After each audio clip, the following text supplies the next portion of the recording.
So we were following along with this tutorial that was for different versions, so we were just kind of doing our own thing, but using the same concepts.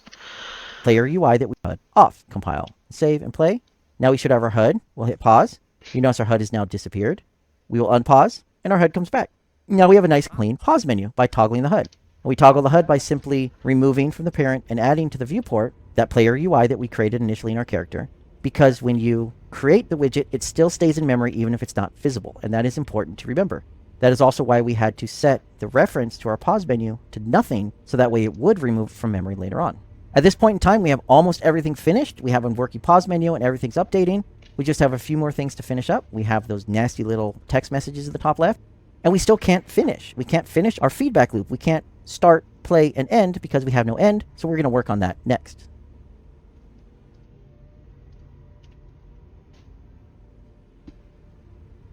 Now that we've gotten the majority of our project completed, we need to finish it up by wrapping up the actual gameplay loop. You'll notice when we collect ammo, it still tells us we're collecting ammo, and when we actually go to our endpoint, it tells us you win, but nothing happens. So let's finish that up by finishing up our UI. So the first thing is we need some sort of a UI. We need something to show up when they end the game. So let's make this really simple, and we're going to duplicate our main menu by right-clicking and selecting duplicate, and name it UMG Game Over Screen.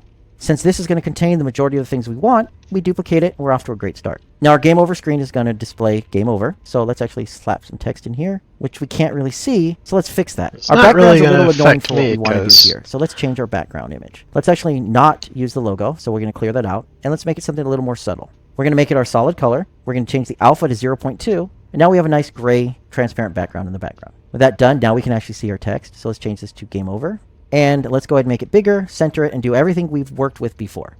So we have our text, let's make it bigger. We have our font under appearance, change that to 112. It's not centered, so let's work on our anchoring. So anchor it to the top middle. Well, it's not aligned very well, so let's put it over 0.5 on the X. So remember that will center it to here. Kind of just review of various things is what this is going over. However, if you notice, it's only going to center this spot right here, this actual box, and not the text, because the text is overflowing. Well, let's size it to content, so now it's the entire box. Still not perfect, because we have an offset, so let's do 0 on the X, so it's centered left to right. Let's do something like 115 on the Y, so it's down a little bit. Now we have a game over. Let's change the color to something like a green to indicate a nice success. And we're done with that basic part. Now we have our buttons. We want 3 buttons this time instead of 2. We want the main menu, restart game, and quit game. Well, restart game and new game in this case are the exact same functionality, so let's just rechange our new game into restart game. We'll go ahead and rename this to button restart game. Let's go ahead and change the text as well to say restart game instead of new game. And we should be good there. Now we need a new button. We can drag and drop, and we can recreate all of our settings, or we can just duplicate. So we'll right click, and we'll duplicate, and now we have a new button down here called Restart Game 1. Now this one's going to be our main menu, so let's rename it to main menu. Let's rename our text to main menu, and let's put it in the correct spot. Now how do we get it in the correct spot when it's at the bottom? We're using a vertical panel, which means all of the children are vertically aligned, so it has things to help us do that. We can drag and drop, because this panel orders everything in the order of its children. Or if we click on each individual child, you notice we have these little helper arrows. So we can click there and there, however we want, and it'll go ahead and reorder the children for us automatically. So now we have restart game, main menu, and quit game. We're good here. Let's go ahead and go into our graph. Our buttons are already hooked up for restart and quit, and they'll do exactly what we want. Now we just need to hook up our main menu. So main menu, click on clicked. Let's go ahead and drag it up so it's with the rest of our buttons that we want to interact with. It's going to do the exact same thing as when we restart, except it's going to go ahead and go to a different level. It's going to go to the main menu map. So let's delete that, main menu, and now all of our code is correct. Our main menu button will go to the main menu, restart will restart the map we're on, straightforward. We'll quit. We're good with the layout, now we need to actually get it on the screen. So when our game over event is triggered, it should display it somehow. So we need to figure out where the game over event is, and then we need to handle where we're going to handle it. Now we know when the game over event triggers, something's printed on the screen. We also know we need to clean up the other stuff that's printed. We can easily find it by going to Window, find a blueprints, and type in print string. And this will find all the nodes with print string. In this case, we have and type off this printers. Something's printed on the screen. We also know we need to clean up the other stuff that's printed. We can easily find it by going to Window, find a blueprint.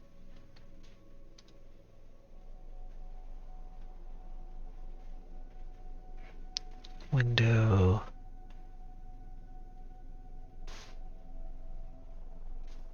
Okay, did this move from a version, or am I not seeing it? The other stuff that's printed.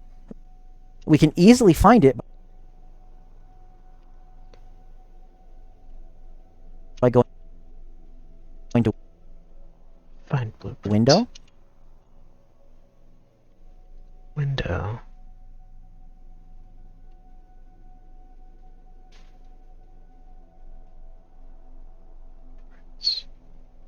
Partition. Output.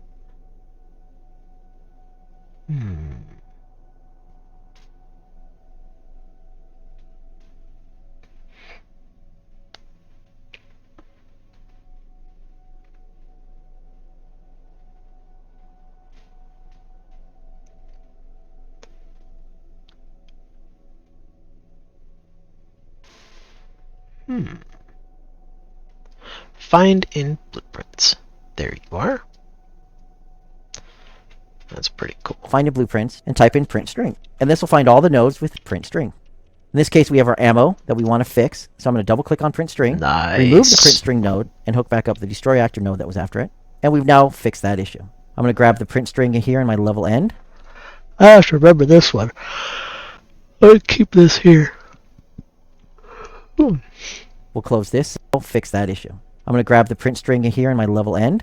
We'll close this since we don't need it anymore. And now, when we win, we're no longer going to print string, but we're going to create our user interface. Now, at this point, we can create our user interface and set it up on the screen inside of our level ending blueprint. However, maybe we want to do something else. Maybe we want a score to be saved, or a game to be saved, or something online to be done. We don't really want to tie that to this specific blueprint that's unique and can be reused. However, we have something unique to this map, which is our game mode. So we're going to go ahead and put our handle game over code in our game mode. So let's find our game mode. So under character, blueprints, we have our GM underscore first hour UMG. So this is our game mode for our map that we're currently loaded. Open the editor if it's not open, and let's create a new custom event. We'll call this handle game over. This is really simple. We'll call this and we'll do stuff. Now that we have this set up, let's make sure we implement it so we don't forget it. So whenever this happens here, when our overlap begins for our level end, let's get our game mode. We need our specific game mode for our first hour. So let's cast it to that. Now we have our specific one. We're not going to make it pure this time. We're just going to hook it up. And we're going to say, hey, let's handle the game over. So we're going to hook that up to our output right here. And now whenever this event is called, handle game over will start. Let's double click on that node. And it's going to take us back to our game mode for handling game over. And we'll hook it up. Hopefully at this point, this will be the third time we're doing this, and you already know what to do, and you're ahead of me. We're going to create a widget, because that's what we want to show on the screen, and hook it up. It's going to be our game over screen widget. We want to add that widget to the viewport, so it's on the screen. And then we're going to want to take away control from the player, because, well, they don't need to do anything right now but click on buttons. So get the player controller, set the input mode to UI only. We only want UI only, because we don't need them pushing like the pause key or the... Game over. Game over, man. Game over. Interface to click on, and then we're. Hope you're doing well, getting better. You're doing okay. We're going to want to give them an actual cursor to click with, so set show mouse cursor. We'll hook this one up here, and the final thing after we've enabled show mouse cursor is probably to pause the game. So let's do pause game with the set game pause node, so that way nothing else happens in the background. This should be the basics of what we're looking for. Let's go ahead and play and find out. Our character can fire, things go down. Our character can lose health and gain health. Our character can now walk up to the end. The game pauses. You can see little particle effects paused. We have buttons we can click on. We have a game over screen, but we kind of have this ugly health and ammo thing still on the screen. Hopefully you know exactly what we're going to do. We did it before. Since we did it before, why don't we just copy the code? We don't need the blueprint for the level ending open anymore because we know it works, so we'll close that. Now, where did we handle hiding and unhiding things before? Well, we did it when we paused. So let's find our... Murray, all right. Hope you're well. I'm here. Glad you're right, though. Pause ability. So we're going to go to blueprints, player controller your first hour, and this is where we did it. We toggled the HUD off right here. So go ahead and copy these nodes. So if you want to know how to add or remove things when you're selecting, Control will allow you to individually select single nodes. Shift will allow you to add nodes. So for example, if I control click these three, I will select these three.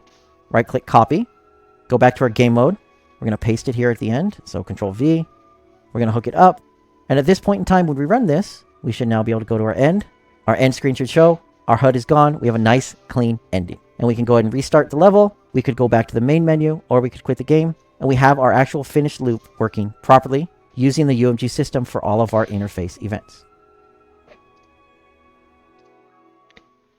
All right. me wrap this up and then go to... Now that you've gone ahead and I think I know followed the along other with this tutorial course I want to do. and finished our project, you may be wondering what to work on next. Well, during this course, we've learned the basics of the UMG widget system. We've learned things like the layout of the UMG system. We've learned that we have some included widgets that we can use to create a user interface. Things like our graph, which allows us to interact with that user interface and call custom events. We have created a basic gameplay loop. So if we go and open up our main menu here, for example, and we hit play, we have a screen that we can interact with. We can send the player right into a new level or a new area that we want them to work in. We have interface on the screen. We have our targeting reticle or crosshair with a health and ammo display that is updated in real time as we interact with things. We can finish our loop by ending what we've been doing and then restarting, quitting, or going back to the main menu. With all that said and done, there is a lot more you can still learn. So if we open up the documentation on the documentation site for Unreal Engine, we go to the Engine Features UMG UI Designer, you're going to find a lot of documentations that you can refer to work on next. Some of the basic stuff is you have the widget type reference. So this covers the included widgets that come with the engine.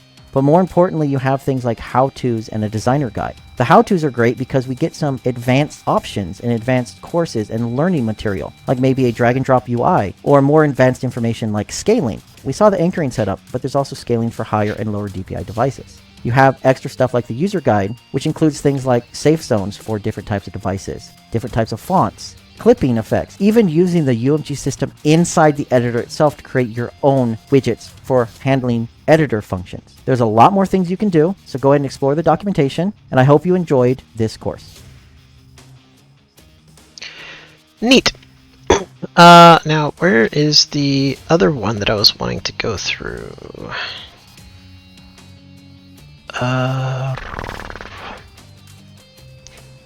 I think it was this one, and I specifically called out information. Where How to was create it? information to the Gotham Knights. What you will learn in this course includes how to plan to create a UI, and is taken Unreal Academy Target audience. This is what it was recommended show. full prototyping with. Yeah, so this is the one where it says they recommend your first hour with UMG, which is the one that I just went through. Implementing level design with blueprints. I don't know if I've done that one. I don't think I've done that one, but I'll probably be okay. Definitely haven't done this. Exploring level design, creating a level block out. Blueprints and gameplay. Well, I think I'm going to go ahead and try and push through this anyway, see how this one goes. Because this is...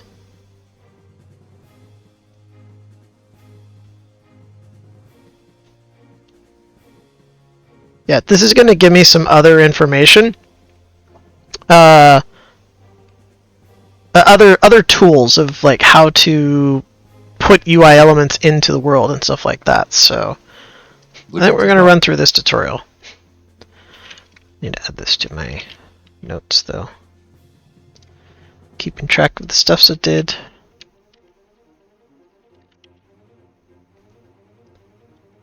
Here we go. In this course, we will be creating a number of prototype UI tools commonly used in level design. In a AAA studio, these tools are created in conjunction with a dedicated UI team. It's important that we understand the roles of all participants in order to understand why and how UI is typically used in level design. So, the role of the level designer. They design players' gameplay experience. They decide when to convey level design or narrative intentions in the UI. They decide when to guide the player's movement through the space in UI. So a UI designer designs how information will be shown to the player. This can be aesthetic or animation. They design the aesthetics of categories of information shown to the player. They also design interactions with the UI. Button presses, controller use, that kind of thing. The UI programmer, they create the systemic functionality of the UI. They create scriptable functionality of the UI, essentially giving tools to the designer to use in creating a player experience. And they support the design needs of the UI designer and the level designer. Let's take another look at how iteration and collaboration can take place between the members of these different teams. So the UI programmer creates some core functionality in-game for conveying destinations in the world and player objectives. UI designer then takes these things, they organize the information and the aesthetics of UI for maximum clarity. And the level designer determines when to guide the player by indicating player objectives, player destinations. At which point, the level designer may identify additional needs to be conveyed in level design, or involvement with game systems or visuals, and they can consult with the UI programmer and UI designer. And this loop generally goes on this way until everything's focused for the final release of the game. The desired outcome of this collaboration for the level designer is that they have been provided the tools they need to convey everything the player should know to understand their purpose during gameplay, where they primarily must go in the level, and what is happening from moment to moment as they progress through the level.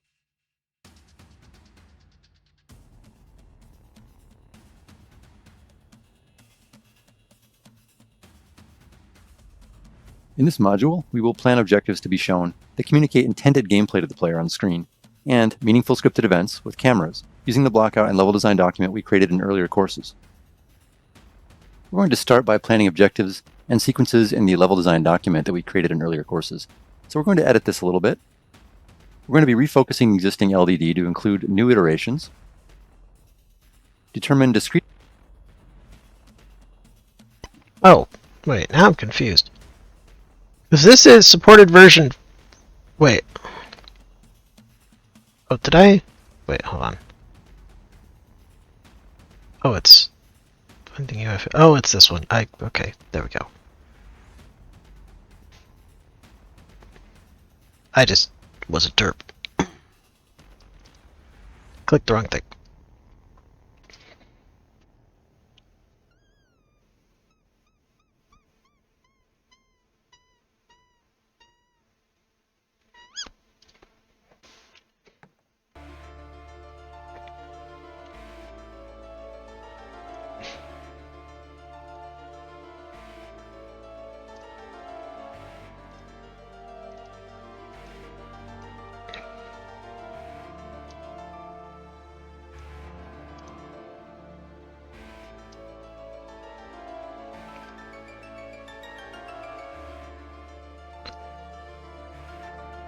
Well, it's definitely going to be more than 24 characters. Hmm.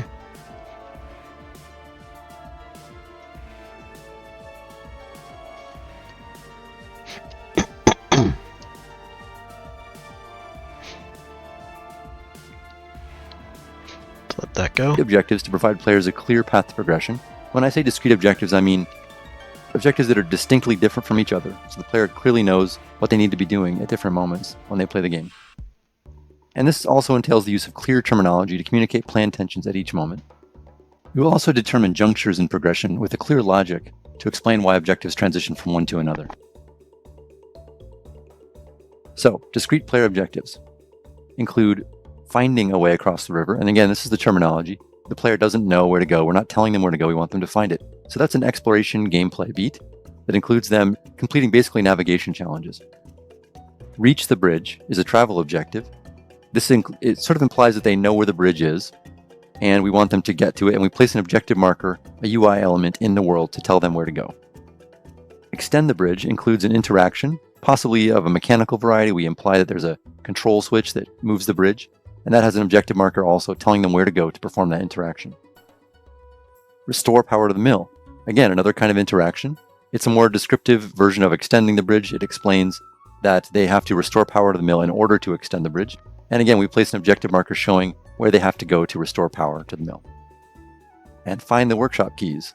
This is sort of a combination exploration and interaction objective where the player doesn't know where the workshop keys are, so that's a navigation challenge that involves exploration. Once they find the workshop keys, it's an interaction to pick up the keys and carry them with them. Finally, there's reach the town hall. Again, this is a travel objective. The player sees the town hall from a distance, so we know that they know where it is. But we place an objective marker on it as a final destination so that no matter what else the player does in the world, performing maybe other optional exploration tasks that they decide, we know that we have a way to convey to them that they have a place to go to progress in the level, ultimately. Seen here is the map of the abandoned Milltown level that we created for the previous LDD. We're going to continue on with this. Locations throughout the level are marked on the right. So, oh, interesting. So this is a continuation of a previous tutorial.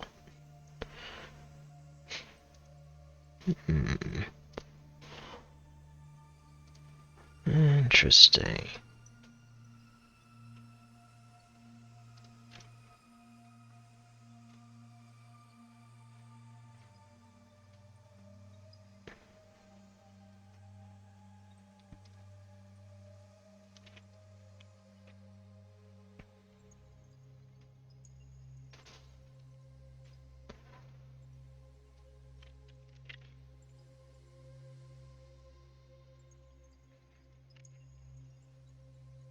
design would be by Epic Games.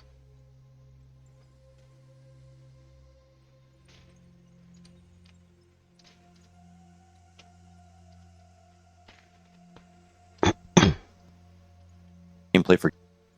In this course, we of UE4. Implementing level design with blueprints. Exploring level design for game development.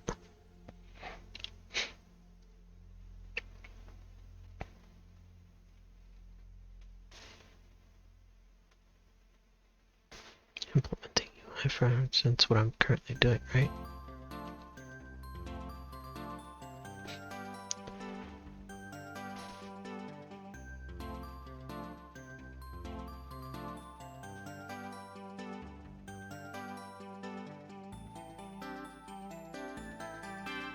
Did I miss it?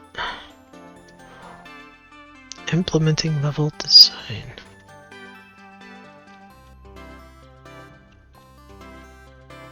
Whoa! What the heck did I just do?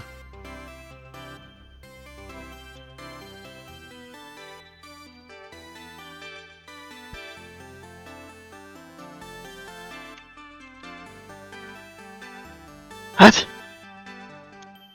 What, just typing a space throws that off? Okay. Sure, I mean, that's what I was looking for, sure, but... Okay.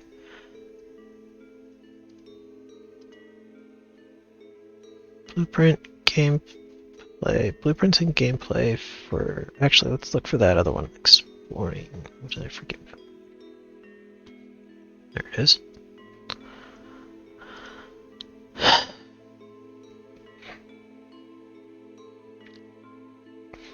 Alright. Exploring level design for game development. We got that one. And then we have this one down here. Implementing level design for blueprints. So... Exploring level design... Gameplay development. This, we need these two. Creating level blockout. And gameplay.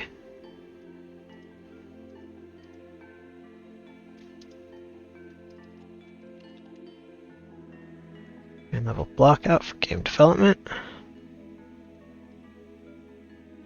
Blueprint and gameplay for game designers.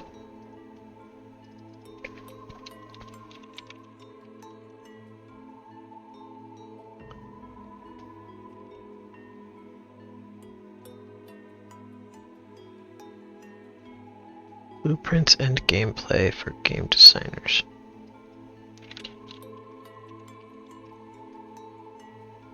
Blueprints and gameplay for game designers. Okay. Exploring level design for games.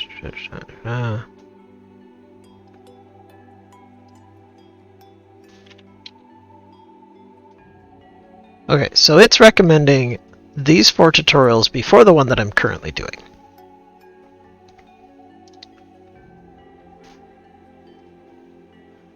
Course covers fundamental steps, prototyping game levels, demonstrating how to build basic level geometry for blockouts for variety of methods. We're going to build fully playable 3D space from initial planning in 2D and rough blocking out using primitive static meshes through adding more detailed geometry and final refinements like lighting and collision. Explores how to use Blueprint, visual scripting system along with other Real Engine features, create gameplay elements, and prototype ideas. Have I done this one? I should start using this bookmark thing. It's like, what have I actually done? I also have my notes. Oh.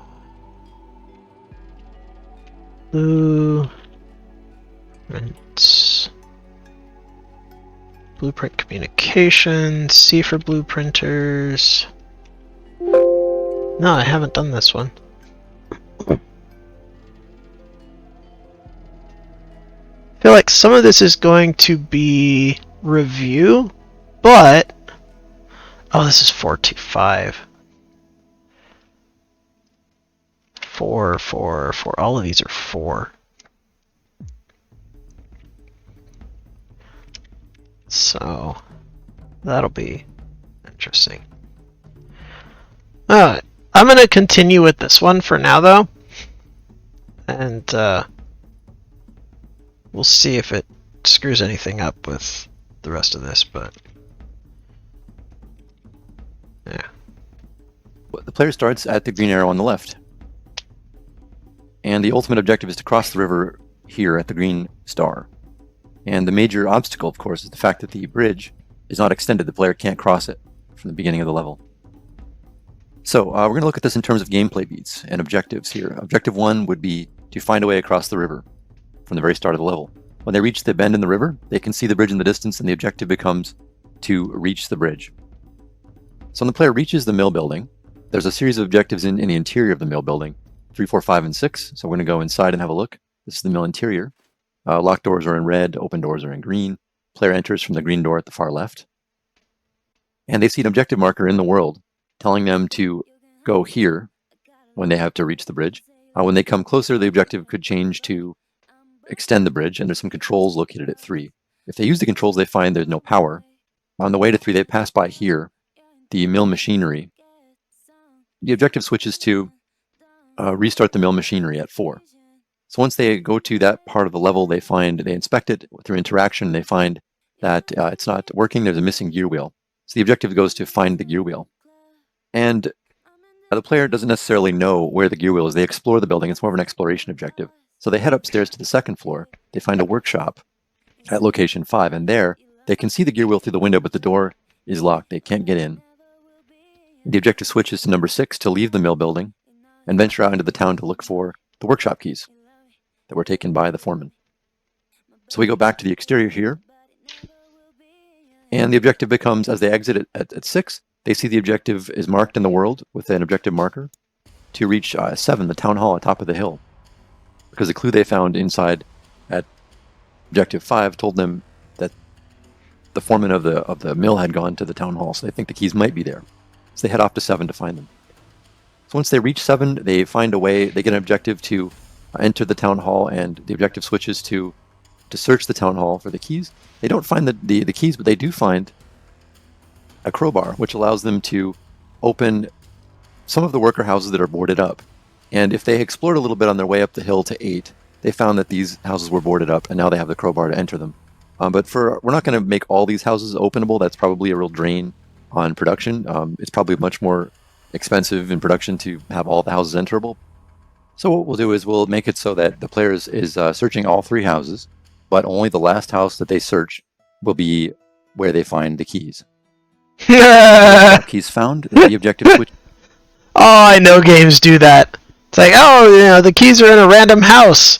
It's like, you might get lucky and find it on your first time. No, the game is written so it takes, it will just be whatever, like, the third or X one is that you do. It doesn't matter. It's like you always have to do X many before you have to fail before it'll let you succeed. Which is to return to the mill. So they're going to return to location 6, even though it's going to be a separate objective the way we script it. In the previous course, I mentioned a scripted event here at number 10. This is where there was going to be a tree along the path that fell in front of the player, blocking their route back to the mill and forcing them to go back up around the town hall and down the stair path back to the other side of the level. This is something we'll revisit later, maybe in a future iteration, but for now, I'm going to just kind of put a pin in this as something that we can tackle at a later date. So if we omit that one event, if the player finishes searching the houses at 9, they have an objective to return to the mill at 11, and they have an objective marker that appears to guide them there. So once they return to the mill, they have a few objectives, 12 through 14, inside the mill.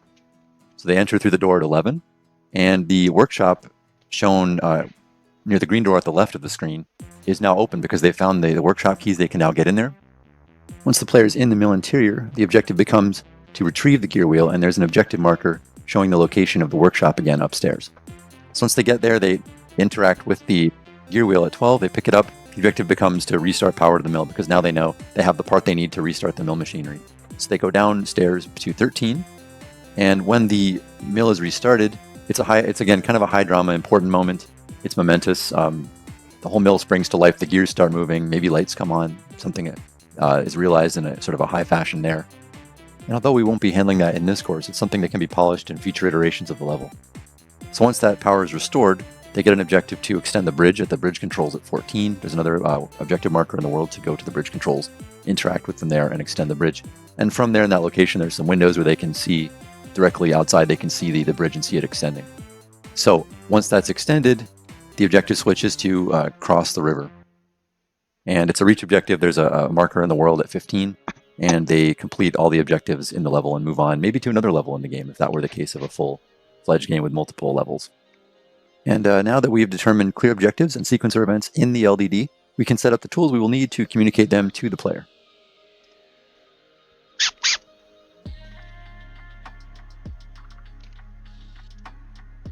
In this module, we will create a UMG widget to display useful information about gameplay in the level.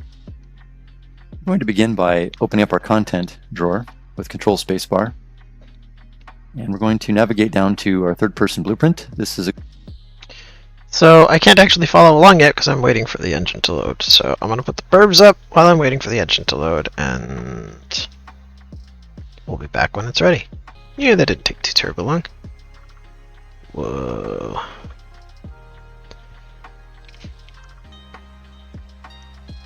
Oh, it's still preparing like textures and shaders and stuff. Very interesting.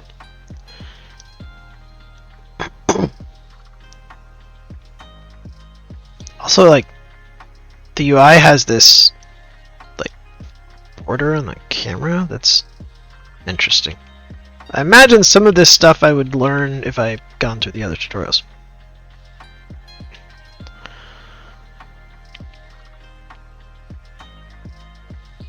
Oh man, yeah, textures are like popping in.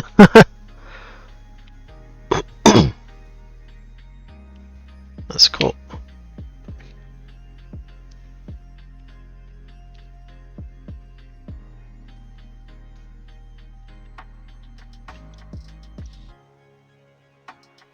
Well, so before I continue with the tutorial, I want to just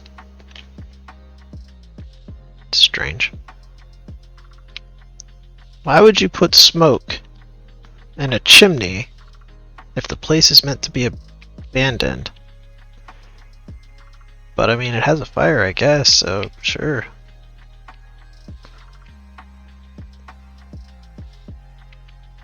And it looks like they're not doing the, oh, it has to be the third one? Looks like it is straight up set in. But, alright. What happens if we just hit play? Texture, streaming pull over 288352 budget. I don't know what that is, but let's using project settings. Shader model 6. Project settings. Project settings platforms.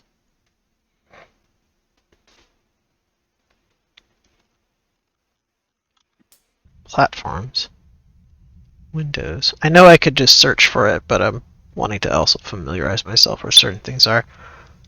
SM6. Okay.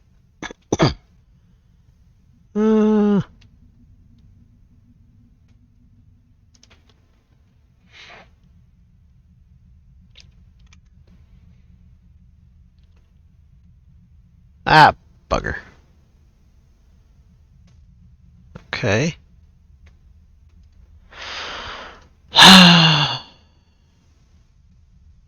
That's weird. I told this to open with 5.4, not. I don't know if do I even have a 5? I don't even have a straight up 5 anyway. Well.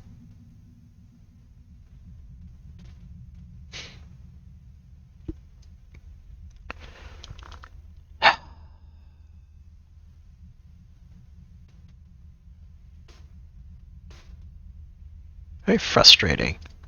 This is not the first time this has happened, and it's definitely putting a really sour taste in my mouth for Unreal, but it's like, dude, seriously? Like, why are you so unstable? Is it something that I am doing wrong?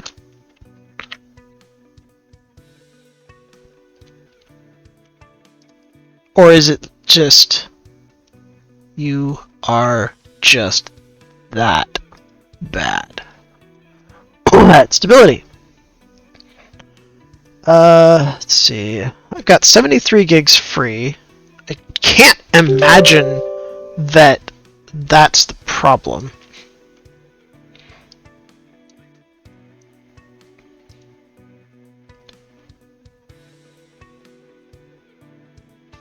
Our memory is a little high, but I've still got a fair bit of it. But just for kicks, let's go ahead and close a little dragon one. That should free up a little bit.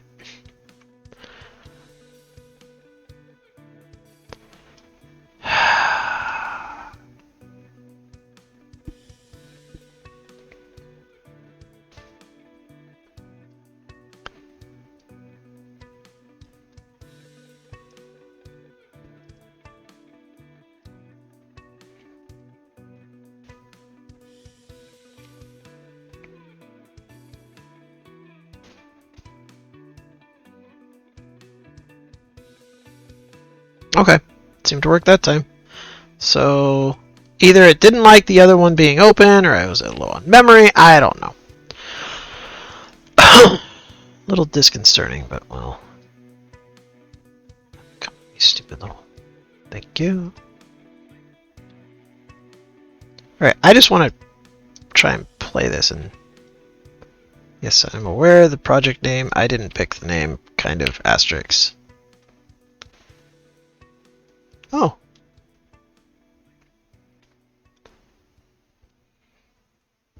Alright, AFK another minute. Okay. Big. Sure. Let's go ahead and hit play and just... Texture streaming pulls over... I don't know if that's going to prevent me from playing, but let's find out what happens. Oh god, the XY is inverted and I don't like it at all! Oh, that drives me nuts. Oh! Alright, let's see if I can fix that really quick myself. Third person show. Blueprint cannot be loaded because it derives from an individual classroom.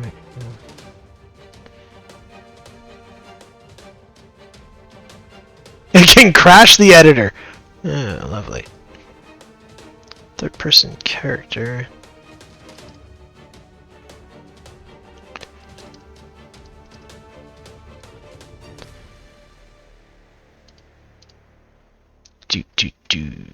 Touch input, mouse input, and controller.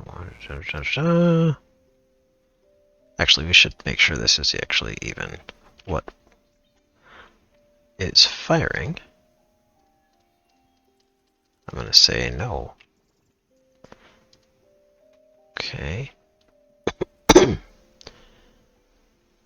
Are they using input actions or the old input system?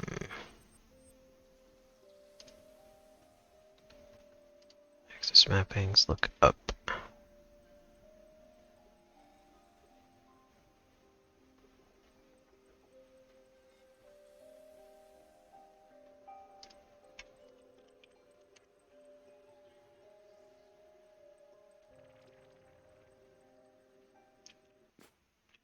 That's worth a shot.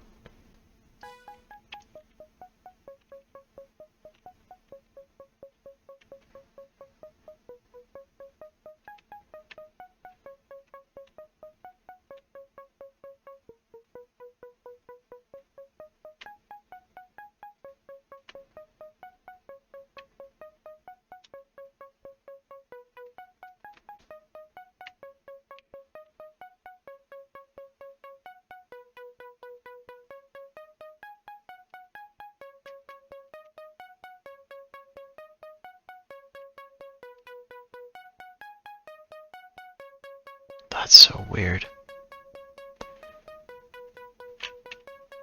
Huh.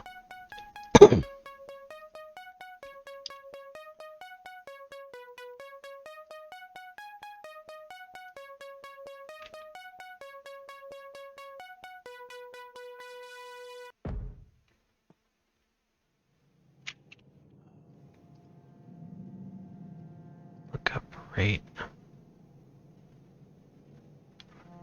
Integrate. Can't imagine that would be. Whoops.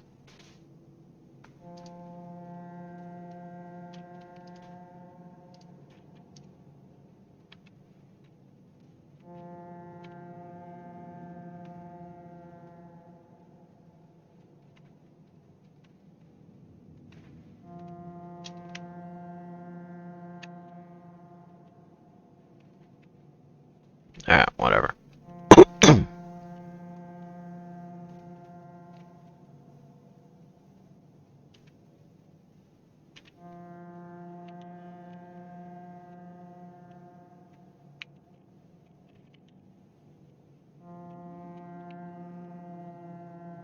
It's very dark.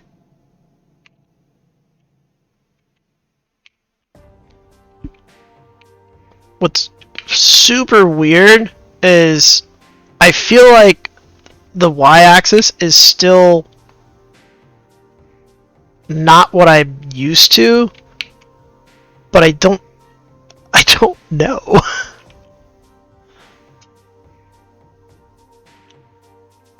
Place gear wheel.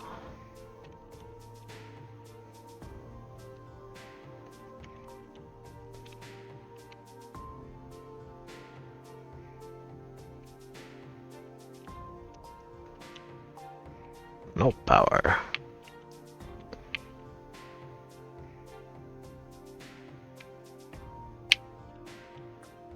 Locked.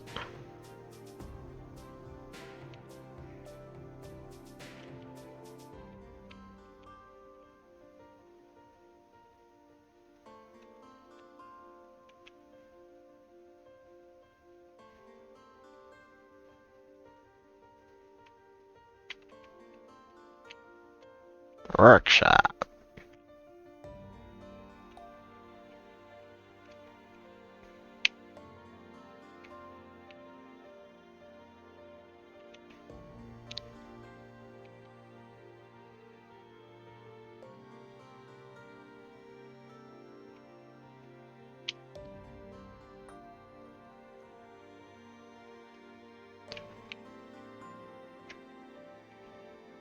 Ah, that's completely throwing me off.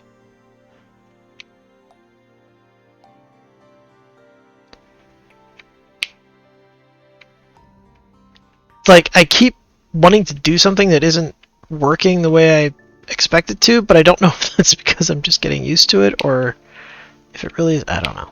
Anyway. So, we have a thing. Let's set this back just to have it back the way it was. I don't think that changed anything. Yeah, so it's still what it was.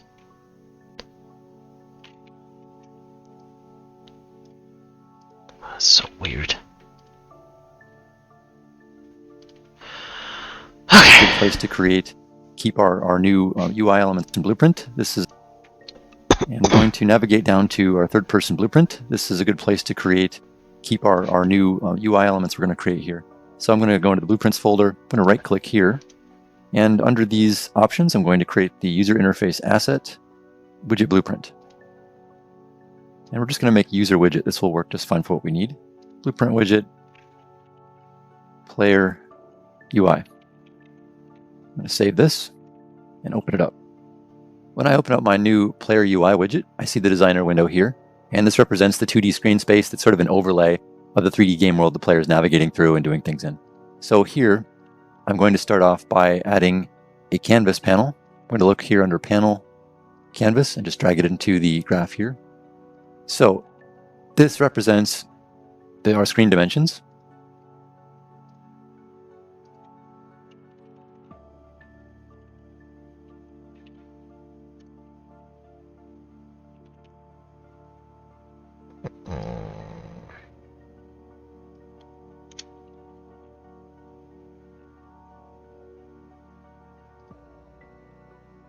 Oh, is it because...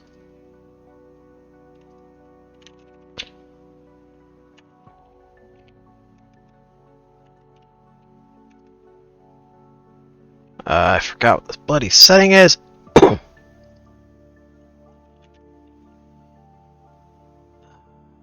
Oh, this is project settings.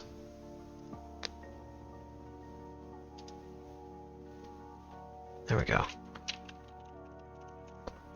I wasn't forgetting, I just was being a derp.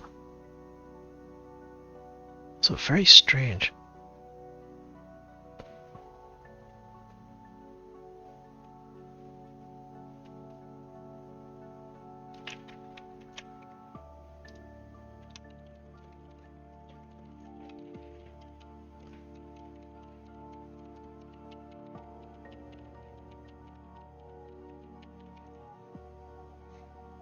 Alright, okay, another minute. Or a few.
Oh, I thought I put the burps up.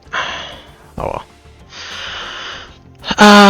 Okay, where was I? I keep getting distracted. Real life. Panel by adding a canvas panel. I'm going to look here under panel canvas and just drag it into the graph here.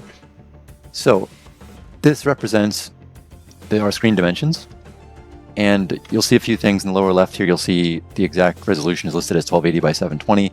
The aspect ratio is 16 by 9, and the aspect ratio is more important for what we're going to do, which is really just creating a proto UI. Like, this is just the level designer's version of a UI that we're going to use for this course. So the aspect ratio is good for what we need, and we'll stick with that. So once we have that placed, we're going to add some things to it. We see here in the hierarchy, there's the canvas panel. We're going to add some extra widgets to display little blocks of information for the player. We're going to look for a text box. There's a few different text boxes. We're going to go and add information for the player. We're going to look for a text box.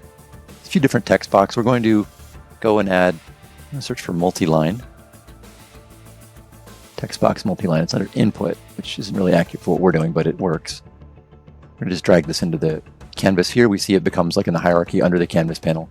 It's sort of like it's sitting on top of the canvas panel, which is the screen. So I'm going to just edit the dimensions and the screen location.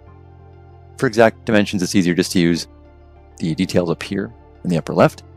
So we're going to position this at, let's see, actually, let's set the position X at 100, position Y 128, that's fine. Size X, let's do 400 wide, let's do 100 tall, size Y. And we're going to set some properties up here.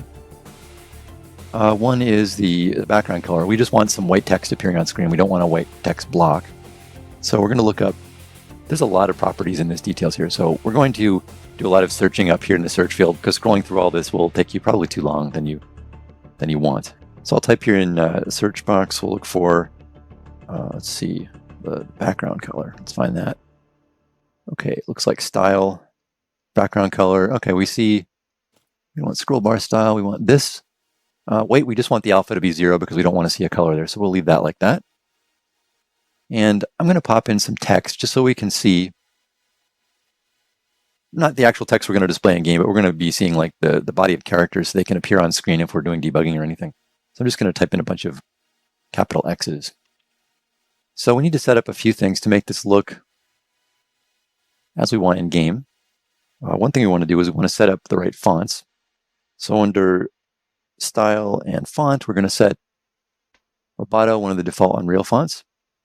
And you'll notice it doesn't update when I choose the font family. And we're going to do regulars fine. We want a size of like 20. And you'll notice like it's actually updating the details panel, but not here in the designer window. We have to compile to see the changes. Now we see there's a, whoops, I moved it by accident. We want to see that this text is wrapping, not that there's a scroll wheel there. That's kind of a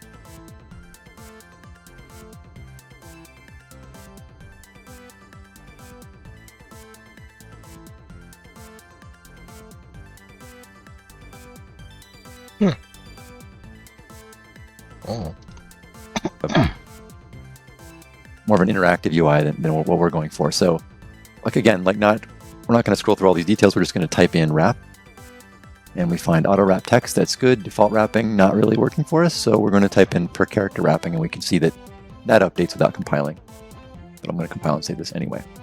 So that just shows us where I'm compiling.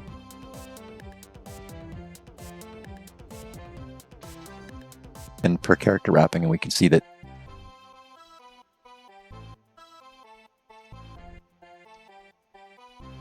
updates without compiling. But I'm going to compile and save this anyway. So that just shows us where our objective will appear. If we tell the player to go somewhere to a specific location or interact with something specific, it'll appear here. And we're going to name this something recognizable because we're going to be scripting stuff, the contents of this text box to change later on. So we're going to just rename this to something that's more appropriate. We'll name this objective 1 text. And I want 2 of these because I don't think we'll use it in this course. We might, but it's good to know like where you might have more text for the player to be shown, maybe 2 objectives at once, that kind of thing. So I'm just going to copy paste this with Control-C, Control-V. Then I'm going to move this down to a location below the first one. Let me just look at the details so we can align this here. Position X, 100. And that's fine for what we're doing right now. So I'm going to compile and save that. And I'll rename this to, again, something more useful and memorable. Name this objective 2 text. Compile and save that. So now when we zoom out to see our whole screen window, we can see when the player is playing. If there's any objectives they need to be notified of, they'll be up here in the upper left-hand corner. The next kind of information we want to add to the player's UI is more narrative information. We're going to call it a narrative. Very curious why this text is weird.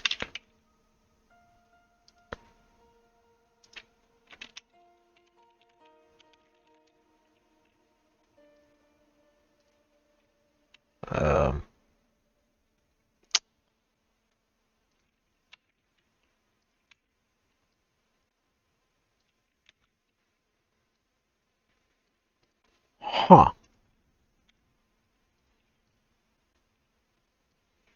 I have no idea.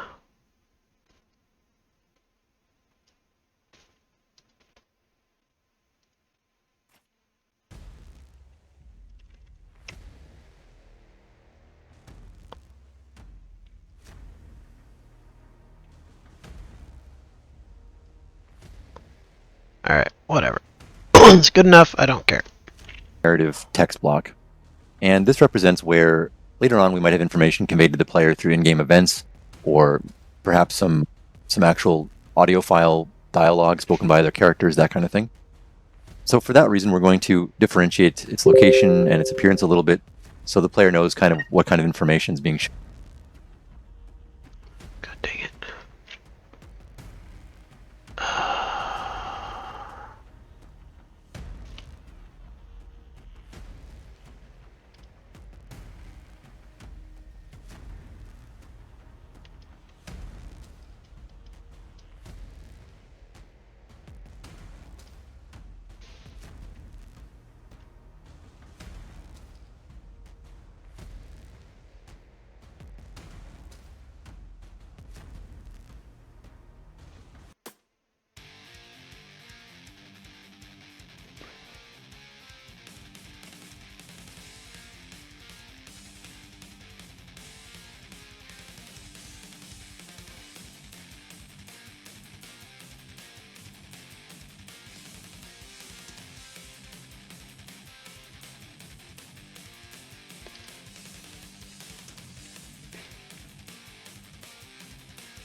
getting distracted. Ah, real life is being very interruptive today. In this prototype phase. So I'm going to add a border element in the center of the screen. And I'll just position it at 560 and 800. And we'll align it to the center here on the left. I'll resize this larger because it's going to act as kind of a backdrop to the narrative information. So we'll do that to 800, and we'll do this to 220. And we want the color to be black because we're going to, white text is kind of our preferred method of showing text on screen. So we're going to make this just black.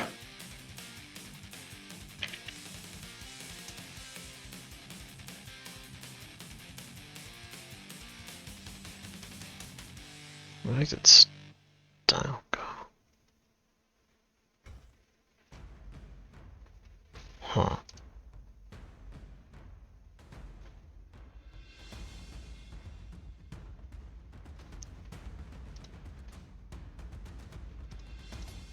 Just black. What are they changing? Content, color, and opacity. Oh.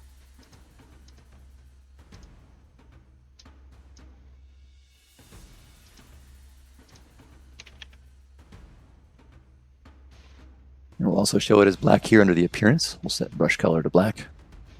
There we go. And I'll just compile and save that. And on top of this border, we're going to have some narrative text showing. So I'm going to do a search here for text block. We'll just use right here, simple static text widget. I'll place it here in the center and position it inside this border. I'm just going to enlarge this so when text appears, it will fill out this border. And I don't want it starting on the left. Actually, I'm going to make this appear in the center. So I'm going to close some of these so I can see what's going on. Why are you not actually putting it And let's see, I'll just do a search here for I'm very justify, confused justification center. There we go. but I'll compile and save that. So yeah, we'll update information It's justification. Center. in this text block during the course of the game. One last quick step here at the end of this phase, we're going to see how our UI looks in game. So to make that happen, we need to do a little communication between blueprints. So I'm going to navigate to my content browser and open up our player character, which is right here under the NM starter pack for this course. Starter pack. UE4 ASP character. Ah, okay.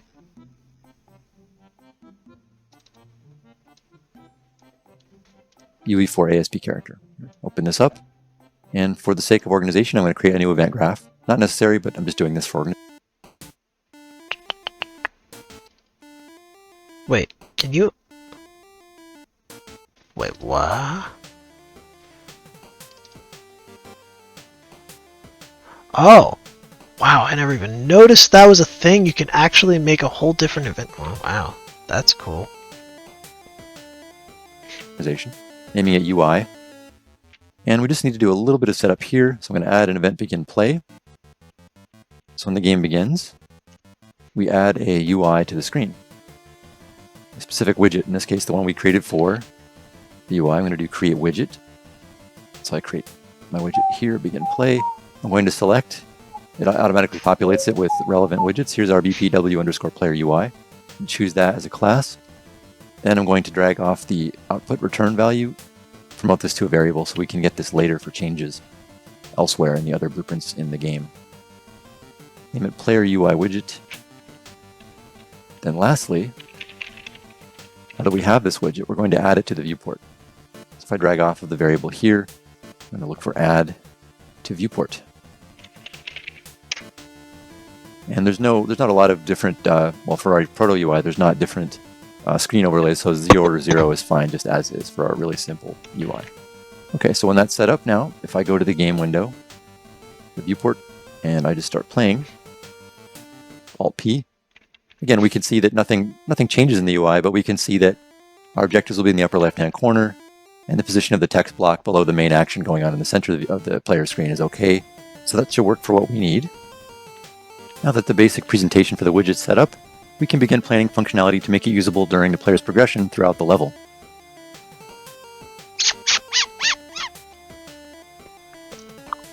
In this module, we will create functions in the widget blueprint to change the information shown in the UI that can be called from the level blueprint during the player's progression. So when we're presenting on-screen information for the player, we need to think about what they need to know. Wait, oh, no wonder. Wait. Which one are you? And at times they need to know, what do I do next? So to that end, we include player objectives on the screen, and we define those objectives in terms of things like reaching, finding, retrieving, opening, just for example. That's much better. We also need to tell them what has been done that has previously been stated. Our player objectives fulfilled. And what else happened in the game? Narrative information. Information about player objectives, maybe some story related to the player objectives that makes them more relatable, more understandable. And this could be possibly replaced or enhanced with recorded audio character dialogue, as mentioned earlier. These questions and concerns can translate to some useful functionality that we can add to our level designer UI. You can think of it in terms of functionality and use cases. If we create a functionality called set objective, the use case would be, for example, when the player is made aware of an important destination, we tell them to reach a destination. The complete objective could be called when the player has arrived at that destination. We would clear the objective when the player has arrived at that destination and there's an interval between them arriving and then setting the next objective. And finally, toggle objective can be used to just remove objectives from the screen completely when the player, for example, progresses toward the next objective, but that progression is interrupted by a scripted camera event. Back in our widget editor now, we're going to start adding functionality, and we need to check that we can get a reference to the items that we need to get that are present here placed on our canvas. So these are the items I placed earlier in the hierarchy. One thing that you can notice is if I click on each one, objective box, objective text box there, border, text block, you want to make sure, if you want to change these variables during runtime, that is variable is checked. That will make these accessible in the event graph to the other half of the widget editor. So we want to make that variables too. So once that's set, I'll compile and save this. And we'll go over here to the event graph. And I'm just going to delete these and start fresh. So we're going to initialize our delete these and start fresh. And I'm just going to delete these and start fresh. So we're going to initialize our UI first. I'm just going to right click here, look for event on initialized.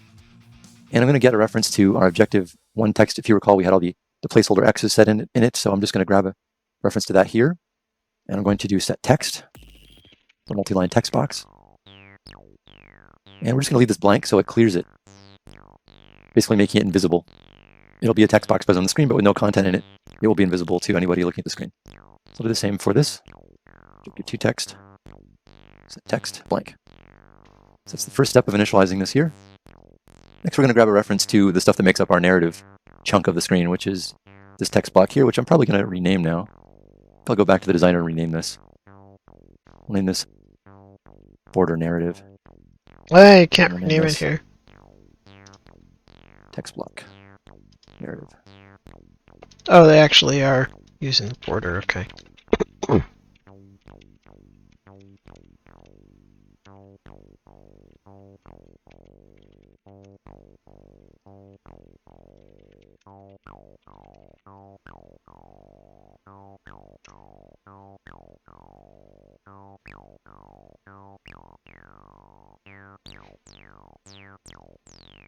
I'll compile and save that. And then I'll go back over to graph, and we see the variable names are updated. And I'm going to grab both of these. And there's a few ways I could clear these, so to speak, so they're not visible at the start of gameplay. I could set their visibility to off, but in this case, I'm actually going to be adding a small animation later, which makes the narrative text fade in and out of the screen when it appears, just to sort of make it more clear that the objective information is different from the narrative information. It's just a small flourish, but sometimes communicating your intentions as a level designer it's suited better by adding these small flourishes to communicate the differences in your intentions. So I'm going to add set render opacity to this. Connect both of these variables to the same function and set it to 0. So if I compile and save this and I go back to our viewport and I press Alt, save this, and I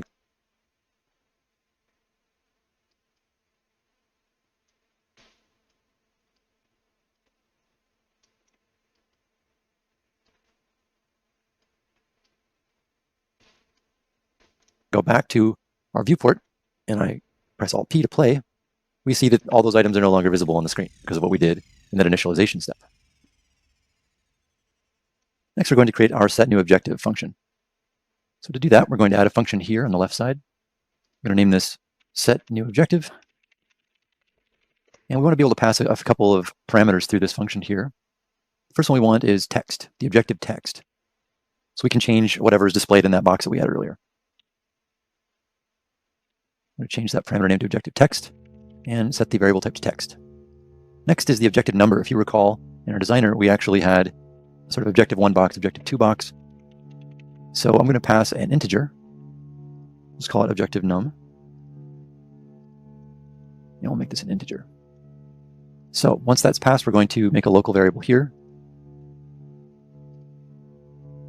Call it L text. And we're going to do a switch on this integer right here.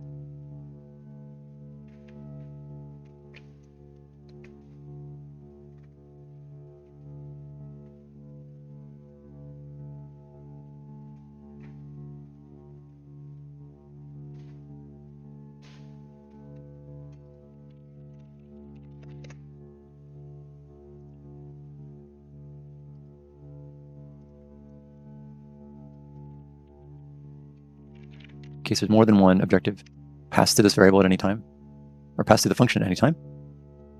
Now, we could do 0 or 1, but for my own sanity, this is a little weird, I know. I know that counting starts at 0, but I always use 1 and 2 anyway.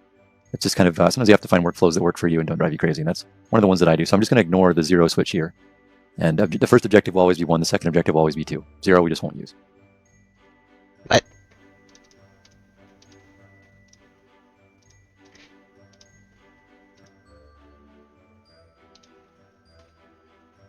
In case there's more than one objective passed to this variable at any time, or passed to the function at any time. Now, we could do 0 or 1, but for my own sanity, this is a little weird, I know. I know that counting starts at 0, but I always use 1 and 2 anyway. It's just kind of, sometimes you have to find workflows that work for you and don't drive you crazy, and that's one of the ones that I do. So I'm just going to ignore the 0 switch here. And the first objective will always be 1, the second objective will always be 2. 0 we just won't use. So we'll take our objective 1 text variable, drop it here. Take objective 2 variable, we'll drop it down here. And here we'll just do set text.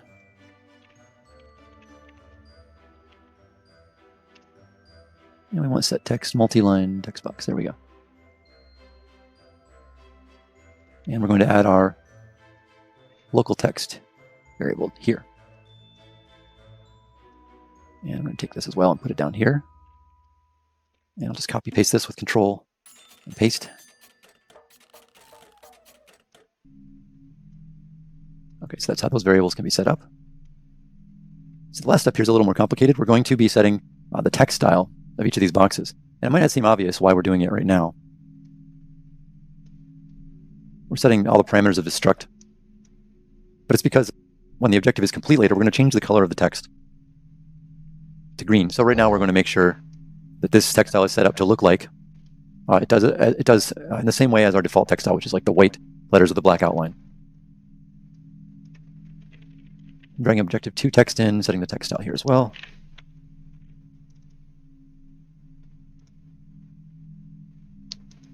The text style.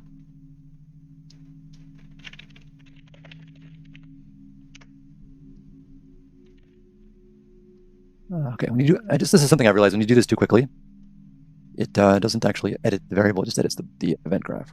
Okay, so we'll do set text style. And this is where we have to add a fair amount of nodes to the graph. So I'm going to simplify this a little bit by making a function. I'm going to call this function, which will be a pure function. Set text style, objective, incomplete. So any new objective is incomplete. Hasn't been done yet. Text style, objective incomplete.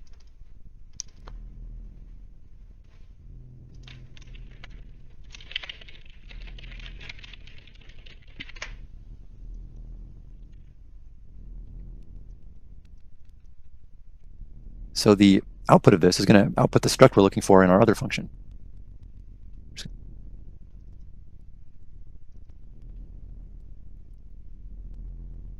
Int I'm going to call this text block style.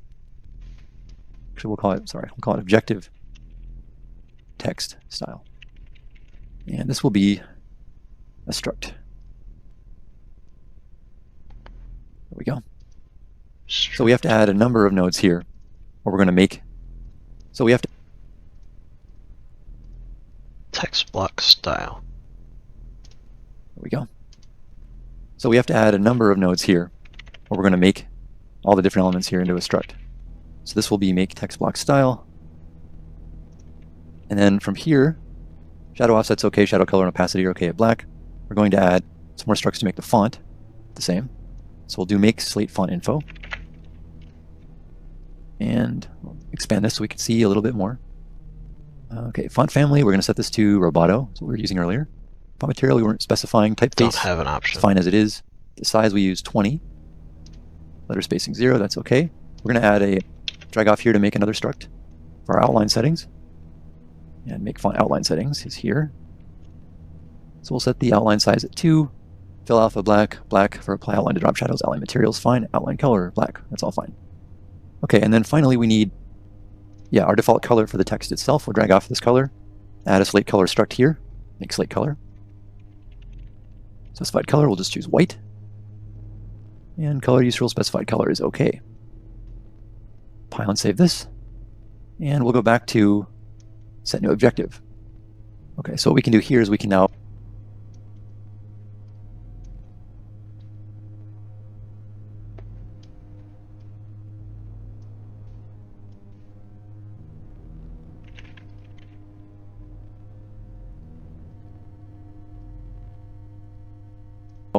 take our function. We can see we didn't make it pure. So we'll go back here. We'll set that up. So we'll highlight set text style objective incomplete. And we want to tick the box right here for pure.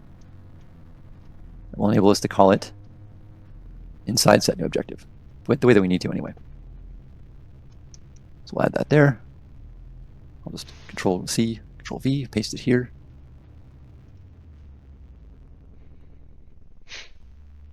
And there we go. And we have our first way that we can set a new objective. The next functionality we need is our complete objective function. So I'm just going to click in the function box to add this objective. And the only parameter we need to pass through this is the input of which objective we want to change, which is our objective num. This was an integer that we established before. And same thing, we'll just do a switch here off of 1 and 2. So if it's 1, again, I'll just actually grab this variable objective 1 and then objective 2. So this time we're going to indicate that the objectives here are completed by changing the color of the text on screen. White was incomplete, we already established that. So we're going to use green to establish that the objective is complete. So we need to do again setting a text style here.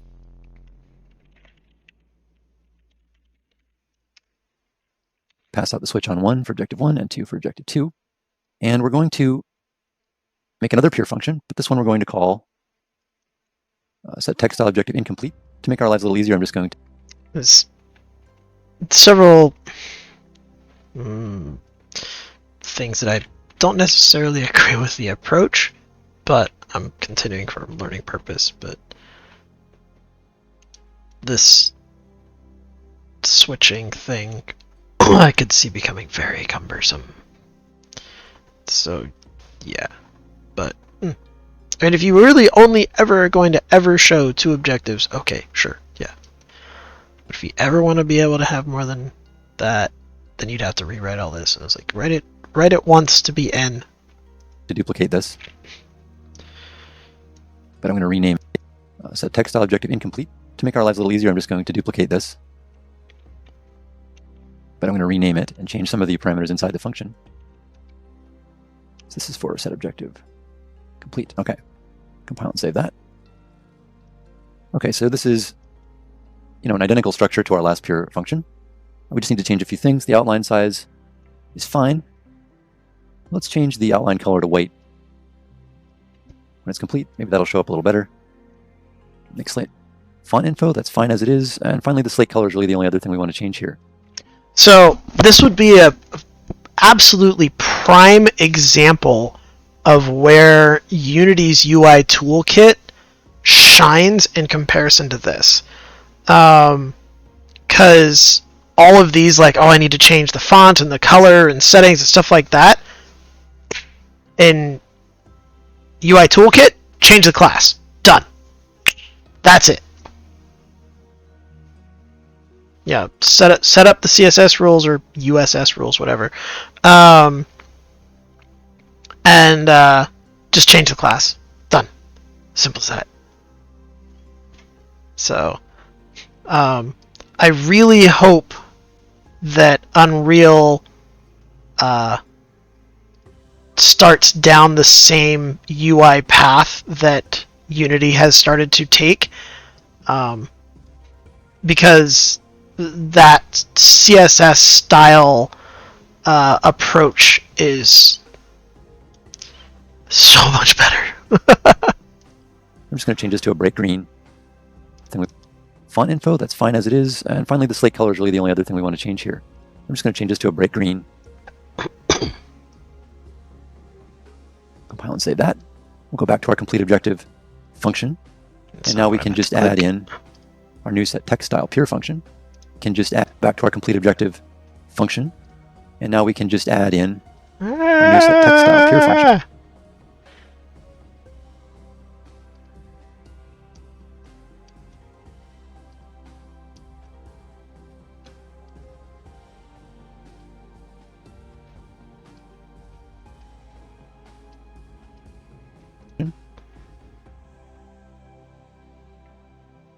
And compile and save that. Now we have our simple method for displaying that objective is complete to the player. Next, we want to make our clear objectives functionality. We'll click here to start a new function. We'll call this one clear objectives. And this is for clearing all the objectives. It's just sort of a wipe of everything, really. So I'm going to grab both of our objective text boxes. And we'll do set text. And we can set both of them with one function here to blank. That's a pretty simple one there. Now we'll create our toggle objectives functionality. I'll create a new function here and just call it toggle objective. And we want to pass a few parameters here because there's a few different ways we might want to use this function. So we want to be able to apply it to, of course, the objective number of our choice. So we'll add the objective num integer again as a parameter. And we'll drag off of this into a switch again using 1 and 2. And we also want to add the ability to hide the objectives, and or if they're hidden, we also want to be able to clear them when they're hidden. That's another possible thing we want to do.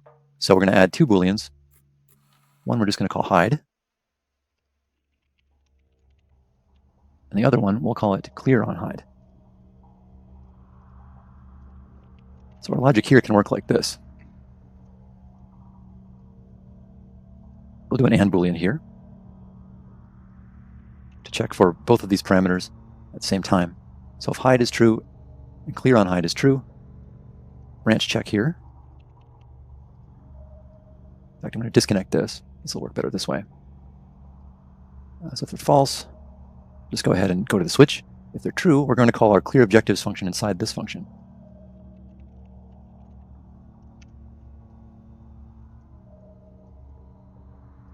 Compile and save this.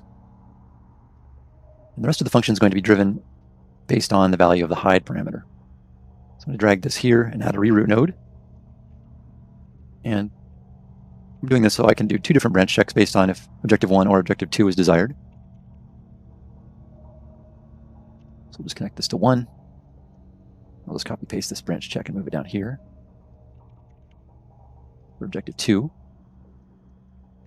And this part of the function is pretty much just going to control visibility of text boxes for objective 1 and 2. So on true, we want to set this to hidden. So we'll do set visibility. We'll set this to hidden. And then we'll set this again to visible here if it's false. And I'm just going to grab all these variables and copy paste them, connect them to the other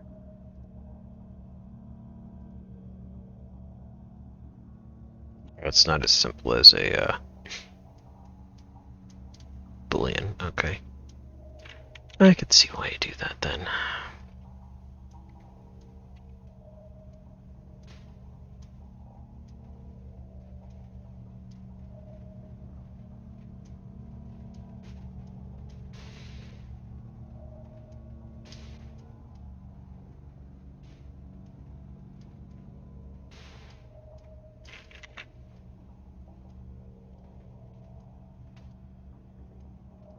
Branch for 2, objective 2, and change the variable here to objective 2.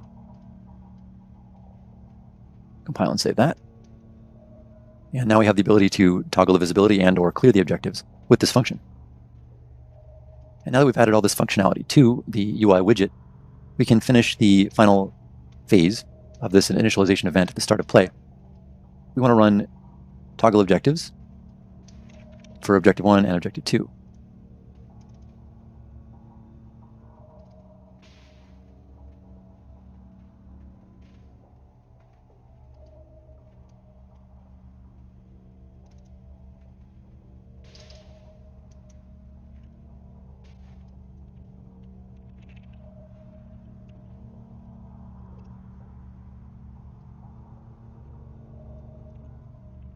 So I'm just connecting these to that event there for initializing, and we're changing this to 1, changing that to 2, and we're just going to hide and clear on hide in that initialization phase.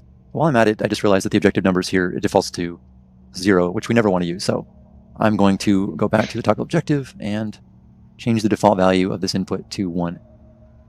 Compile and save it. That way, if I go back in my event graph and I drop another one of these in, or call this from anywhere else in the game, it will always give me at least a valid objective. It won't give me the unused 0 integer. So that's our initial setup there using the functions that we added to the player UI widget. We're also going to need a little bit of extra functionality for our narrative block of information in the UI. So to do that, I'm going to go to the designer window here. I'm going to scroll up where we can see the narrative block that we've reserved here on the screen. I'm going to go down and open this animation sequencer window here. Click on add new animation over here on the left. We'll call this fade narrative box. We'll be calling this animation when we create our new functionality for scripting the appearance of the narrative information. So once this is selected here, the animation, I can add a new track. At this point, I want to create a track that controls the narrative border. I also want to create a track that controls the text block narrative. Okay. So we're going to add a track here that controls the fade. We'll call it render opacity is what we're looking for. There we go. This is kind of long. We don't want 5 seconds. This is kind of a short transitional animation. We'll make it, let's go with 2.5 seconds. Fade. Okay. So we're going to add a track here that controls the fade. We'll call it render opacity is what we're looking for. There we go.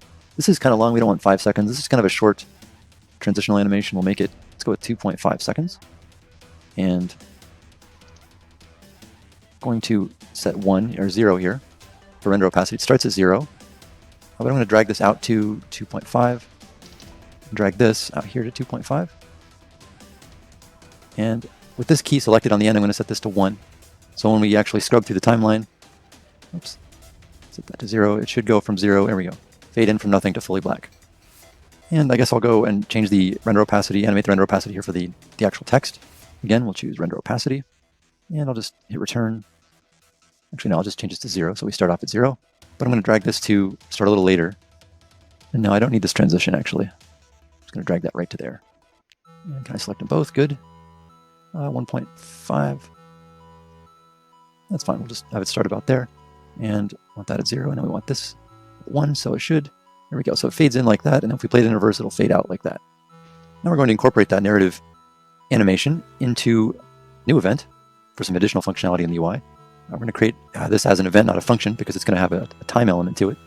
So I'm going to do create, actually we'll do custom event, call it display narrative. I'm going to pass a few variables through this. The first input will just be whether to show or hide the narrative information. Just show as a Boolean. Then whatever text we want to display on screen will be passed through the event. We'll create a new variable input here. We'll call it text.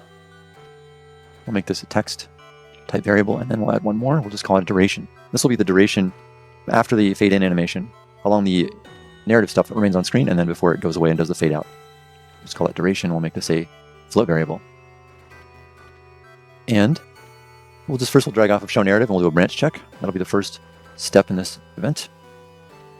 And if show narrative is set to true, we want to set the text that we pass to it. So let's find our text box here. And we'll do set text on it. And we'll pass this variable right to that function. Next.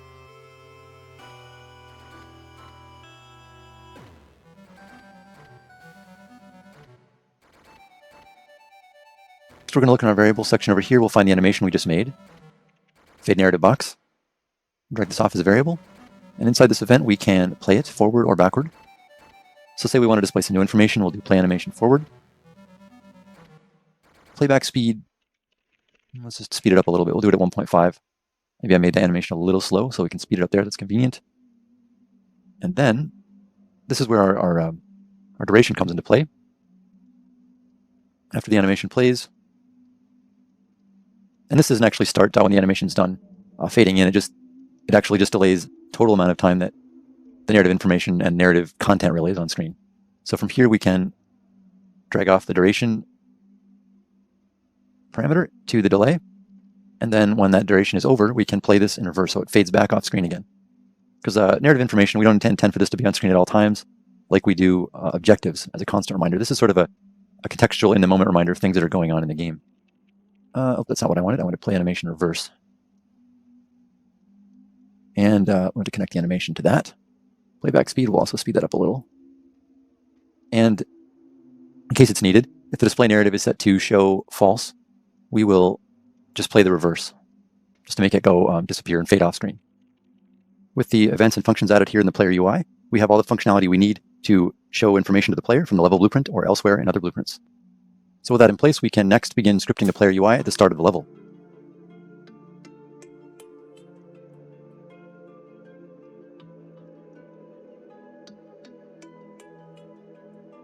I think that's effectively equivalent.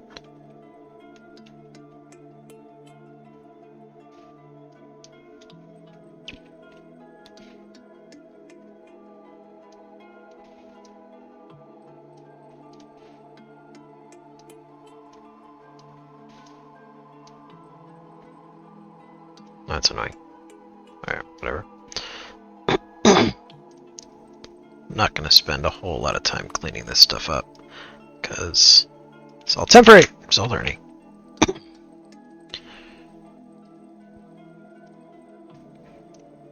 In this module, we will initialize the player UI inside the level blueprint, getting ourselves a reference to that UI so that we can script the initial player objectives and narrative events from the start of the level. Shown here is the level blueprint from the previous courses, involving all the gameplay in this level that we created. And we're going to create a number of new events for objectives for player progression using the UI off to the right-hand side of these commented boxes here. Mill world.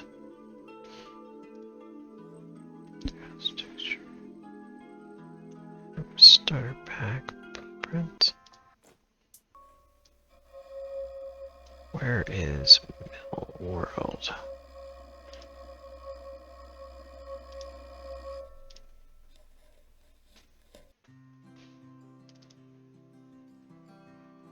Alright, I give up.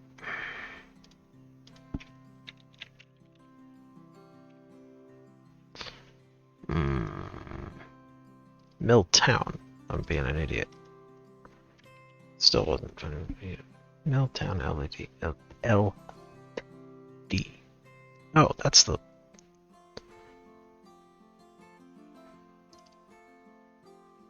Oh, level blueprint. Got it.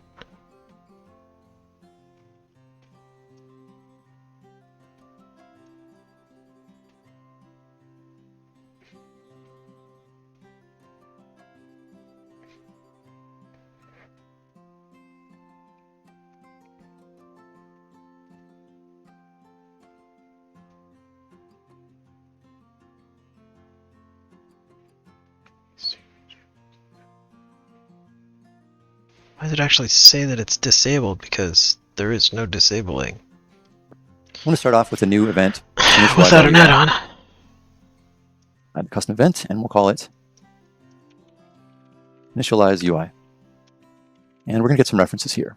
We're going to do a get player character function at index 0. That's the default single player character. I'm going to cast this to the character we've been using as the player's avatar throughout these courses. So we want cast to, there we go, that's our character there. Cast to... Got a couple references. One, I'll just promote this to a variable and call this player character. We might need this one later.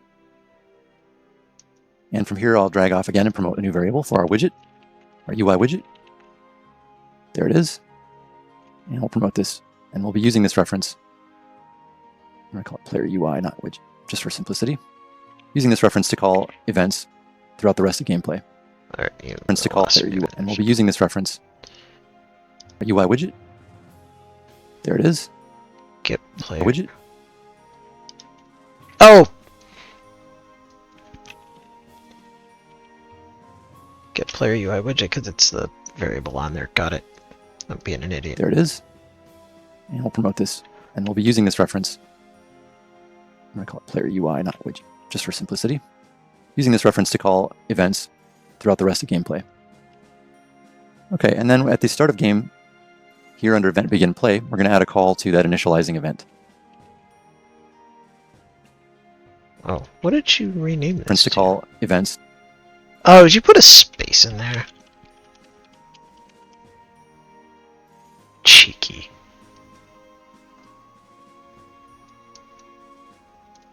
Throughout the rest of gameplay. Okay, and then at the start of game, here under event begin play, we're going to add a call to that initializing event. There we go. And now we're going to create our first objective event. I'm going to make a number. Begin play.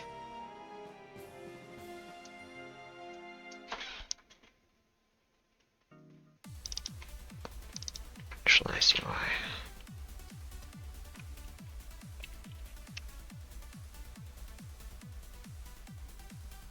And now we're going to create our first objective event. I'm going to make a number of these throughout scripting of player progression.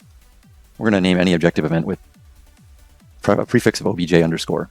This one we'll call find way across. We're going to name these short descriptions of the content really of each objective. So we'll do that, and then we'll add a reference to the player UI.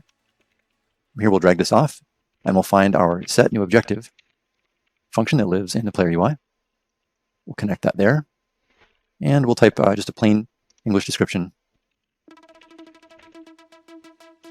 We'll call it find a way across the river.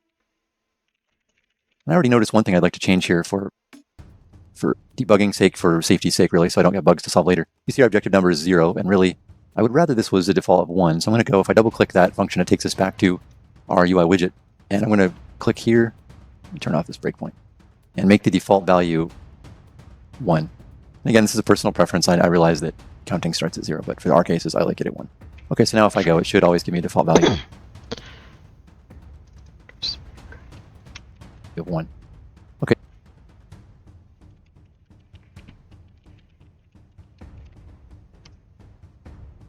Okay, so that sets the new objective, and after the initializing of the UI starts, I'll add a cosmetic delay here of 3 seconds, and then I'll call that first objective event, find way across. So let's give this a quick test and see what happens. I'll hit Alt-P to play an editor. After a few seconds, we should hopefully see our... What? Alt-P to play an editor?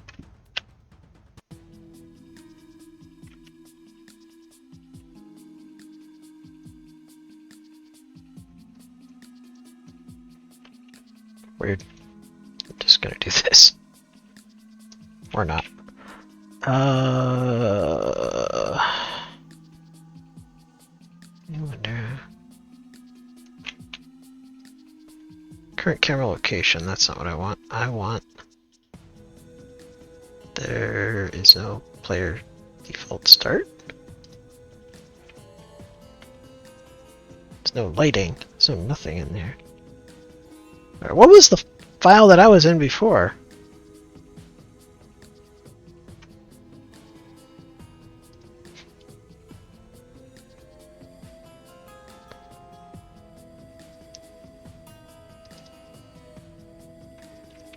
I wonder if this is where I was. So I think I may have made a mistake. I probably could have just edited the level that I was in. Because now I don't know.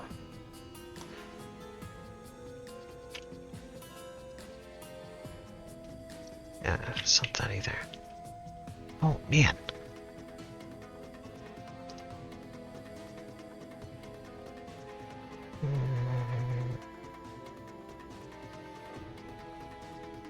Level. There's only 2 levels. And neither seems like the one that...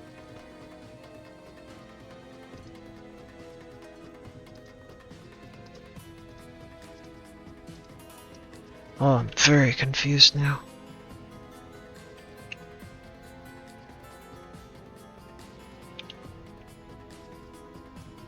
What did I do? I broke it all! I really don't like their outliner. I like... Unity has better organization than the outliner, in my opinion.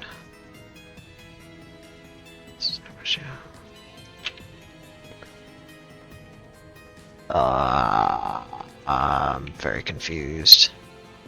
What have I done? This does... I don't think... I think I might have hit some sort of key that is maybe not showing stuff the way I'm expecting it to.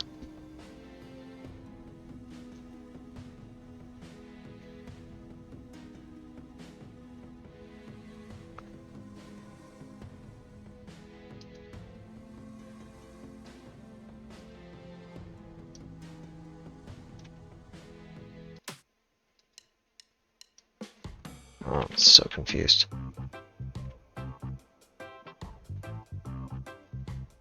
I don't know what I did. But, I'm also not convinced that this was the one that we were in before, because if that's there. I'm trying to figure out where the player start was. Yeah, it's like, why is this? I don't think this is the right file. I think it is this one. I can't see a bloody thing. And I don't know why. Like, where did all of the buildings go?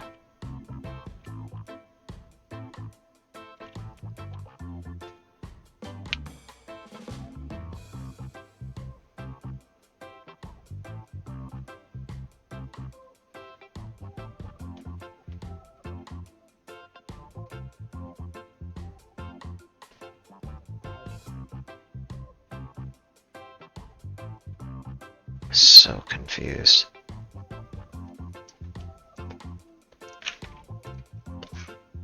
Yeah, it's point light. That means we have some lights. Shape cube. Okay, so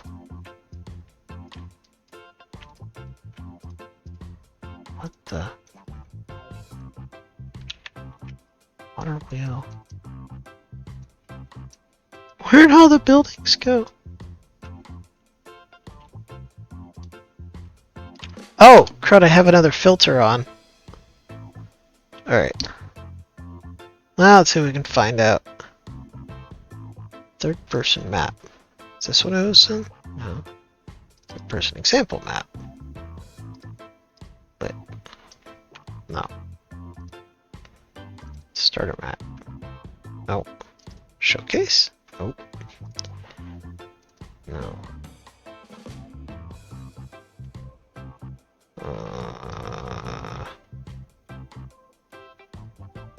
Possibly?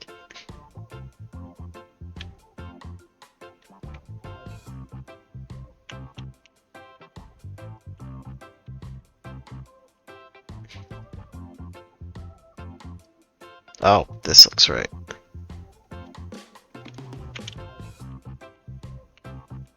Maybe?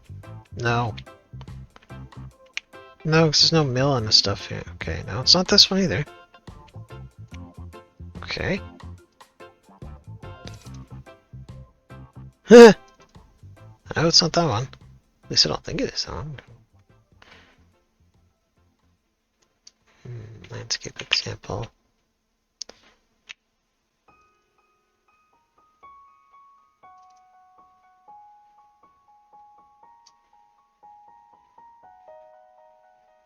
Possibly.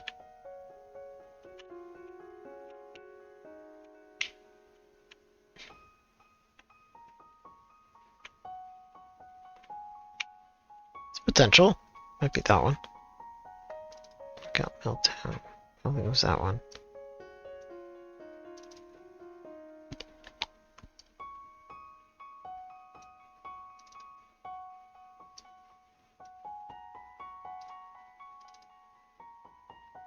Alright, I think it was this one. Oops. Game roll P. I think that's all it was.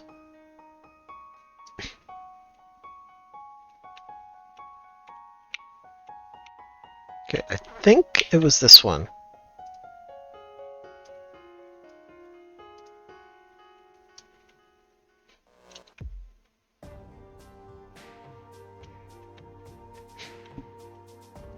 Yeah, okay, I think this is what we were using.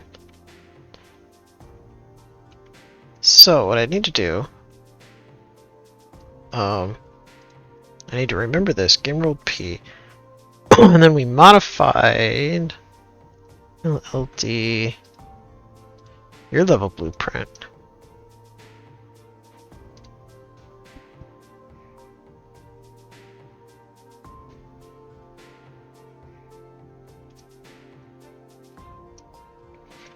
So I'd put that in. This. I don't know if it's going to let me copy this to another blueprint, though. It's like I got a copy there. And as far as I know, I don't know how to open up more than one level at a time, which is something you can do in Unity. In fact, you can have multiple levels loaded in your outliner all at once. And it's pretty neat. Enough blueprint.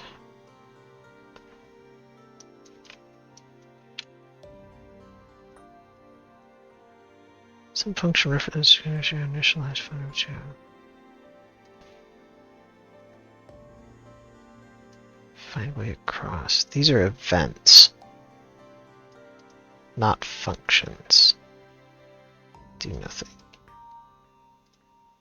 Because they're events.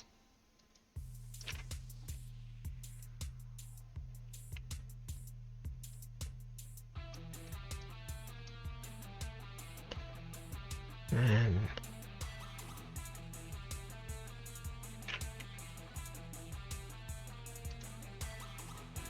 it's a variable. Where do I get?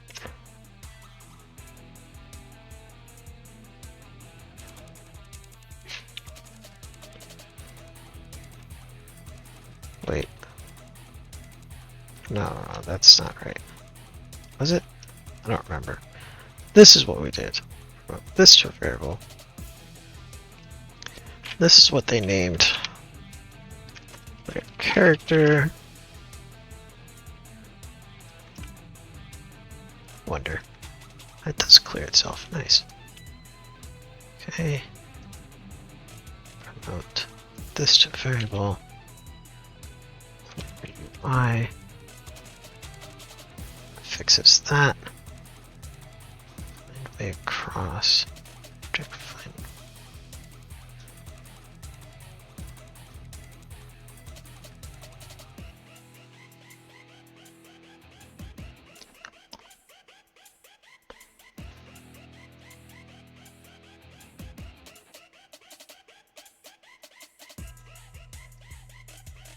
Way.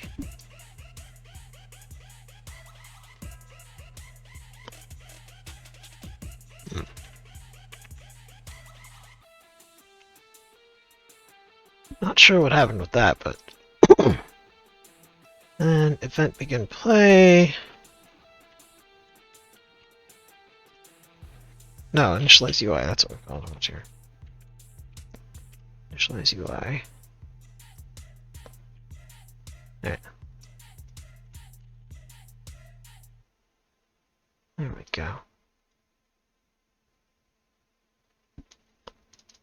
Let's give this a quick test and see what happens. I'll hit Alt-P to play an editor. After a few seconds, we should hopefully see our objective pop up. And it's been over 3 seconds and we don't see it, so we need to figure out why that is.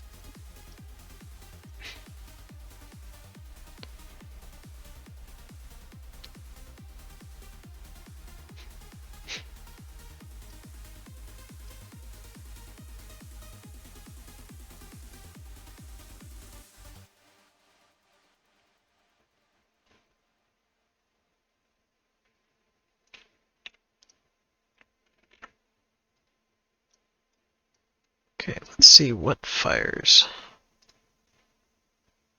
Okay. Well, that did fire.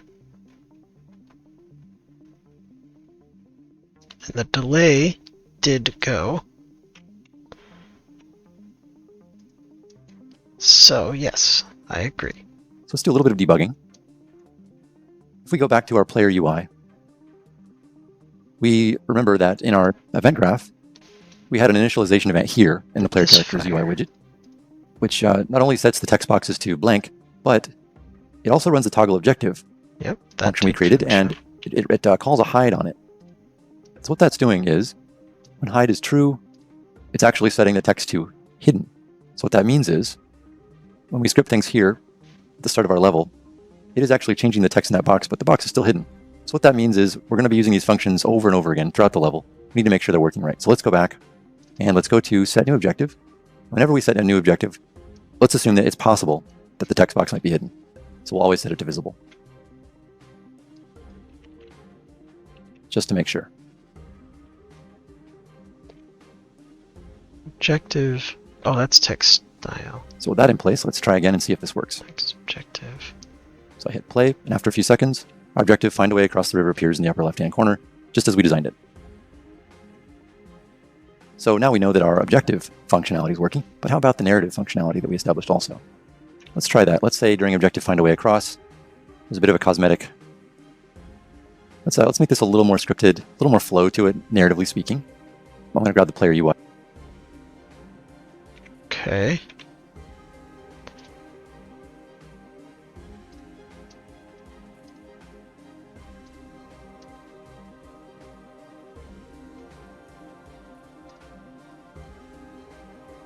Two, three.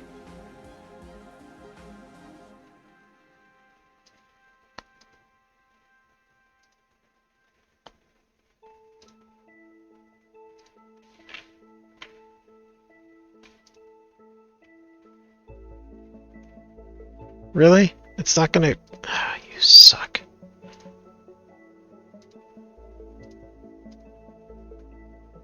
Two, three.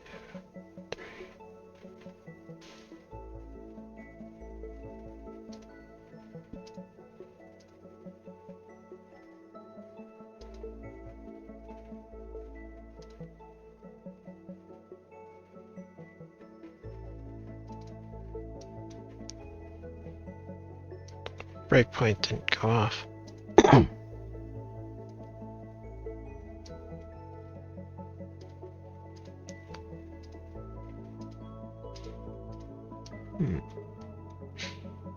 Here, I'm going to do, let's make this a little more script of a cosmetic. That's working, but how about the narrative?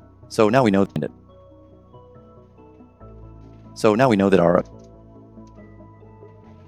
so I hit play. Let's try again and see if this works. So I hit play, and after a few seconds, our objective find a way across the river appears in the upper left-hand corner. Okay, what did I do wrong? This is firing, but this is not.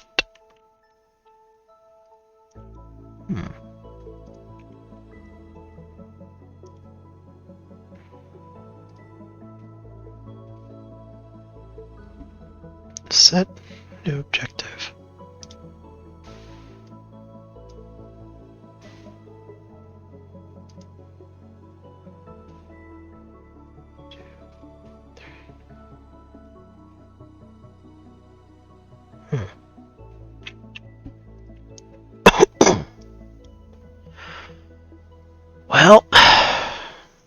very confused. Because I can see this is firing. 2, 3, fire. So this does fire, but this doesn't get triggered. 3, 4. Why? Why are you not getting called? I don't understand.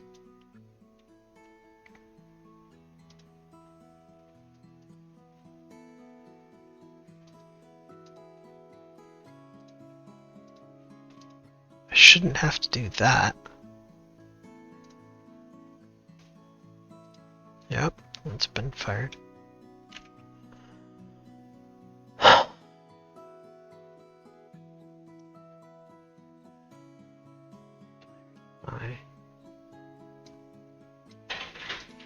I'm very confused. AFK a minute. So, why is this not firing? I don't understand.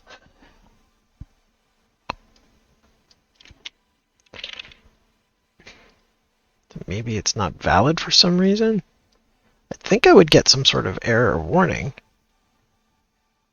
if that was the case. So let's do that. Wait a second. Oh, it's not valid. Awesome. Because we're never... Wait. What? No, we set this here. Player UI.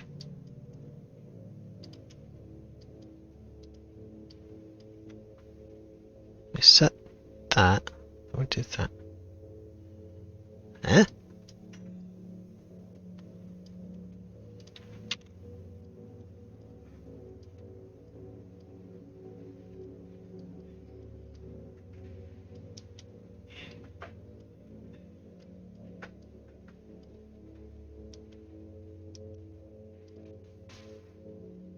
Oh! So... Player UI widget from here is not... Okay, that would make sense why it's not executing. Okay. We know it's casting correctly.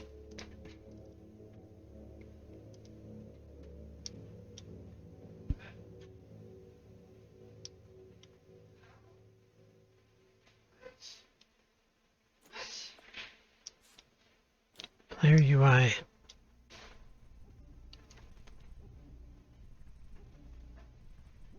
That's getting set here.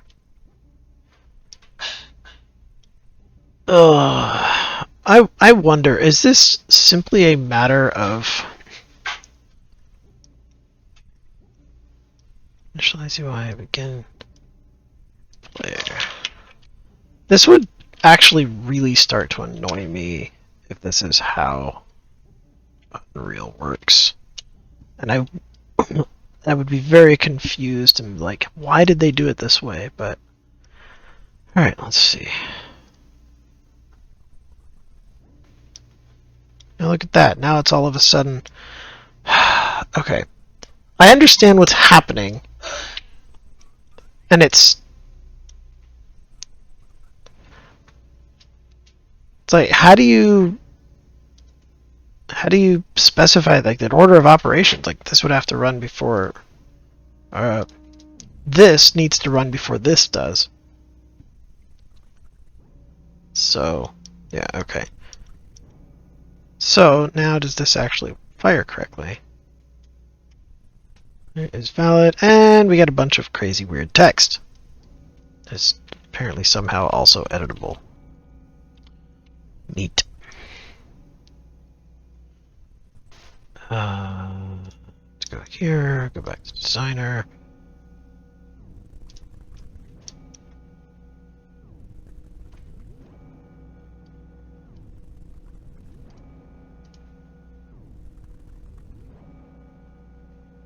It is read only.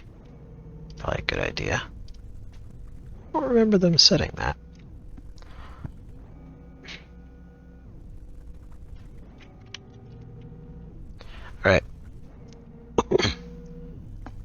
I am going to just go ahead and continue. A few seconds. Our objective, find a way across the river, appears in the upper left-hand corner, just as we designed it. Even though it's being weird. So now we know that our objective functionality is working, but how about the narrative functionality that we established also? Let's try that. Let's say during objective find a way across, there's a bit of a cosmetic. Let's make this a little more scripted, a little more flow to it, narratively speaking. I'm going to grab the player UI here. I'm going to do narrative, display narrative. So this is the function we created for display narrative. And I'll add a cosmetic delay here also. And let's set it to 5. So what I'm trying to do is I'm trying to create a sort of 5. So what I'm trying to do is I'm trying to create a sort of an experience where the player is given their sort of opening story, the thread of their opening story, right? So we want to display the narrative here, show. And for text, let's say we're narrating this like in the sort of speaking to yourself. So it says, I have arrived. Well, let's try this. I have emerged from the surrounding woods onto I'm fine with just I have arrived. the river's edge. Let's say this is here like 5 seconds. And let's say 5 seconds later, the find a way across the river objective appears. So let's give this a try. This is kind of the setup.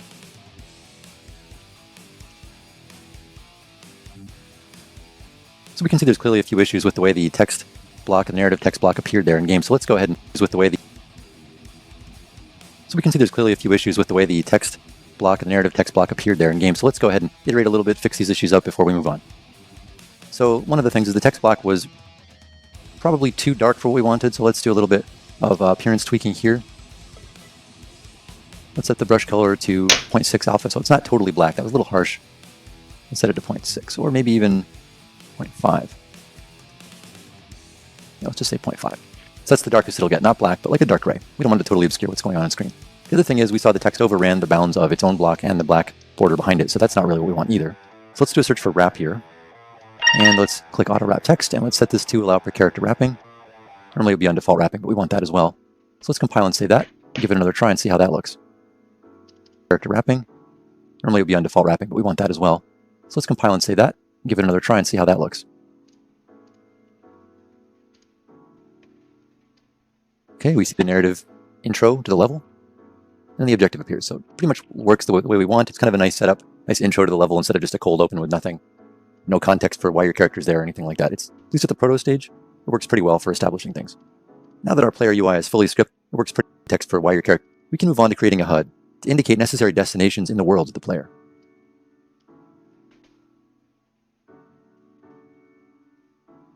Might need to change the font color.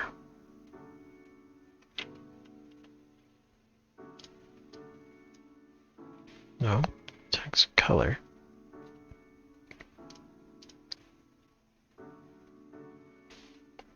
Shadow color, color opacity. Eh.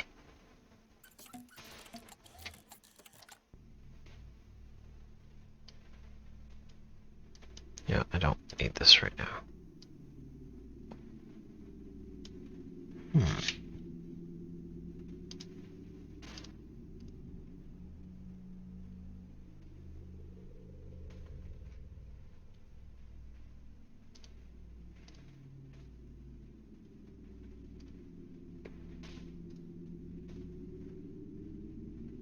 Oh, now I'm just confused.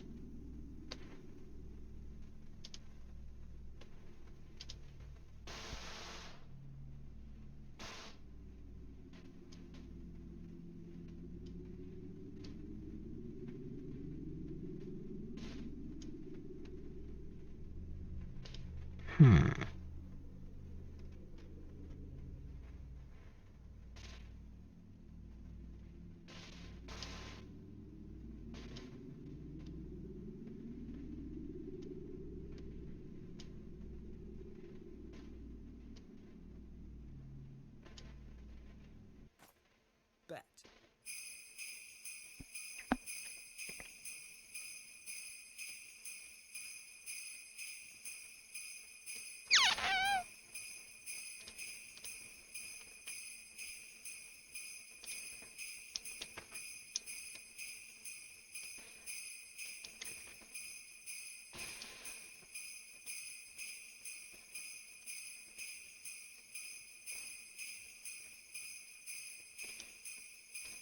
Why do you have...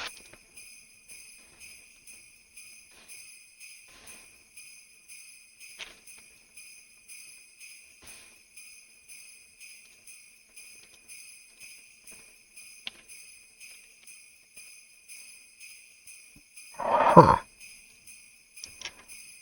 Oh, you are up here. Okay. There you are. So, if you're there, but then...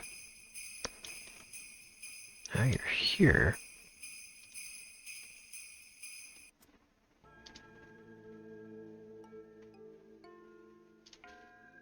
But then... What?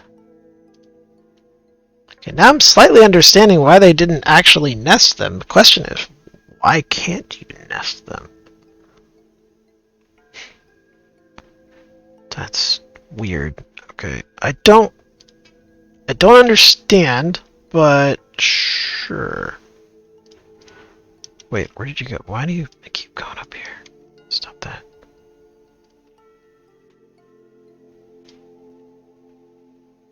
No, stop doing that, please. Dude, seriously, I need to move the freaking thing that I have selected, not the...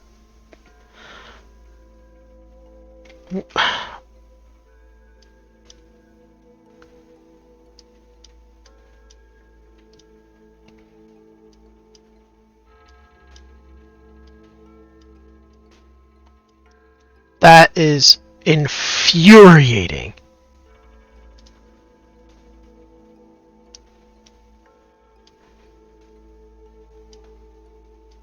Yeah, I hate working with Canvas stuff. I can tell that Unreal's UI is going to drive me up the freaking wall after having come from Unity. Unity's UI is so much better. This makes me cry.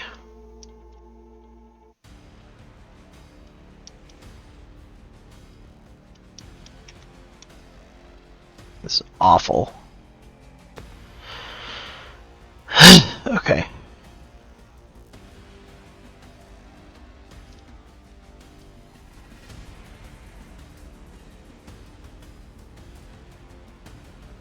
Now I'm very confused of why this render opacity is... Oh, why are you... You're supposed to be... For one, you're supposed to be over here, and two, you're backwards. Why are you backwards? Pretty sure I set this up right when I did it earlier, but I don't know. And also, wait a second, is this... That's where the keyframe is, isn't it? Oh, you gotta be kidding me. Okay, that's... Render opacity, what? What?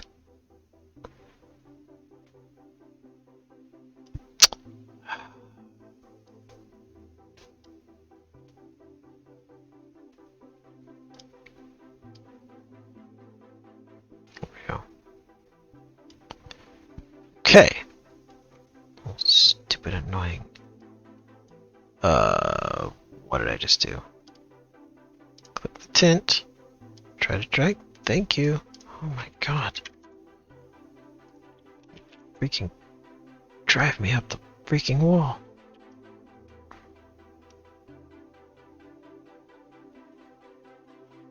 And no text. Cool. Awesome. And bloody freaking tastic. Why?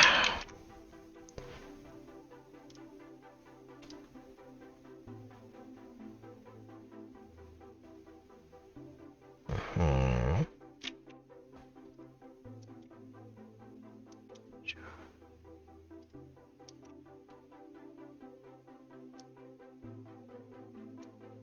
Display. Display narrative.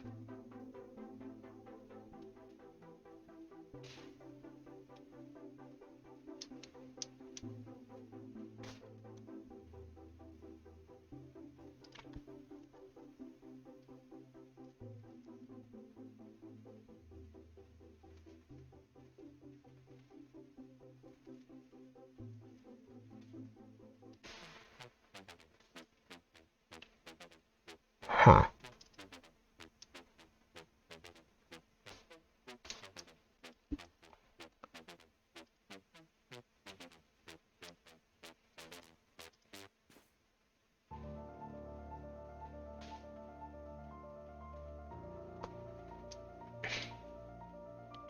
At least now we're getting the breakpoint, but it's not what I want.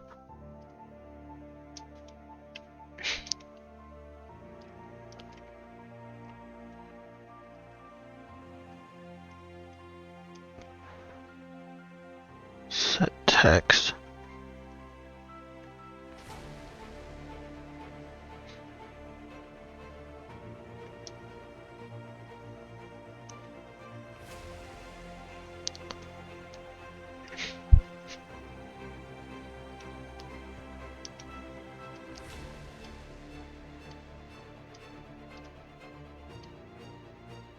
That.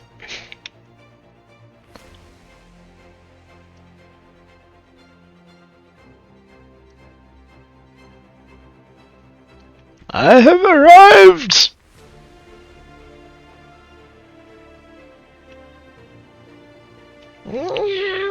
Splat. Okay.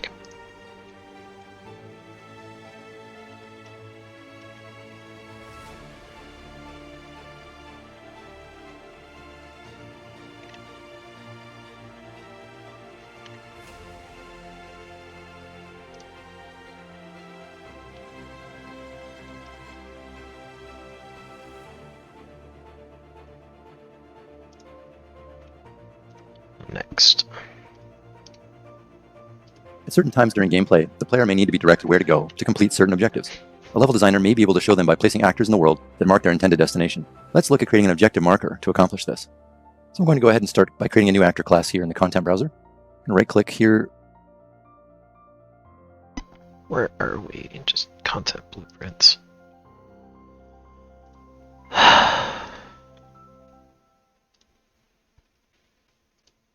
In the blueprints folder and just use blueprint class, and actor's fine for what we need. We'll just call this BP underscore objective marker.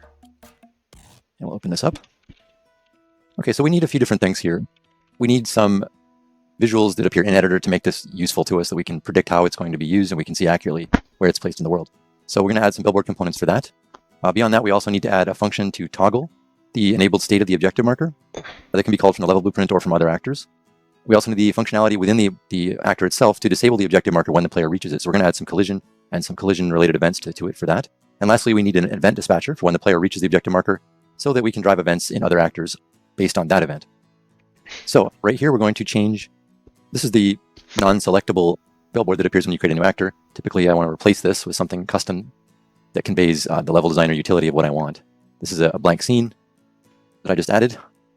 I'm going to rename it root and just drag that there so we have nothing in the world. Now I'm going to add my own billboard that'll show me in the editor viewport where this actor is placed. So here's our new billboard. I'm going to change this to something placed in the editor view. Now I'm going to add my own billboard that'll show me in the editor viewport where this actor is placed. So here's our new billboard. I'm going to change this to something more descriptive, the default Unreal waypoint texture. And I'm just going to go and move this up a little.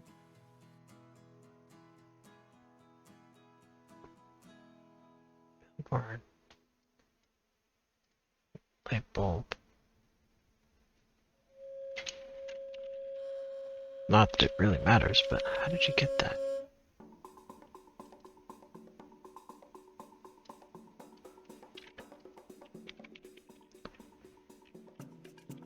What? What did you do? The default. Oh. You have texture I don't have. That's one. Waypoint. I only have one waypoint. Unreal waypoint texture. And I'm just going to go and move this up a little. I'll set it at, let's see, raise it to 50. And then I'm going to add another billboard. And this next billboard is going to use a custom texture that I've included in the project files. And this will represent the sort of diamond-like waypoint shape of the objective marker. It's the only one that I have! This will be grabbed by the HUD later for the exact world location. This doesn't need to be connected. All right.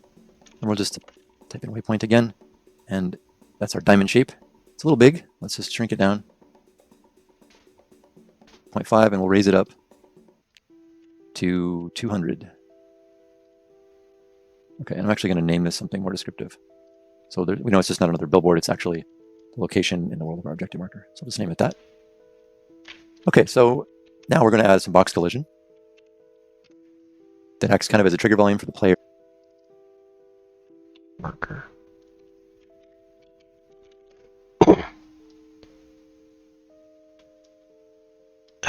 No, I don't.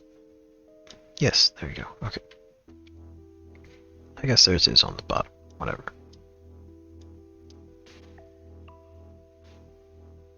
I don't want to attach it, I just want to move it down.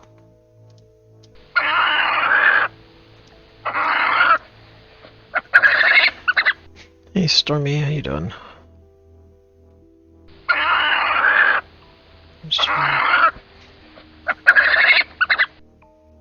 So you move this to negative 400.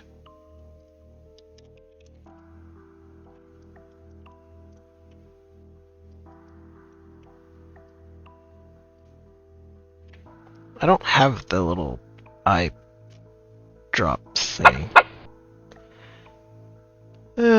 I'm here, Stormy. Hope you are doing well. Bark.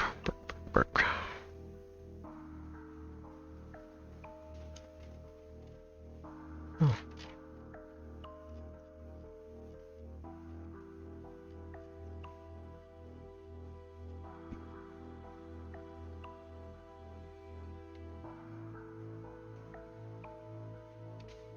Alright, well, I don't have whatever little dropper pointer thing. I don't care. It's a different texture. Arriving at this destination. Okay, so first, oh, right, a box. You put that under. Wait, what? Oh, I'm so confused. What did you put where? You put that at 200. Okay, this is at 200.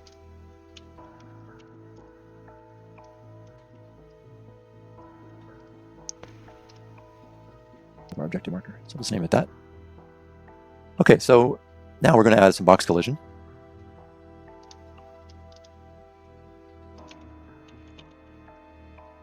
Box collision, yes. But that's going under this, apparently. That acts kind of as a trigger volume for the player arriving at this destination. Or, okay, so no, first, it did go under that? You go to left view so we can see it from the side. I'm going to raise the box collision up to 200. And then for editor utility reasons, I'm going to go in the construction script and allow for editor. Okay, so your box is up 200. On top of that? For utility reasons, I'm going to go in the construction script and allow us to decide once this is placed in the world, it doesn't need to be a child of that. Once this is placed in the world, whether or not we want to use the trigger volume that's included here. So to that end, I'm going to make a new variable, call it use trigger. We'll expose it so we can actually change that in the instance. And I'll drag it here. And whenever I add a new variable, I like to add a category to it with the name of, generally speaking, with the name of the actor that it's part of. So if we have to access this actor from maybe the blueprint script somewhere else, we know which variables are actually part of this actor, and they don't get lost in the shuffle of like all the variables in Unreal. So I'm going to take the category here and just name this objective marker. So we'll drag all of our other variables under that category right here. Okay, so if use trigger is false, what we're going to do is destroy this component, just remove it so it doesn't confuse anything. Oh, this might be if that do this actor is manually scripted instead of using the logic within the actor itself. So it just makes it clear. Also, if we are going to use the trigger, we're going to set the box extent. Destroy component. I.e. the size of the box. Destroy with another exposed variable. I'm going to promote this to a variable here. And drag it under the same category. Expose it. Destroy component box. Okay.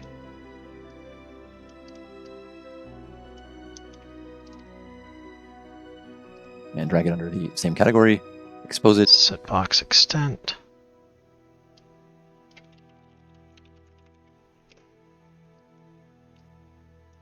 What variable?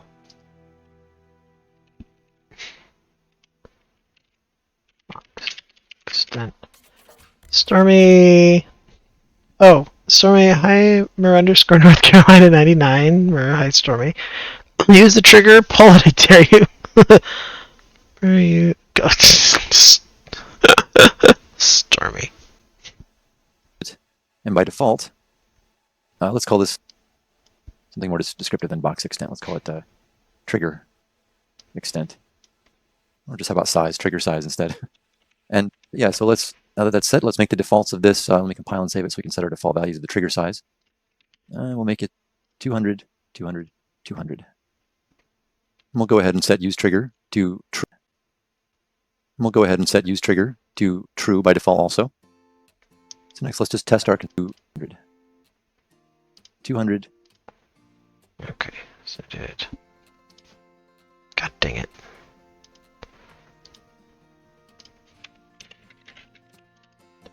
Hundreds, use trigger. 200, 200. And we'll go ahead and set use trigger to true by default also.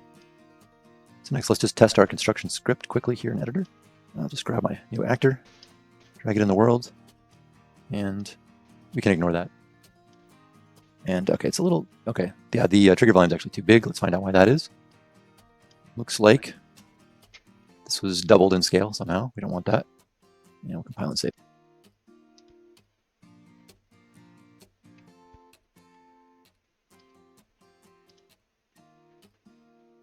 That, and so now it actually sits on the ground.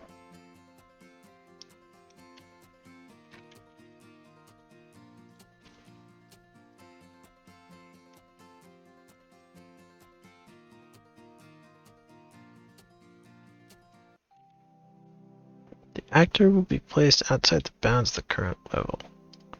What? Nope. I would really rather not. Okay, whatever.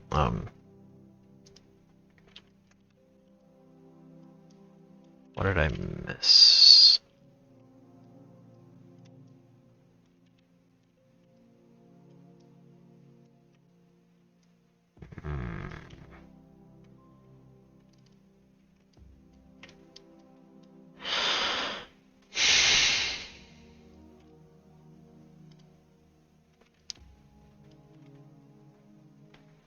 So this, I thought for sure I saw them put that at like negative 400 or something crazy, but I don't understand.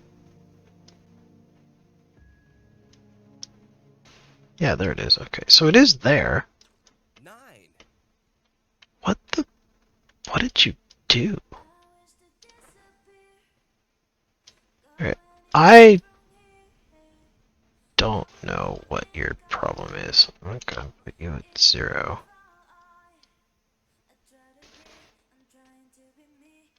Yeah, I know what they're trying to do, but the values that I saw them use, I'm so confused on. This icon in the world. So I clearly missed something. Like this, that's useful to keep track of those things so you don't drive yourself crazy and you can predict how you can use these things. That's good. Let's test the properties here. So we have objective marker use trigger. You can see if we click it to false, the trigger goes away. And then we can change this.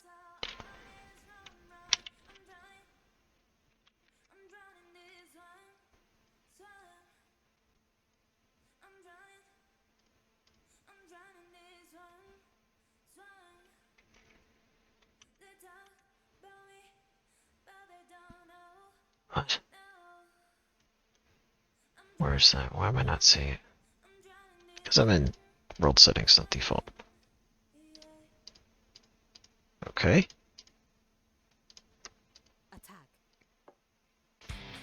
Size of it here by dragging or typing in values. So that's useful there. So let's go back. I didn't make that visible. That's why I'm not seeing it. That's totally fine.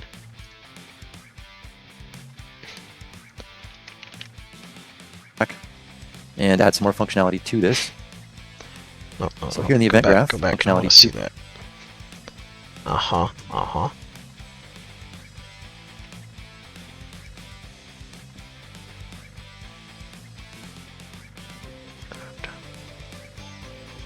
Box selected. Your box is at 200, mine is at 300. Fix that. Okay. Okay. Here, I'll take it. Do this. So here in the event graph, we'll just delete these items there. We're going to add a collision event here on component begin overlap for the box. And because the player, there might be some gameplay where the player walks through this trigger volume, but we don't want it to trigger anything yet. Maybe the objective is not enabled yet. So we're going to add a new variable here called enabled. Drag it into the same category. And this, the events will only fire from this Oh, I event can here just do that. if it's enabled. So we'll do branch That's check on cool. this. And from here, we will just do a do once node. Typically speaking, once it's triggered from the player reaching it, that's all we need to know. I always like to add event dispatchers for all of my actors. This is no exception. We'll just call this on objective marker reached. Do then we want once. a few different things happening here. So let's do a check. Let's add another branch check here, and I'm going to do some more Boolean condition. Marker reached. We'll just call this on objective marker reached. And then we want a few different things happening here. So let's do a check. Let's add another branch check here, and I'm going to do some more Boolean conditions. One is if it's enabled, and if a new variable is true, we're going to call this disable on reached. Because what we want to happen here, if this is true, let's see if it's we'll make it true by default. And enabled will make true by default. So if these are both true, we want to disable this turn off pretty much this objective marker. So I'm going to make a new function that's going to run right here after this branch check. We're going to call this enable objective marker. And in this function, a few things are going to happen. We're going to pass some variables through the inputs. So I'm going to make a new function that's going to run right here after this branch check. We're going to call this enable objective marker. And in this function, a few things are going to happen. We're going to pass some variables through the inputs. One, just enable. That's true. And the second one, disable unreached. Because this is likely going to be called, or be able to be called also, I should say, from outside this actor. So we'll set this to true, say from outside. That's not what I meant to do.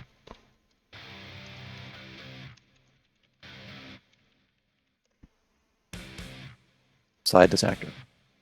So we'll set this to true. Not to true, I'm sorry, but we'll set the variable based on that function. Enabled, disable unreached. Then we're going to add another function, a call to the event graph, which is possibility to reset the functionality of this actor. So I'm going to add a custom event here that resets this do once node. We'll just call this reset on enabled. Okay, so here in our enable objective marker function, we're going to add the call to that custom event to reset on enabled. Compile and save this. And we're going to add, well, first let's add this to the right category. Sometimes with duplicate categories, maybe you hit a space wrong or that kind of thing. We can clean that up later. But we're going to add some more functionality here that will enable us to chain objective markers together to enable one sort of as a series of markers that you'll see in the world. So I'm creating a new variable here that will be the objective marker class. And we're going to make this an exposed variable so we can choose a hard reference to it in the level. So I'm just going to make that exposed in the instance and drag it up into the right category there. I'll compile and save again.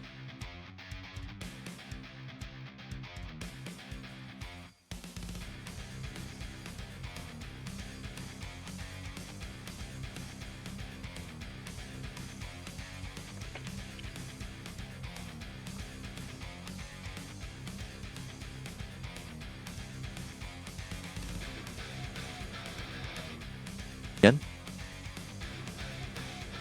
here in the game world, let's have a look at some of our properties here. Just going to drag this make a copy by dragging here, and move it over to, say, another location in the level. And I'm going to link these two together. Now, we won't be able to see the functionality yet here for the icons appearing in the world because we haven't done the work on the player HUD to reference these things. But yeah, it looks like we need, let's clean up the categories a little bit here. Just dragging these into the same category, so hopefully.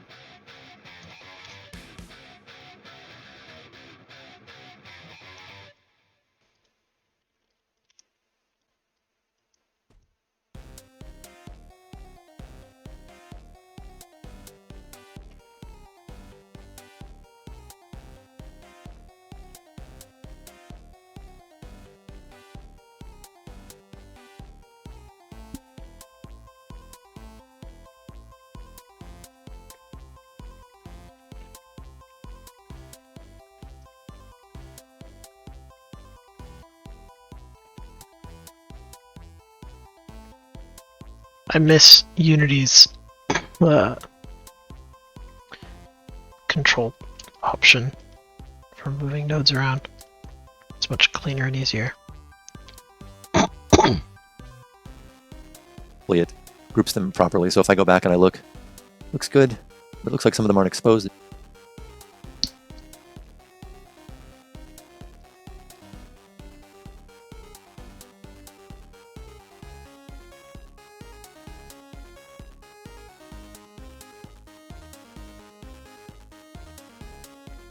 Oh, I see. So by putting them in a category, oh, that's cool. Okay, I understand. Because otherwise it'd be under the default. Neat.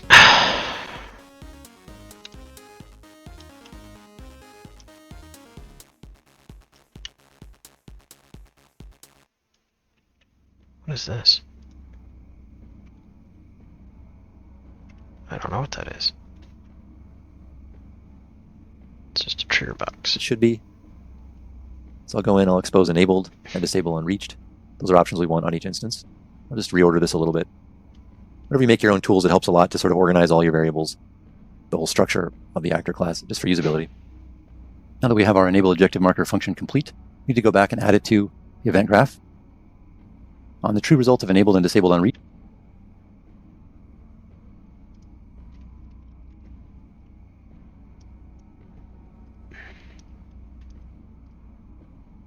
we want to call this.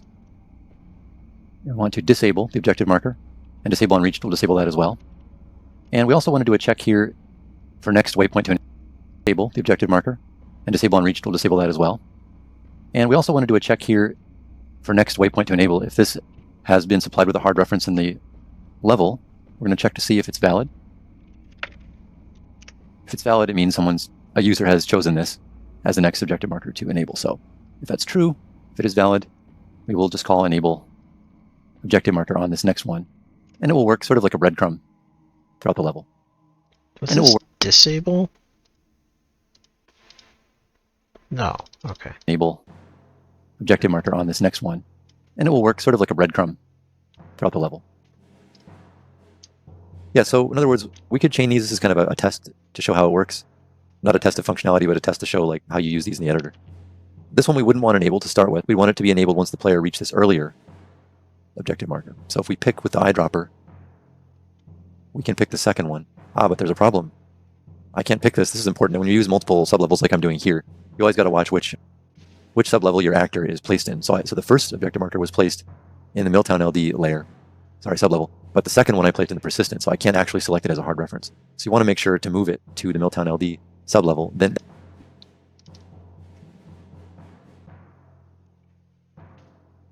oh, that's where... Oh. Okay. So this is a fundamental thing that I missed because I didn't do the other tutorial. Interesting. So whatever they're looking at is something... Yeah. This. Persistent level measure. Oh. So I don't have experience with this yet, so I'm going to have to run through a tutorial for that. sublevel. But which sublevel your actor is placed in. So which goes back to where I was saying, like, oh, how do you open up multiple levels at a time? This would explain it. I just hadn't learned that yet. So the first spot, we can pick the second one. But there's a problem. I can't pick this. This is important. When you use multiple sublevels like I'm doing here, you always got to watch which sublevel your actor is placed in. So the first objective marker was placed in the Milltown LD layer, sublevel. But the second one I placed in the persistent, so I can't actually select it as a hard reference. So you want to make sure to move it to the Milltown LD sublevel. Okay, so...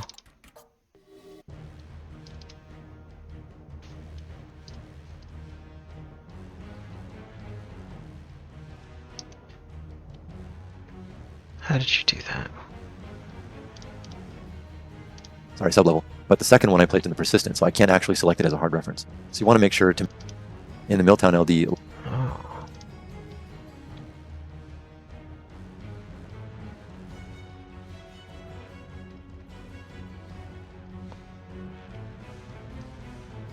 So did I just get lucky? Or are these...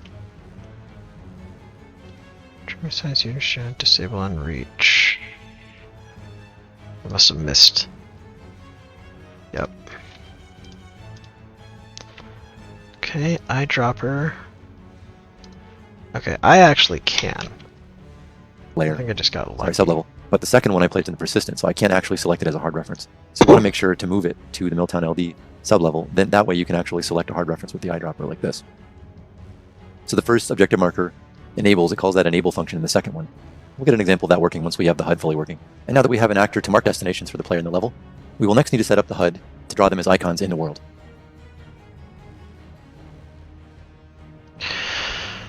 Oh, yay.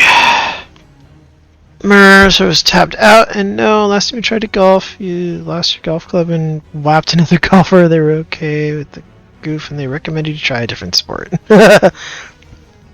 So, I think Stormy was being a little rhetorical in their question, simply because they wanted to share their lovely little animated icon.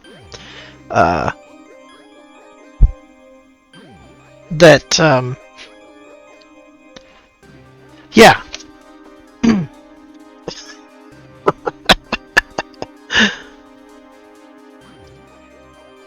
Oh, that's I just switched on. We will now look at setting up a custom HUD, or heads-up display, to translate the position of our objective markers that we will place in the level into icons that are drawn on top of all the level elements on screen. We're going to create our own custom HUD class that finds the location of all the objective markers that we placed in the world and draws them as on-screen data as another layer on the screen. So, by default in the world settings here, under game mode, the third-person game mode uses this. Nothing wrong with the icon, Badger's just dirty-minded, Badger. I have no idea what you're talking about.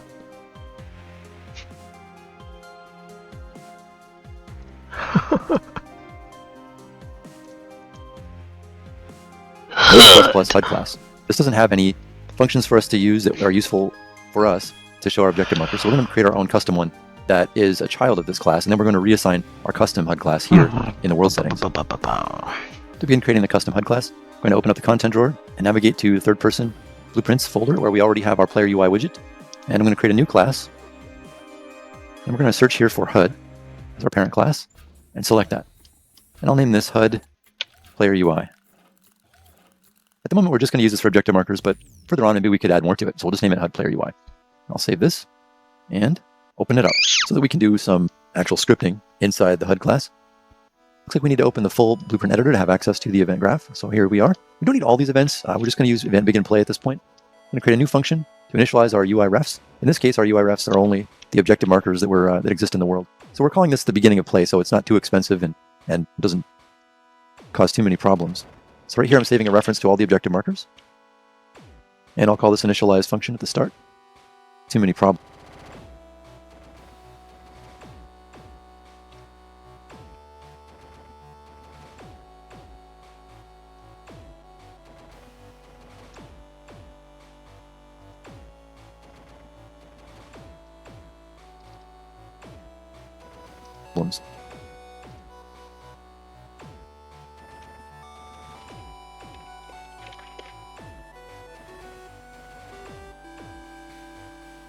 So right here, I'm saving a reference to all the objective markers.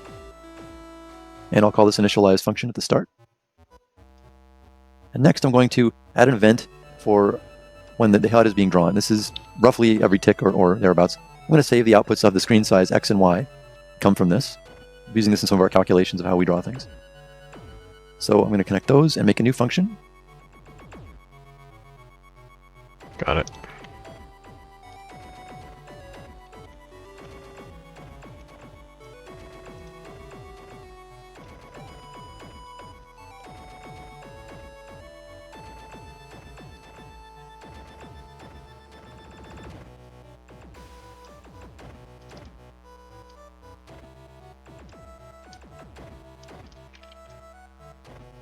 So I'm going to connect those and make a new function, which is our draw objective markers function.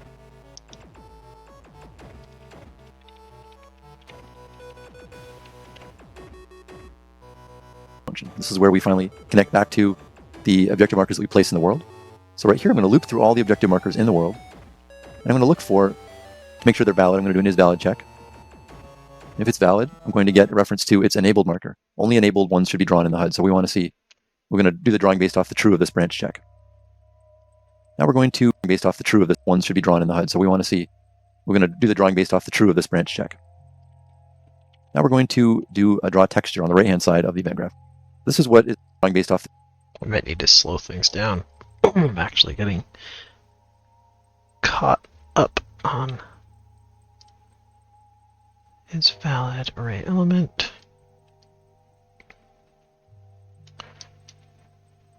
Enabled ones should be drawn in the HUDs.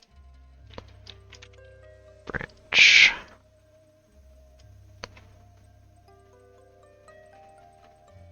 Array element enabled.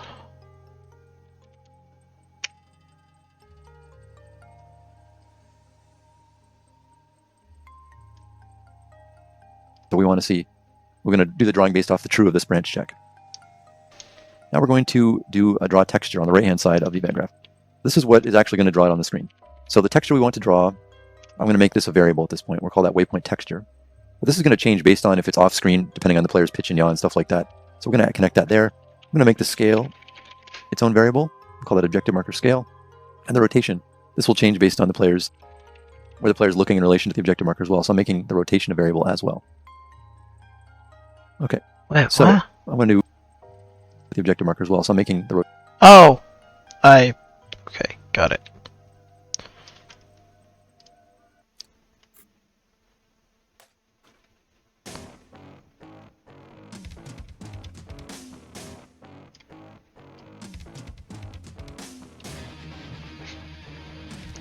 There we go. Capture Mario is starting again while you chain up the steam machine. No worries. Thank you for the lurk. Hope you are doing well. rotation a variable as well. Marker rotation.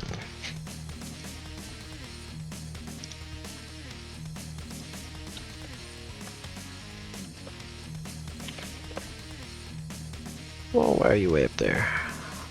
Get back down here. Okay, so I'm going to grab a reference to the objective marker component. That's the billboard we have placed inside that actor that actually determines the world location. So I'm going to get the world location here. And I'm going to feed this location into a project world to screen function. Get the world position from that and get a reference to the player controller at index 0, which is again our sort of default single player character. The only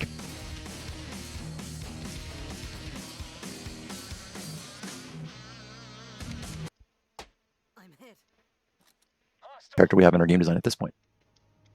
So I'm going to take the screen position and break this up into the X and Y, the length and width more or less of the plane of the screen, and I'm going to save these out as variables.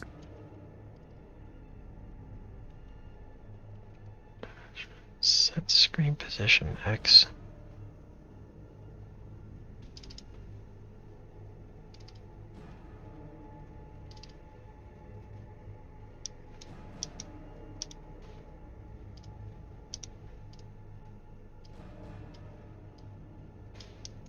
Screen position X and screen position Y. Just connect. So this is our true. I'll clean this up later. These to the true output of the enabled of the marker itself, and I'll just sort of move these around to give us a little more room. And I'm going to set up some screen locations here for where we draw the icon on the screen. Basically what I'm doing here on screen X and screen Y is I'm indenting the marker so that it's drawn in a little bit from the very edge of the screen. These are just some minor aesthetic concerns. It's not really the focus of what we're doing or the focus of the course, but these are just some values that I'm inputting here. Interesting. Clamp float. Value min max when show.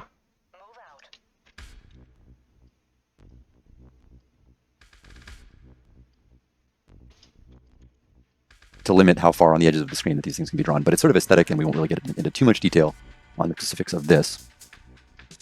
But Screen size. I'm using screen space X, left and right, and screen size Y, top and bottom, and just bringing in how far to the edge it will be drawn. So multiplying this by 0.95 to bring it in there on that edge. Oh, I see. So they're kind of creating padding, basically.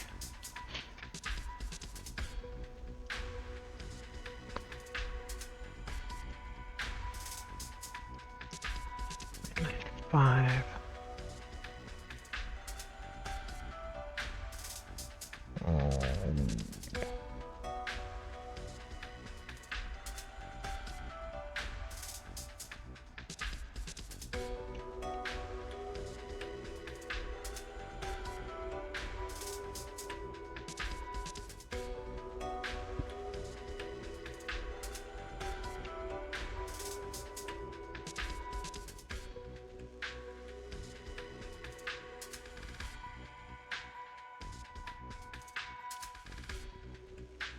And then on the Y, let's multiply this 5.9. And then we'll just bring it in a little bit from the edge there, and I'll set a minimum client value of 5.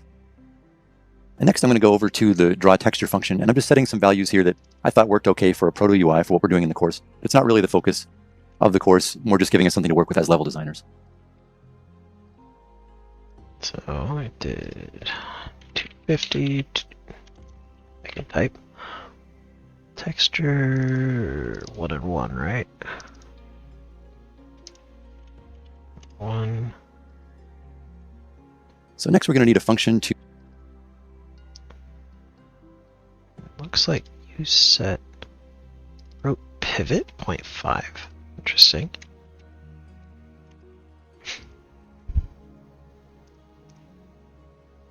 to draw and change the appearance of the marker image. So we're going to call this function set marker. Set marker image. Image. We're going to call it right before the draw texture. This is going to change a few things. Set position.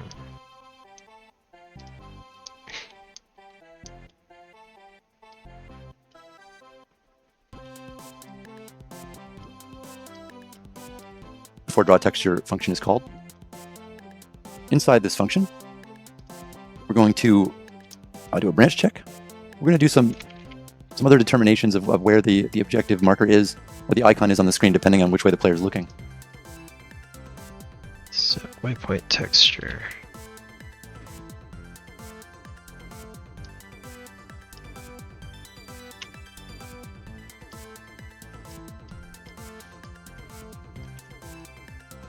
Right here, if it's true, we'll do the math on this branch check in a moment, but if it's true, we're going to draw the objective arrow.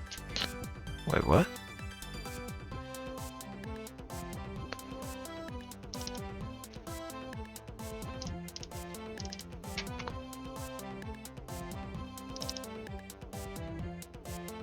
Waypoint texture. Oh. Waypoint texture is not supposed to be. It's supposed to be texture. Why are you? Move out. What are you? Object reference? What's up? I don't care.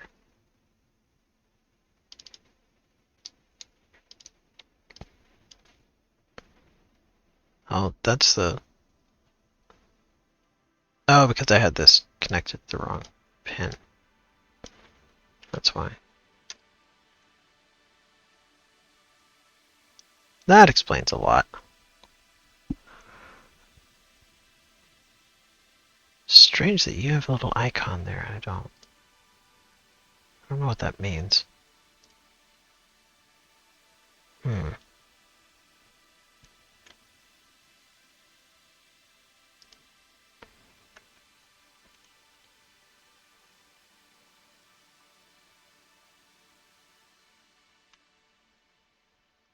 don't know what that icon means.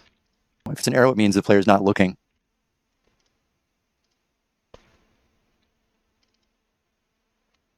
Objective arrow, objective waypoint. I don't know if I have that. Objective arrow. Cool. Awesome. Waypoint. At the screen space of the icon in the world. And if it's the waypoint texture down below, that means they are looking at it. So we're going to do a pure function here called isOffScreen horizontal. is off screen horizontal.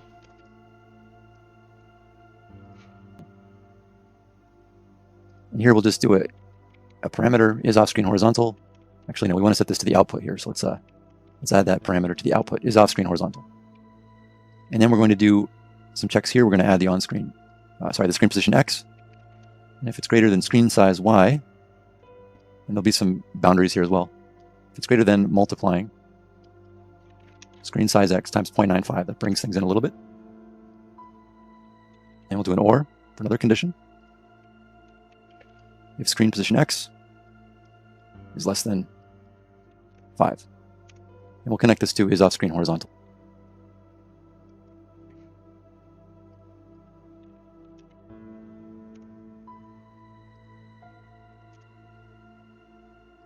A lot of hard-coded values here I don't like, but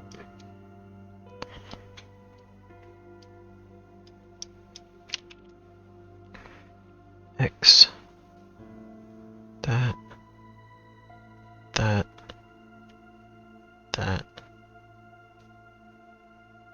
okay, looks right. And we want to make sure this is a pure function.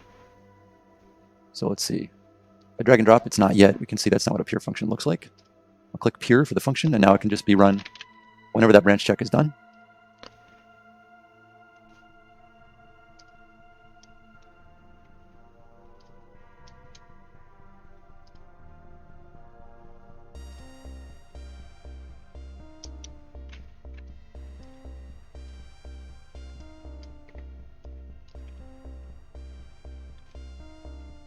For the function, and now it can just be run whenever that branch check is done.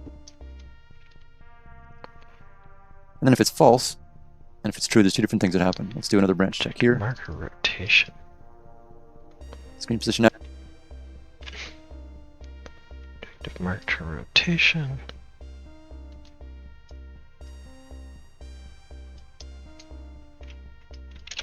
Branch. Screen position X. X is less than 5. Then we're going to set this objective marker rotation to 0, but to 180, so it gets flipped the other direction, meaning the player's looking like 180 degrees, 180 degrees the wrong direction. The arrow points them back to look at where it should be in the world. And if it's false, the objective marker rotation is 0, and it looks in the other direction.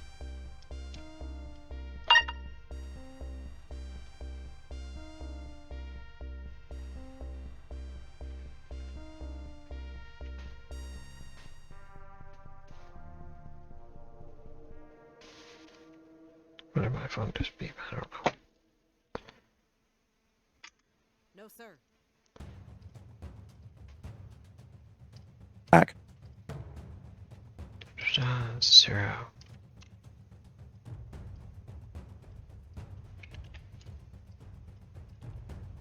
To look at where it should be in the world. If it's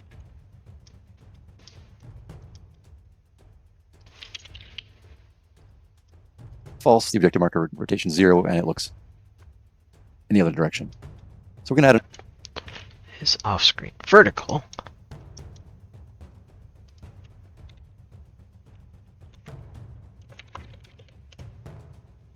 Why are there spaces here?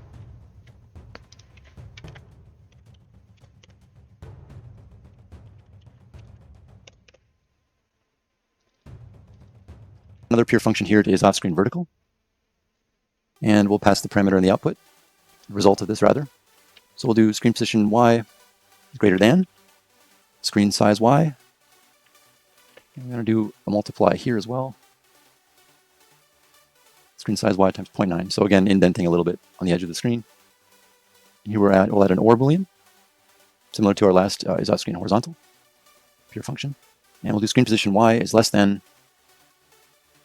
5. And we'll connect this to his off screen vertical.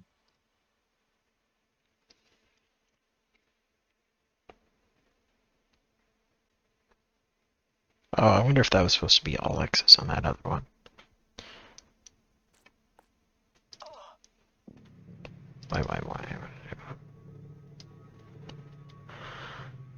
Y X times or Y less than 5 and 9.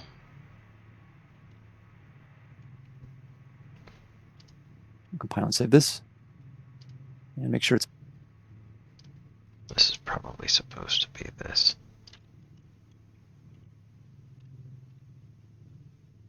a pure function as well, so we can connect it to our branch and run it on every branch check. So we'll connect it there. And again, we want to change the waypoint texture depending if the player is looking at the icon location in the screen space or not. Again, if it's true, we'll be drawing the objective arrow. If it's false, we'll be drawing the objective waypoint, the diamond shape.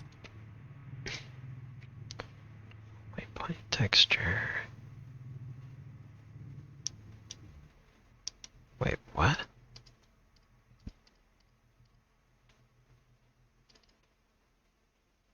We'll compile and save this.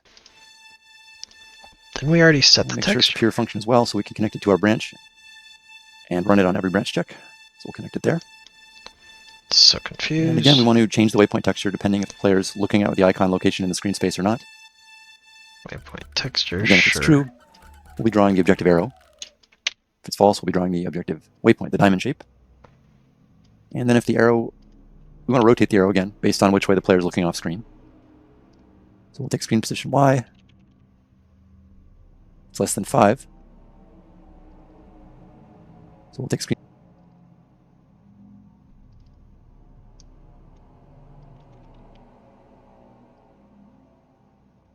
position Y. It's less than 5. Set the objective marker rotation minus 90. Again, to turn the arrow inwards toward the center of the screen from one side of the screen or the other side of the screen. And if the objective, the waypoint texture is just a diamond, we don't want it. 90. 90. Set objective marker rotation.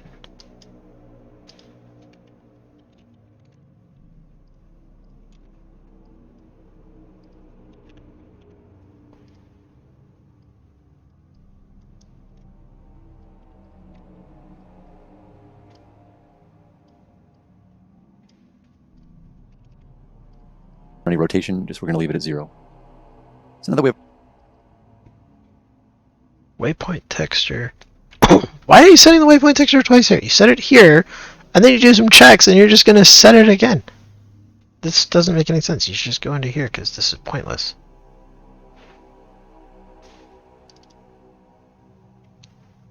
our set marker function all made. We're going to add it to the event receive draw HUD. So it draws this every tick. Now let's do a quick test here. Draw objective. No.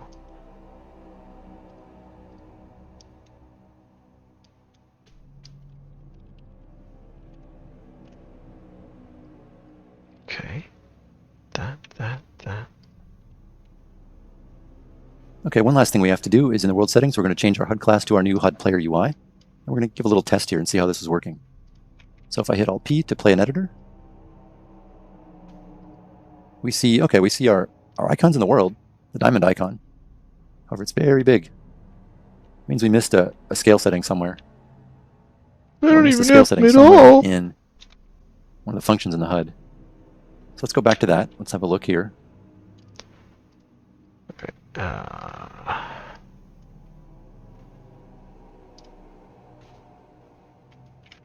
What's that one? It's this one. There we go.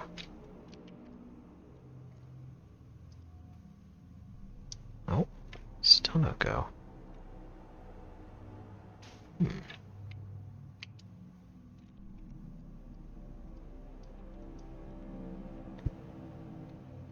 Curious.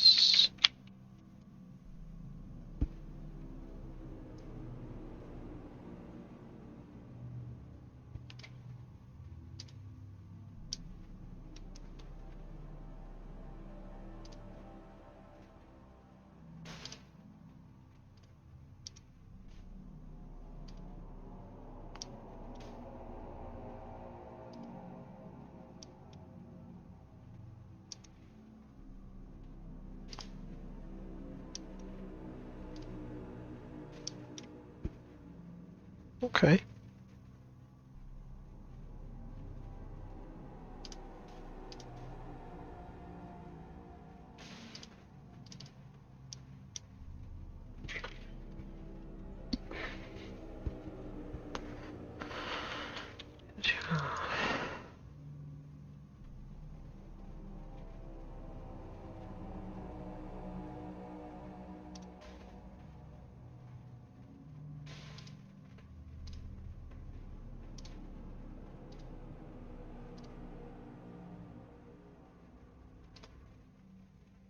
Okay, so we did get 2.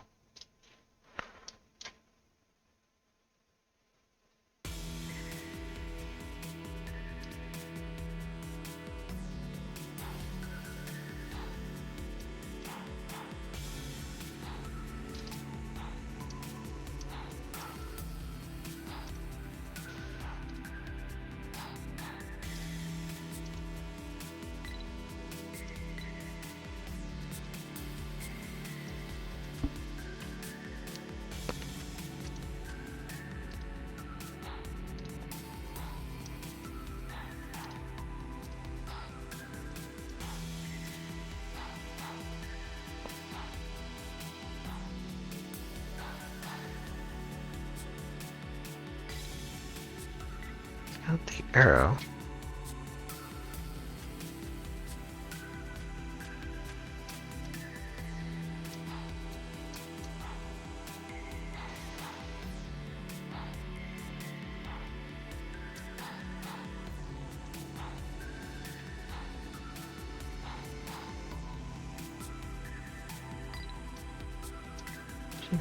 Let's go.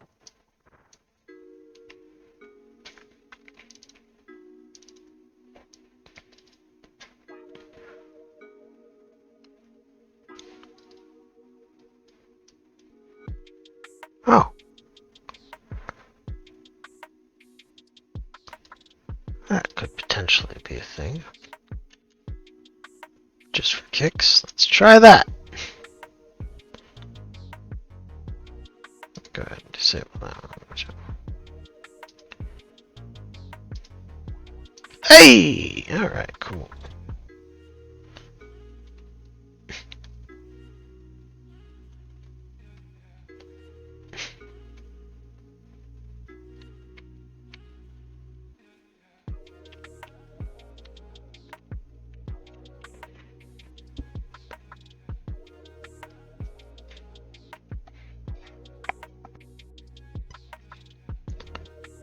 So we can draw objective markers. And yeah, it looks like... Okay, our objective marker default value scale is 1, which is really big. It's very We big. can change that easily. We can just shrink this way down. Let's do 0.125.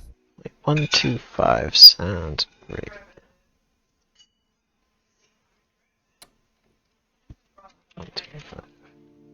Bye. That's so small. We don't want this to be an overwhelming, distracting element for the player during their experience, so let's see how that looks. Okay, that's a good size, but it's pinned to the top of the screen, which means I missed a value somewhere in the HUD. It's drawing that in the wrong place. And again, these... I think I know what they did. These values are largely cosmetic, but some of them are necessary to make it draw on screen. Oh, it looks like... Okay, down here on screens on... No? Yeah, on the Y, it looks like I should have added 0.9. I added 0, which means it was never going to draw on screen. So I added 0.9 to that, and it should be working now, and there we go. It looks like it's actually drawing where we place the objective marker in the world. Right, so when we turn our camera away from it, we see that it...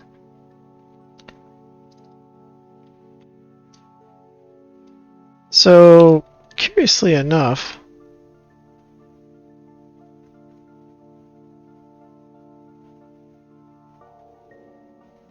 oh, that is nice though. That is cool.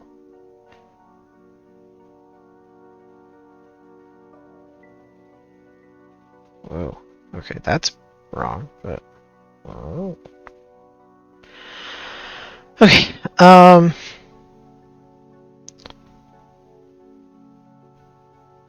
but it's showing the wrong one. Marker image.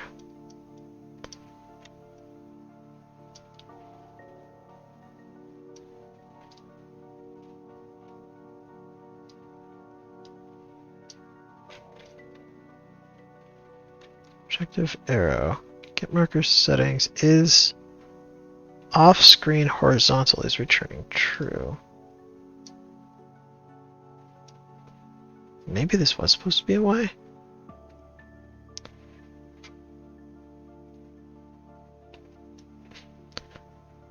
Off-screen position.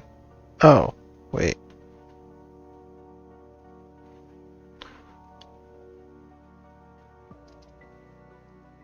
It's showing us the location of the marker off greater than screen size That's Y. the Y one. I need to go back to Multiplying. the X. Yeah, screen size Connect this- X. That's where I got messed up. I suspected that's what the problem was. Screen size X. That's that, which also means that this one is going to be wrong. This needs to be this.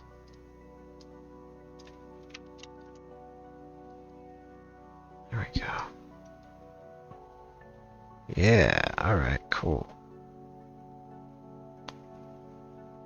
I think that's backwards. And that is...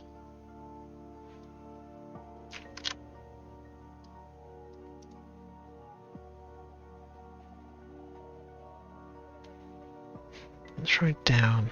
That's also showing down. Okay.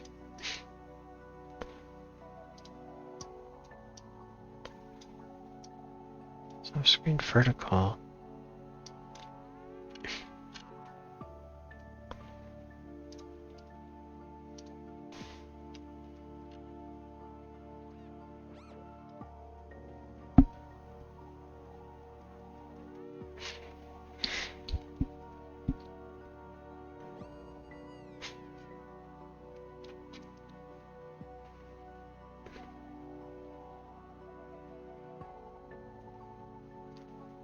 Is this supposed to be screen size or is this supposed to be screen?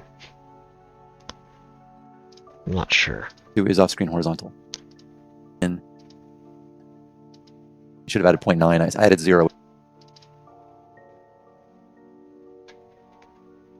which means it was never going to draw on screen. So I added 0.9 to that, and it should be working now. And there we go. It looks like it's actually drawing where we place the objective marker in the world. Right. So when we turn our camera away from it, we see that it's showing us the location of the marker off screen, so we can pivot our camera towards it. So that's good enough for what we need for Proto UI. And now that we have completed our basic gameplay UI functionality, Let's see what I adding messed all the up. objective markers required to inform the player of necessary destinations during play progression. Okay, And what that did I get wrong? experience, so way down. Okay. We have our set marker function all made. We're going to add it to the. So now that we have.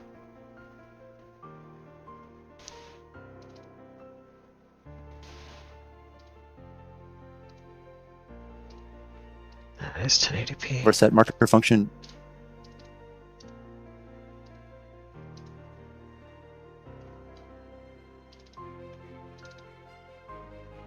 Oh, that is okay. That's so much better. Or not. We're going to leave it at 0. The waypoint texture is just a diamond. We don't want any. And if Negative 90, 90. Oh, do I have the wrong? No. But this is screen position Y, not screen size Y. Okay.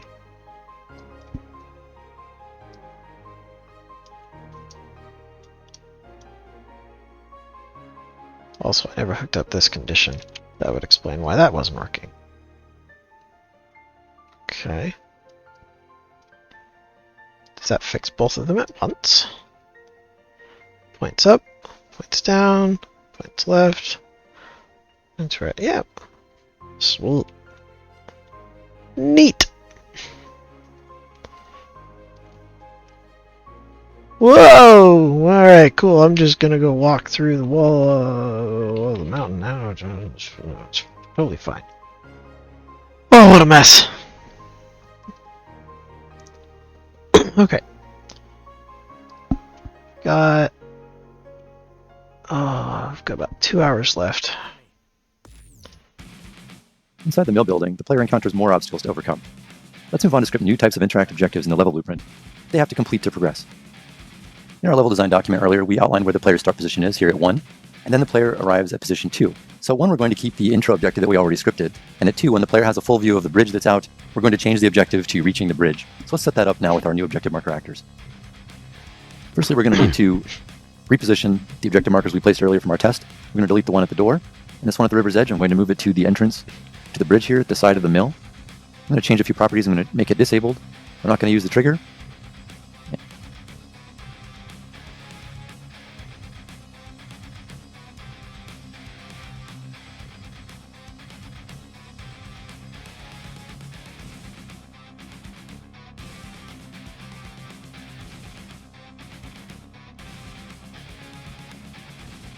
I'm going to delete the one at the door, and this one at the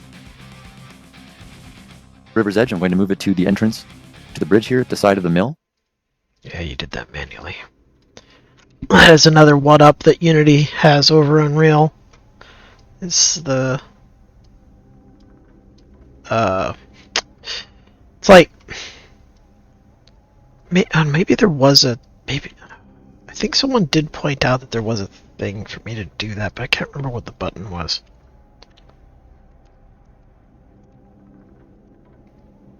But basically snapping to wherever it's being moved to. I just can't remember how to do it. It might be that. Alright. I'm going to change a few properties. I'm going to make it disabled. I'm not going to use the trigger. So... no trigger enabled. And that should be fine. So when the player reaches this position right here at the edge of the river, we're going to have a trigger volume set up that's going to enable that objective marker, and it's going to drive some objective scripting in the level blueprint. So I'm going to add an overlap event from the trigger right here.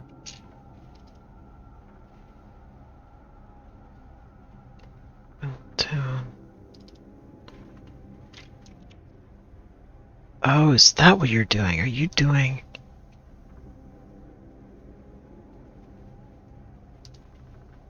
How did you open that?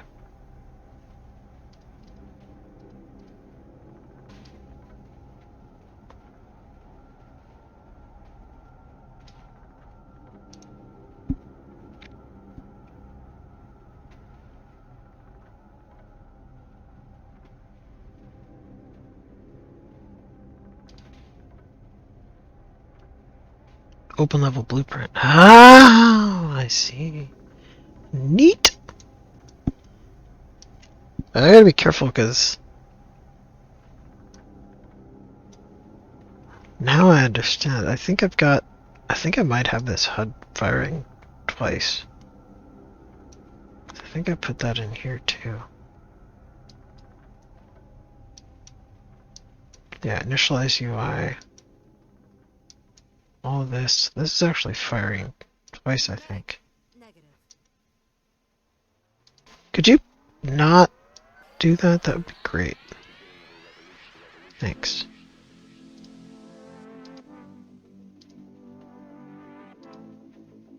Yeah. So, I don't think I want any of this anymore, which means I could probably just pop that. So it doesn't fight now. Find wave cross. Pop that too. So I'm going to add an overlap event from the trigger right here. And we're going to do a sequence because we're going to run two things in parallel. The first is we're going to overlap blocks from... And we're going to do... From what? Add an overlap event from the trigger. Oh, trigger bus. Got it. Okay.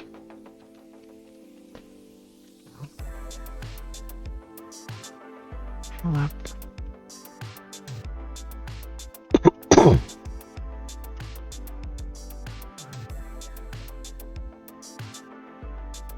No. What? So I'm going to Okay, you're in Milton Yeah, LD. lap it. Add event for. I wonder. Do you have that? Maybe just because you have it selected or something?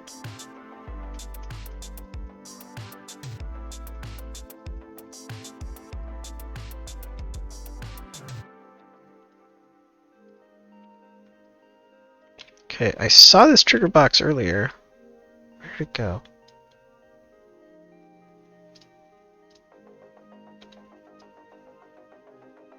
Oh, yeah, that. Okay.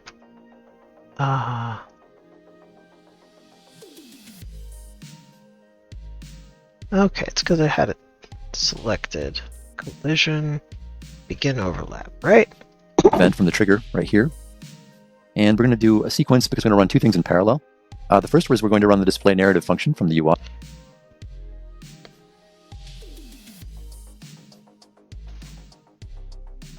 That... I don't like how I faced that.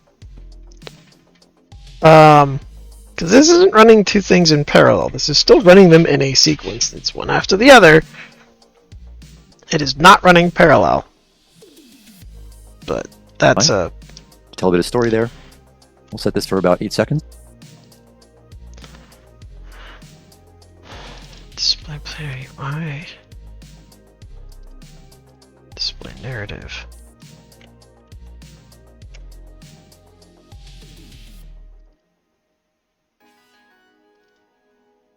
Show.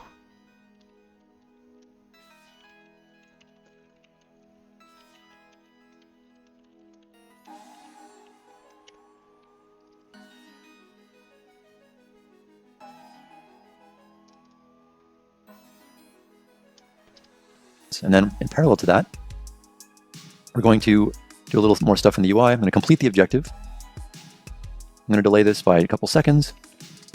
And then I'm going to toggle the objective. I'm going to hide it.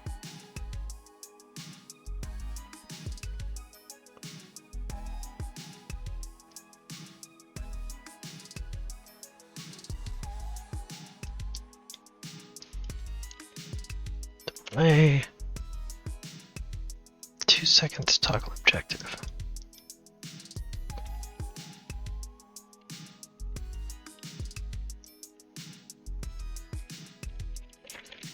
Toggle objective.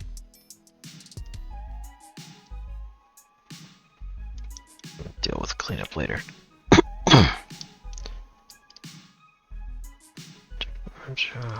Hide, clear on hide.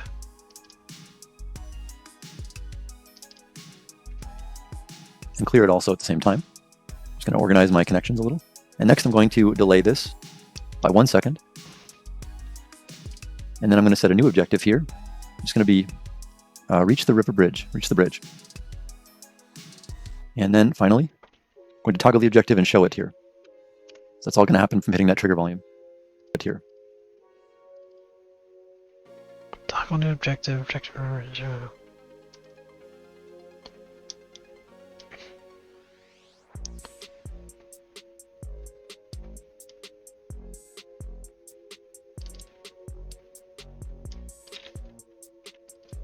So that's all going to happen from hitting that trigger volume. Then show it here. And then finally, I'm going to toggle the objective and show it. Delay. Toggle objective, set new objective. Here. So that's all going to happen from hitting that Okay. trigger volume. And lastly, now that I've selected the objective marker, I'm going to enable it. Objective marker. Bridge. Whoa, whoa, whoa, where'd you get that from? Oh!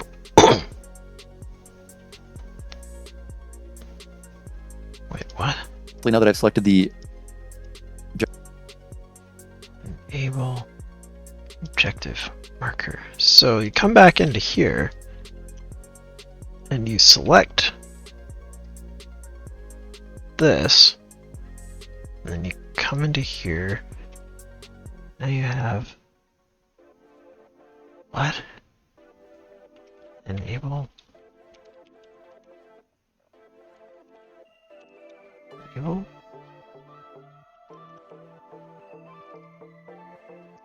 Enable objective marker.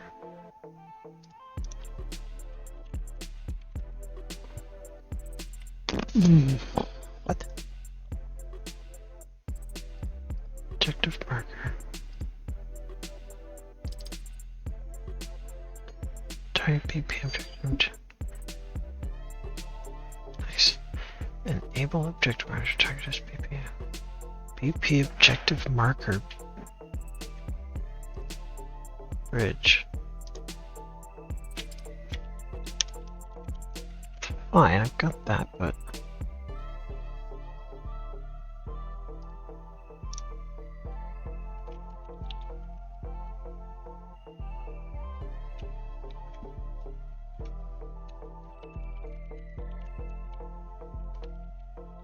what?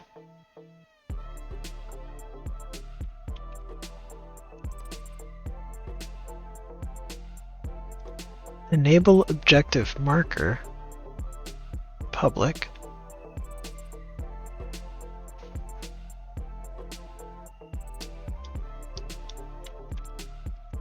What?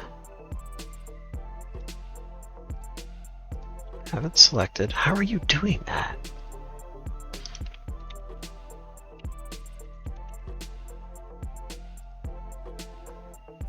That's how, because the stupid freaking context is not actually giving me freaking context. Thank you very much for throwing me off. Wait, but now your target is... Wait, how'd you get the target then?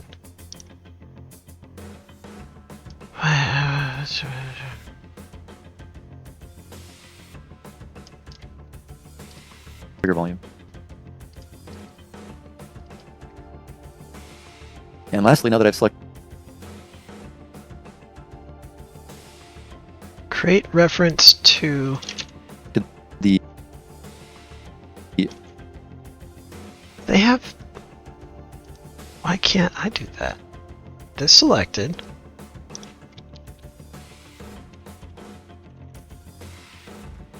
Create reference to my current selection would be great. What?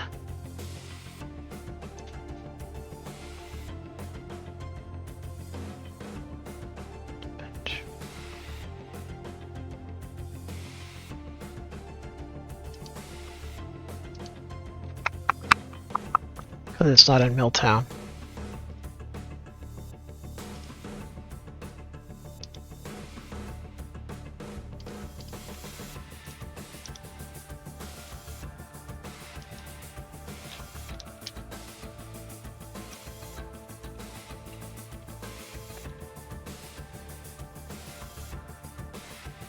That's why. Which I would have a better understanding of had I gone through the other tutorial, but that's okay.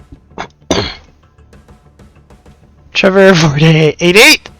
Nom, nom, nom, nom, nom, nom, nom. Hey, Don Trevor, hope you are well.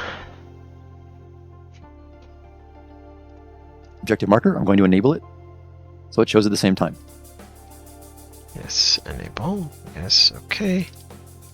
I'm going to increase these intervals a little bit here, and then we'll be ready for a quick playtest in the editor.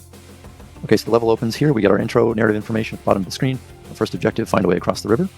And this time as we make our way up the river's edge, we hit a trigger volume right about here, and we get a completed objective in green. We get more information about the bridge being retracted. The objective marker appears in the distance, matching the reach objective shown on the left. So that transition's all working as we want. Alright, let's see what I broke.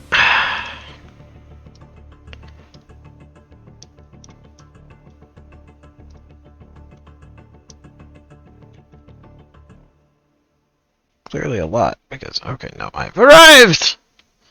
Huzzah. Okay.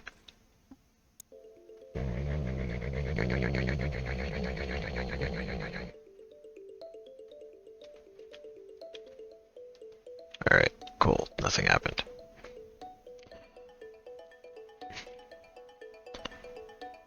Blueprint change, access node. Alright, well, that would...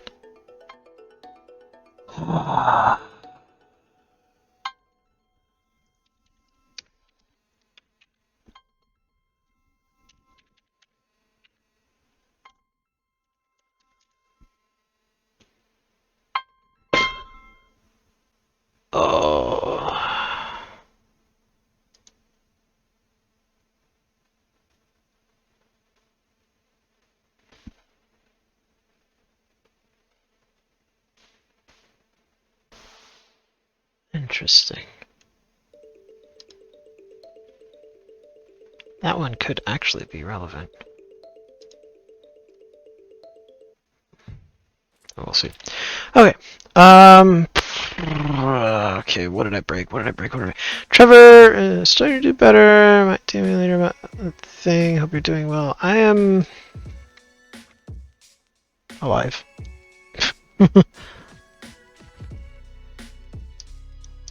But yeah, I'm not going to be around much tonight. I've only got like an hour and a half left before I'm going to be going for the rest of the day.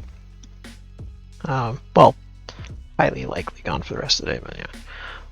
But yeah, you're still welcome to message. We can chatter when both available. What did I do? So first off, I think we just need to see, are we actually triggering? Is it actually even happening?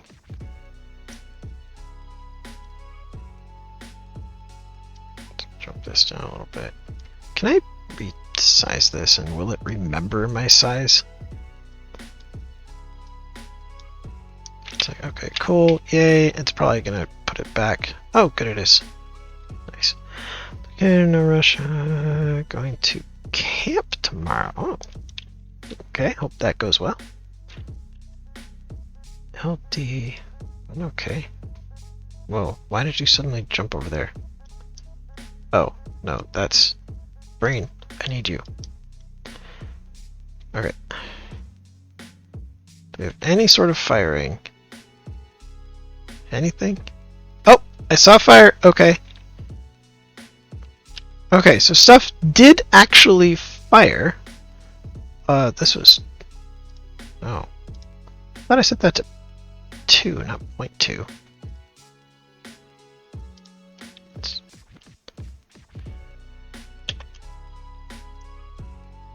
Okay.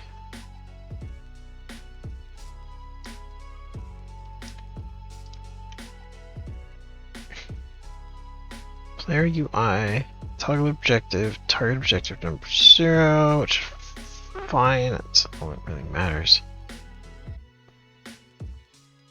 Although, they were still using...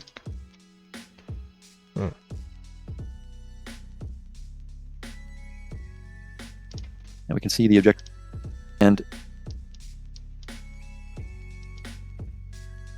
we're going to do a little more stuff in the UI. I'm going to complete the objective. Just going to organize my connections a little. And objective here. Then finally, what here? So that's all going to happen from hitting that. I want to see the whole thing, but We're going to run. I'll have to do it as they We're going to do go. a sequence because we're going to run 2 story there. We'll set this for about 8. So even the... Actually, wait. Did the narrative even go?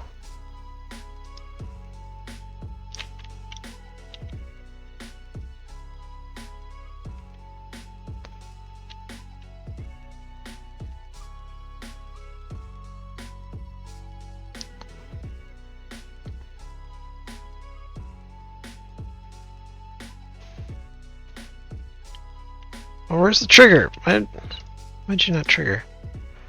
It's not freaking... Oh, this can be super annoying. Made the wrong one?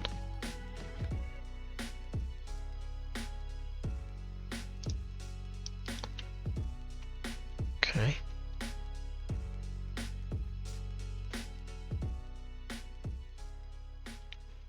Okay, so the display narrative triggered, except didn't.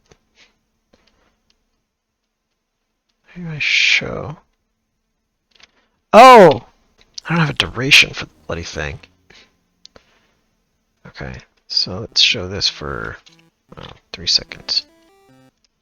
That should at least fix that problem.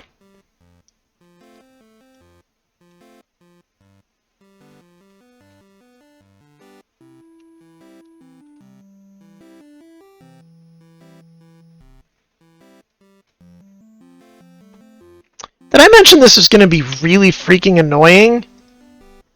Like, why? Oh my god. Watch, now it's... Okay, at least it's that.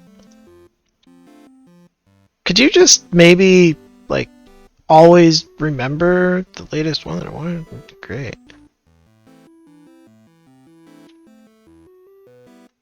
Okay, so display narrative... Jesus Christ. That's still fine.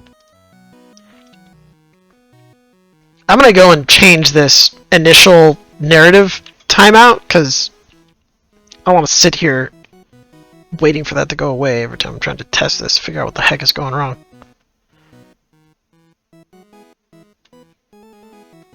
Okay, yeah, so it is firing, it's just it's not showing, so I'm gonna guess something's up with the display narrative part. That's what I show. Do you remember to see if we can get into call, show you what we're working with? Yeah.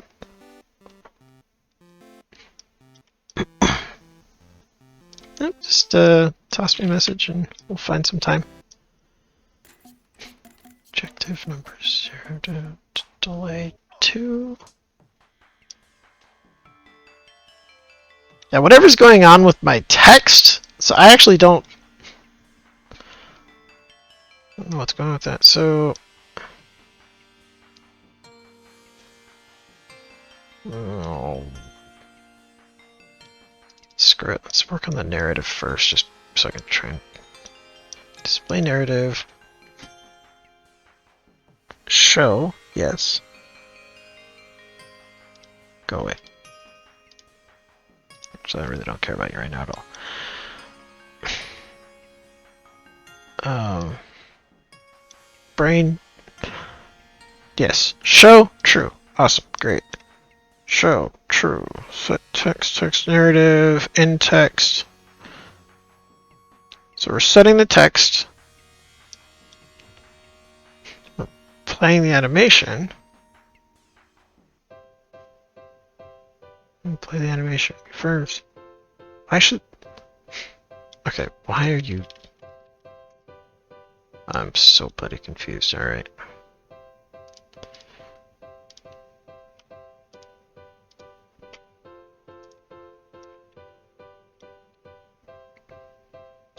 There's the first delay. Fires, great, done. Okay.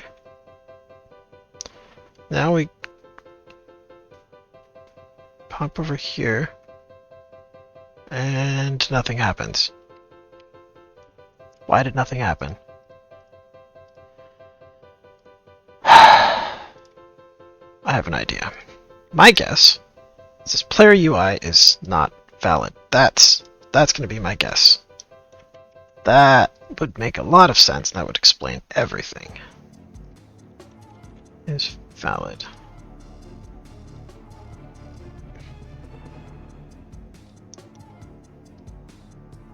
Sure, thank you. I hope you make headway with your Unreal development. Slowly but surely.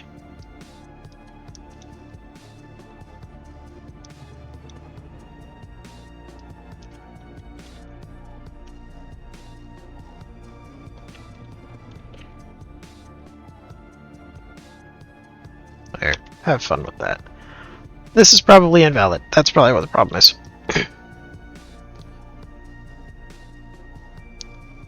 Show me a dough! Dough! Yeah, thought so.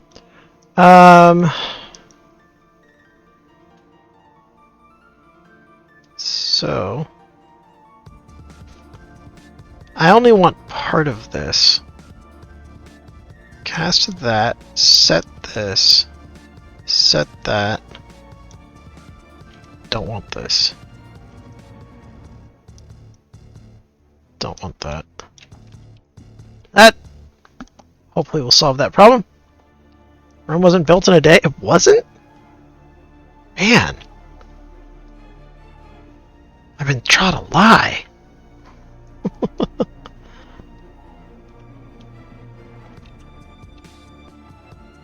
Oh. Hey!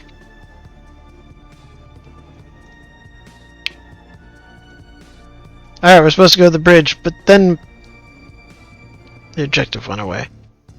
Sort of. But we have objective marker now. The objective marker still works. Oh, that's weird. Oh, interesting. It's not updating when you do that. It does there. But as soon as it goes up, it locks on the Y.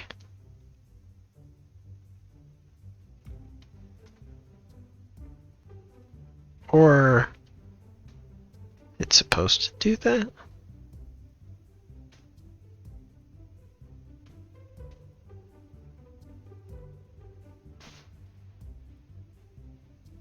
Weird. Oh, I don't care enough about that at the moment. Dun, dun, dun, dun, dun, dun, dun, dun.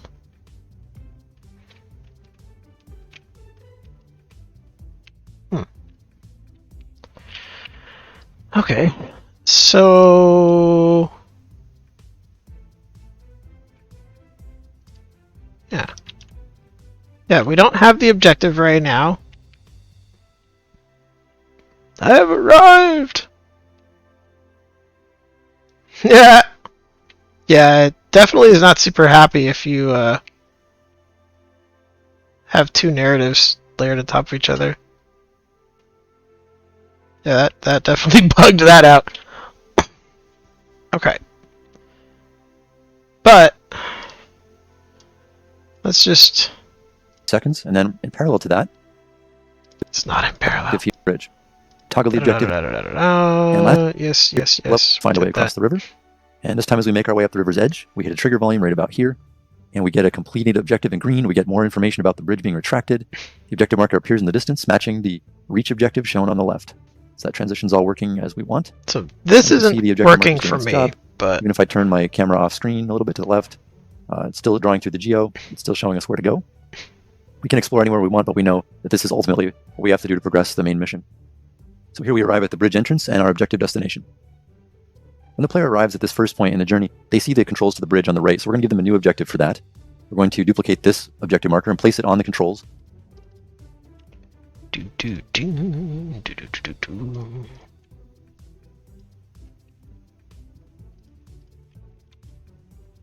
Shoo. Shoo. Shoo. 6, Showing them they need to move to it and interact with it. So I'm going to place that right above the controls. And I'm going to rename this to bridge controls just so it's clear what we're doing here. We're going to keep the objective marker properties the same. And from here, we're going to add a trigger volume right about there. The player passes this. I'm going to add a trigger volume right about there.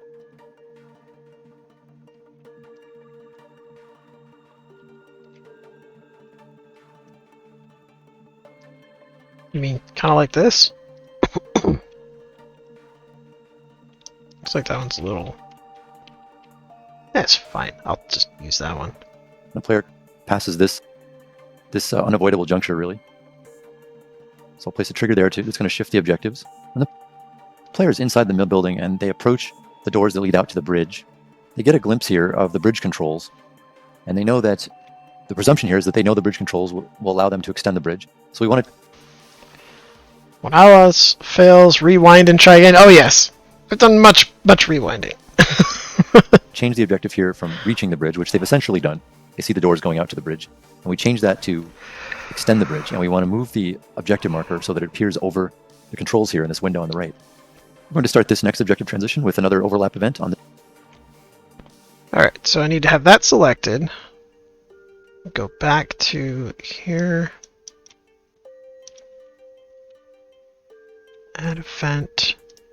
Collision. Oh. Begin overlap. Yeah, that's right. Neat. the trigger box. And from here, we're going to do a once on this event. And I'm going to grab the player UI. I'm going to complete the existing objective of reaching the bridge. And I think I'll add a small cosmetic delay here of 3 seconds. And then I'm going to drag out the player UI again And I'm going to toggle the objective. In this case, I'm going to set it to hide and clear on hide in preparation for changing it.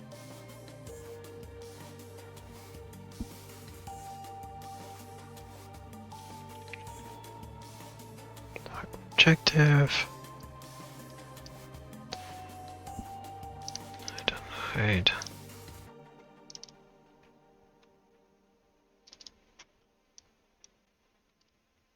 And after this, once I organize these references a little bit,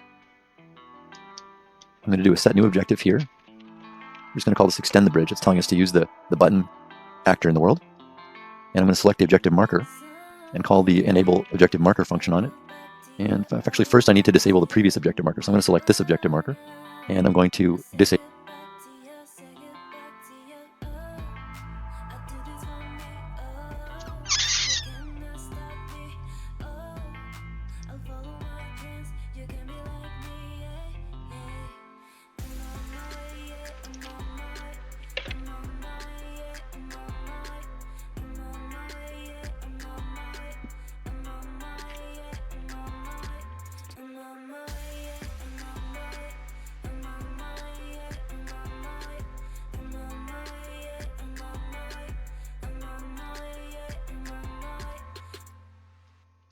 it when hitting the trigger.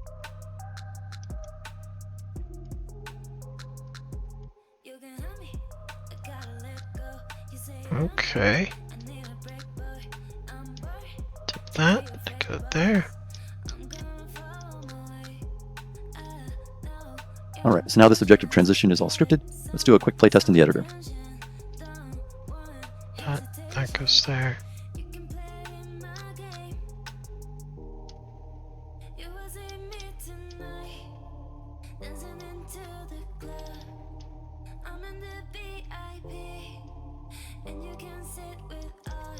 That extend the bridge, that hide. Tile objective one more time. Did they toggle that off? Oh, they toggle it on. Wait. When hitting the trigger. Alright, so now this objective enabled. Hide, clear, extend. Okay. Oh, you stuck that away the way end. That's alright, I put mine at the beginning. It's probably fine. transition is all scripted. Let's do a quick playtest. It's in the editor. Alright, so this is our last objective, reach the bridge. When we hit the trigger volume, it completes the reach the bridge, hides the objective marker, shows the objective marker on the bridge controls, and gives us an objective to extend the bridge. When I interact at this point, it just says no power. We're going to do another transition from that point on. With the objective marker on the bridge controls, we know the player is going to try to extend the bridge by interacting with the bridge controls, but it's not going to work because it's in a lock state, which represents there's no power to the bridge. So we're going to have a look here in the level blueprint, which we set up before. This is the switch activated event that starts when the player interacts with the bridge control switch, and it actually extends the... Okay, so that kind of sort of worked, but didn't. Wait, I didn't enable the object today.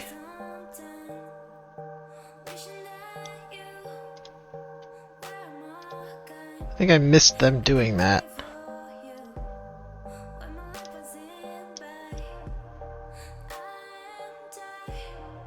Wait, next objective one show.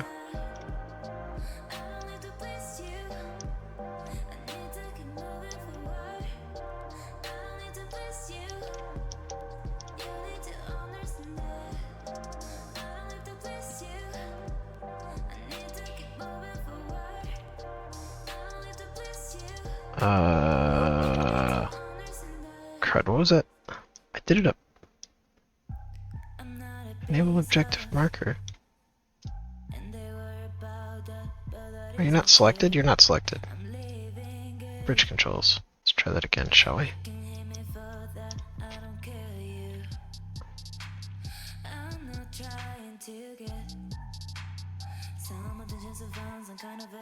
Enabled.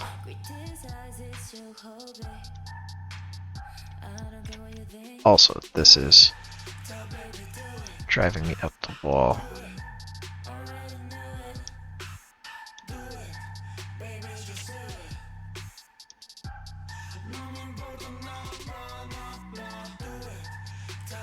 This, I've arrived. Set that like 2 seconds.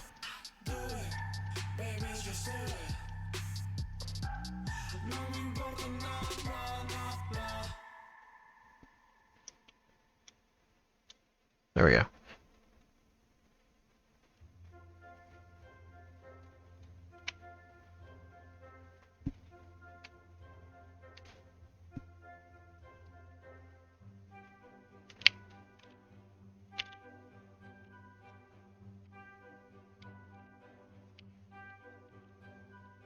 Still no go.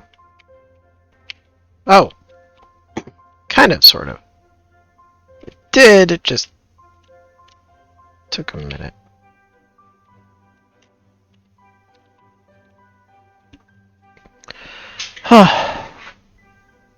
Trevor... nervous?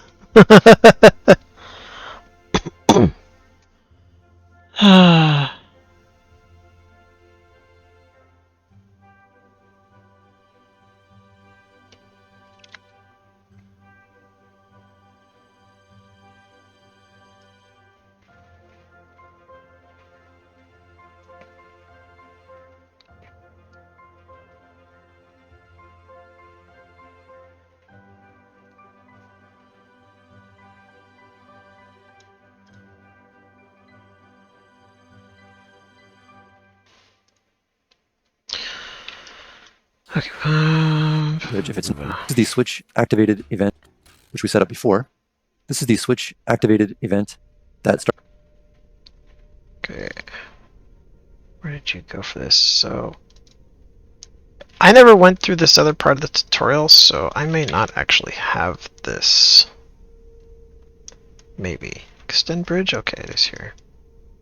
Starts when the player interacts with the bridge control switch, and it actually extends the bridge if it's not locked. But we're starting off with a lock state. If we look in the properties, we see that it's locked. And if it is, we want to run a new event out of the true output here. So I'm going to drag out of the true output. I'm going to do this as a do once. And I'm going to create a couple events off here on the right where the objectives are kept in the event graph. I'll create a custom event. We'll call this on bridge controls no power. And I'll go back here to do once and call that event here. So when this event is called, I'm going to change the objective again. So for this objective transition, I'll go back here, event. We'll call this on bridge controls no power. Bridge controls no power.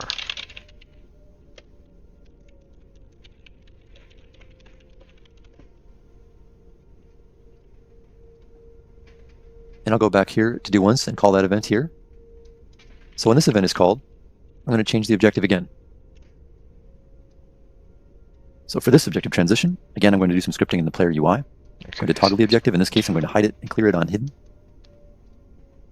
I'm going to toggle the player UI.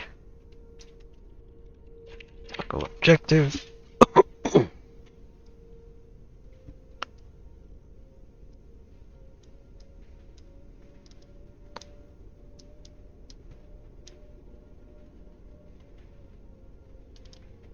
objective. In this case, I'm going to hide it and clear it on hidden. And I'm going to select this objective marker, and I'm going to disable it because the player is now in. Which one? Check out your bridge 2. Did they not rename it? Interacted with the controls. Okay, so they're probably grabbing this one.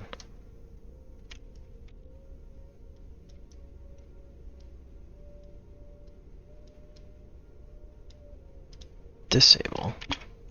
And I'm going to add a small cosmetic delay of a couple seconds, should be okay. Do a sequence because I'm going to run two things in parallel again. Firstly, I'm going to display some more narrative information based on what just happened. And add a small cosmetic delay. Sequence. Display narrative.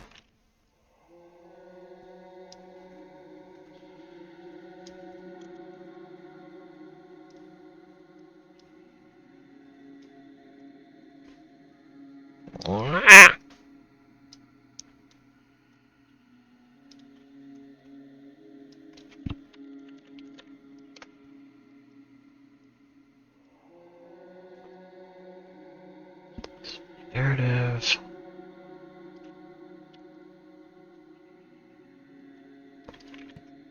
Five seconds here till I set a new objective. 5 seconds and add a small cosmetic delay. 5 seconds here till I set a new objective. Compile and save that. And for the display narrative, I'll Set new objective.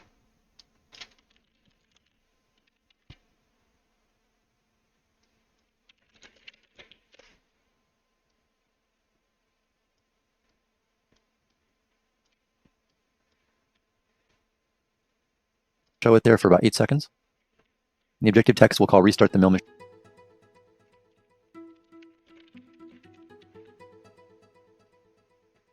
machinery. And also finally,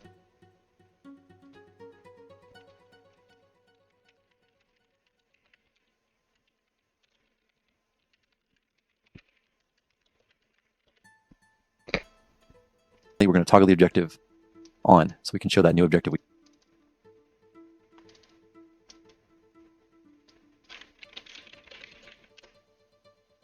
Objective.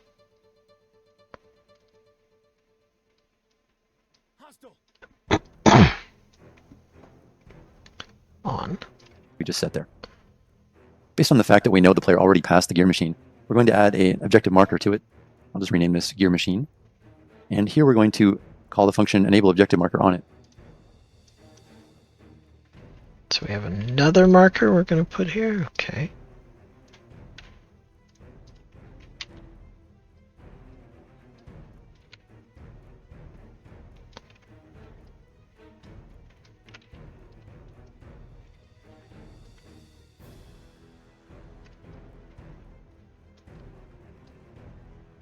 Sure, sounds great.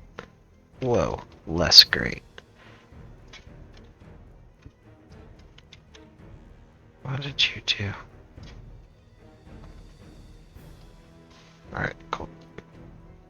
Select that, keep this, and enable objective marker.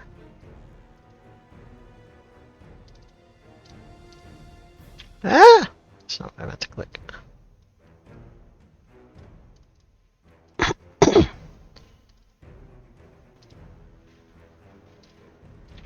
Because we know the player would know where to go since they've already seen this, so that's fair to do that at this point in gameplay. We're going to need the ability to trigger events based on the player interacting with our interactive actors, whether they're locked or unlocked. So I'm going to need to add some functionality to the parent class of the gear machine. The player interacting with our interactive actors, whether they're locked or unlocked. So I'm going to need to add some functionality to the actors, whether they're locked or unlocked. So I'm going to need that. Gear machine. Add some functionality. Open blueprint. Okay.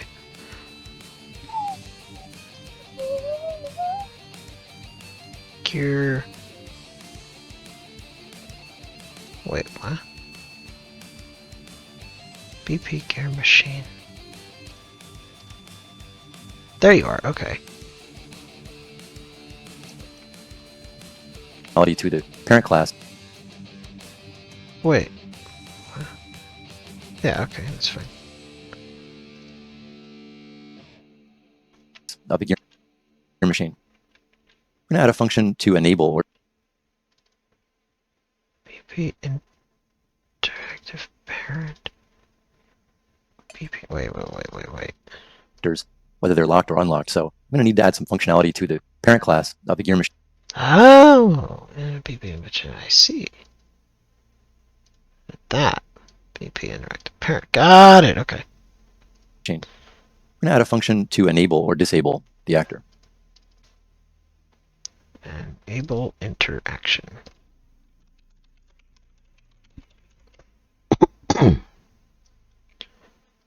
So I'm going to call this enable interaction. I'm going to pass a variable called enable. Do a branch check here. We're going to handle disabling and enabling this by changing and toggling the collisions on and off on these interact components that we added. So right here, I'm going to, if it's true, I'm going to change the collision properties of these based on their default properties so that they can be overlapped and Set collision enable.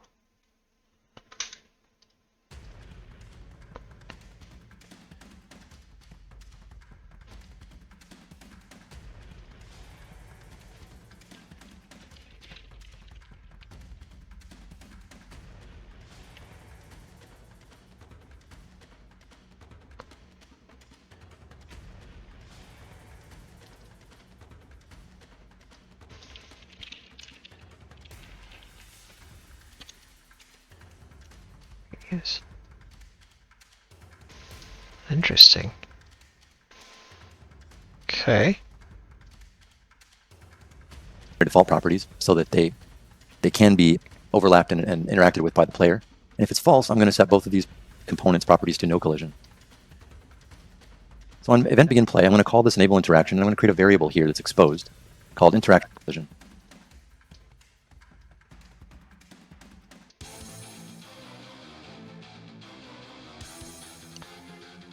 Collision.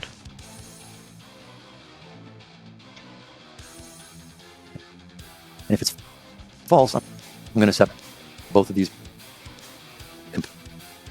Why are you not setting the other one? Okay, I'm confused. Collision enabled query in physics. Query only, no physics. Collision. Collision.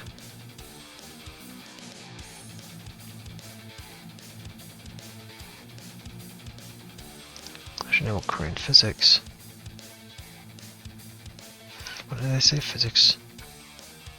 Query only, no physics. Query only, no physics. I feel like this is trigger in Unity. I think. Or wait, it's Components show condition. properties to no collision. Why did you not do that for both of them? Why did you only do that for And if it's rotation? Oh, set collision enable. Oh, because I can. That's why, because you had them both coming into the same node. Ow. Sneaky, sneaky.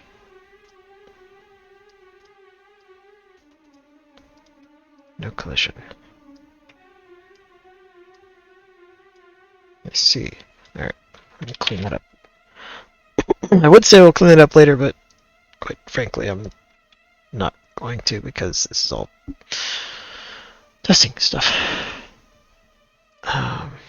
it's false, I'm going to set both of these components properties to no collision. Okay, we are still in the EP. Okay, so event graph begin play. I don't immediately see one, so yeah. Hit play. So on event begin play, I'm going to call this enable interaction, and I'm going to create a variable here that's exposed called interaction enabled. This will Oh.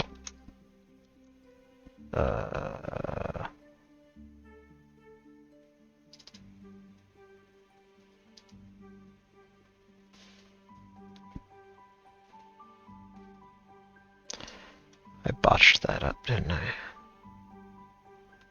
This was supposed to be a parameter.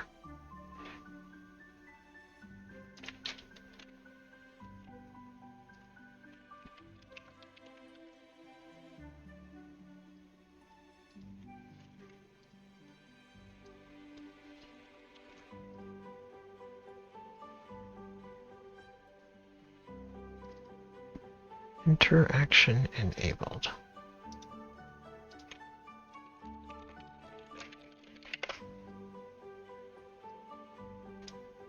determine, once gameplay starts, if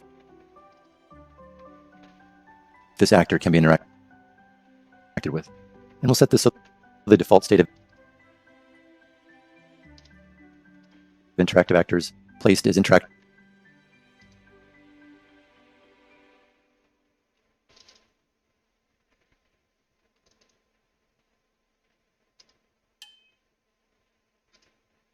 Enabled true. Okay, so the next thing we need to do is add a custom event called start events.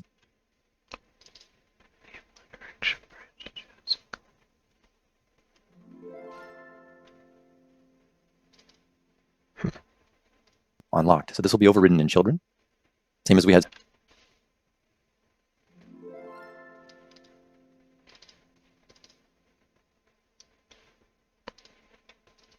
What's this? Start events unlocked.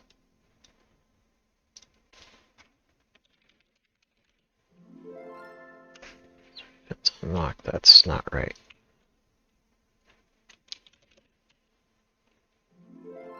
How did you do this? Did you...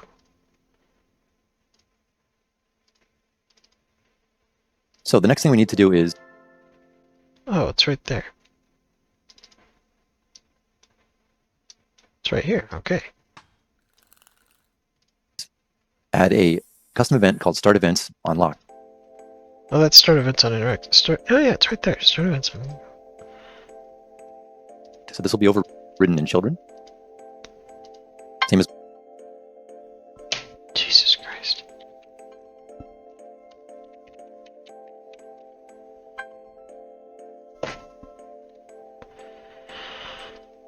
How to show override children. we had Start Events on Interact.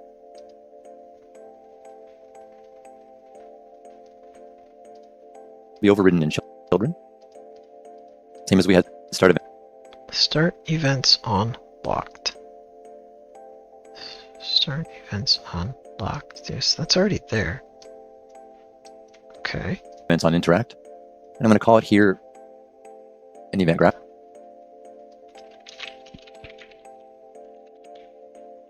What? Start events on locked. There. Thanks. Sounds great. Wait. It's already there. Literally, it's right there.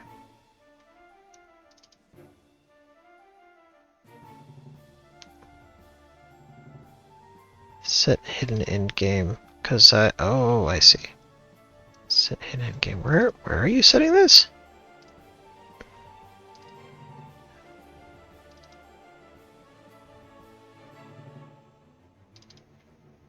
Event interact. Set. No, it is. It's right there. Okay. Interact. And I'm going to call it here an event graph. So now with this set up in the interactive parent class, I can go back to our gear machine blueprint and I can open Gear machine. Okay, how do I go back to this? Here we go. Events. Start events unlocked. It's unlocked. Why is yours? override that Start Okay. Events unlocked here and create a new event dispatcher. Gear machine. Event dispatcher. Called on gear machine inspected. On gear machine inspected.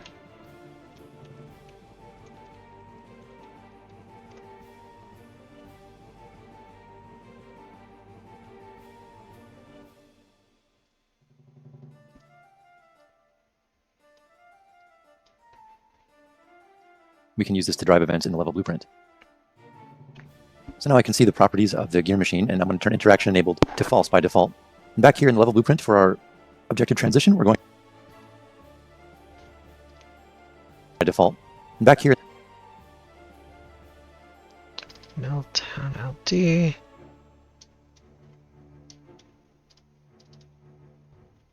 Enable objective marker for the bridge controls, which I have not renamed mine yet. So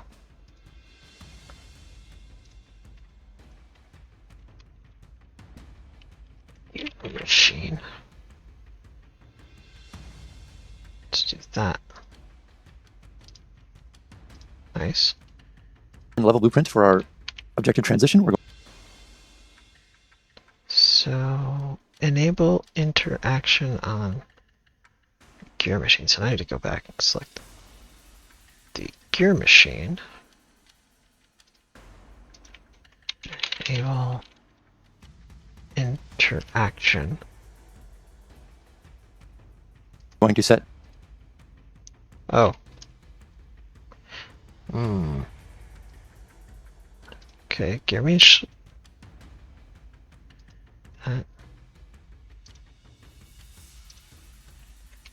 Enable.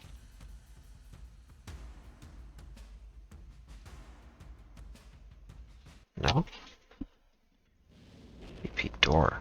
That's alright.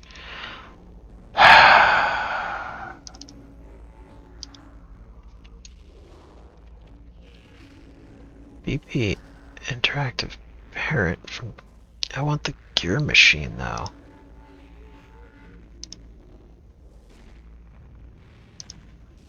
That's what I wanted. Context was off. Man, you really gotta watch out for that.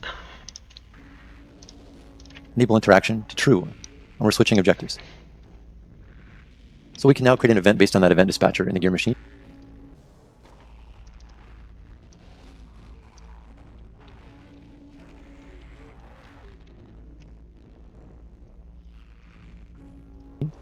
And use this to drive objective transitions. So we're going to call this once, and then we're going to grab the objective marker here. It's on the gear machine. We're going to disable it once the players try. Objective, okay. That was this.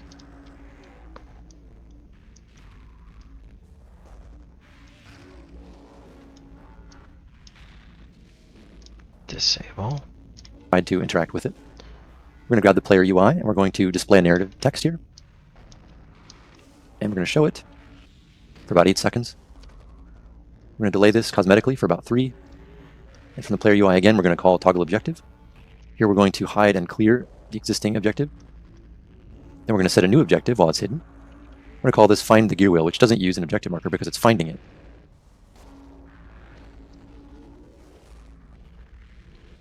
Toggle objective. Clear and hide. Set new objective.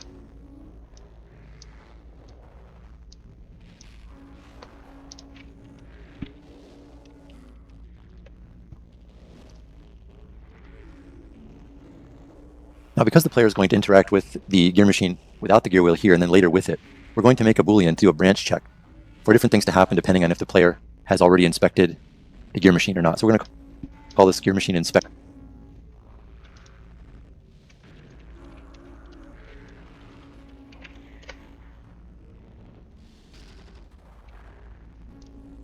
It's not already there, but sure. And at this objective transition, we're going to track this variable and set it to true. Next, we have to do a bit of refined scripting in our switch actor to ensure. Next, we have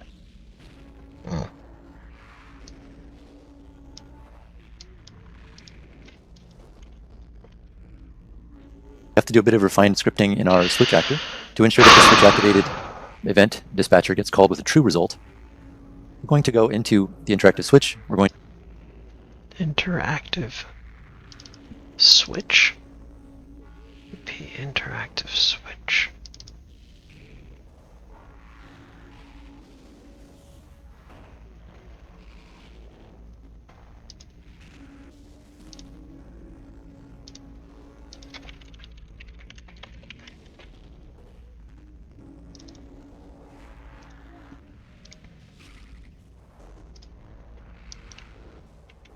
to override the event we added earlier in the parent. Access for this one too.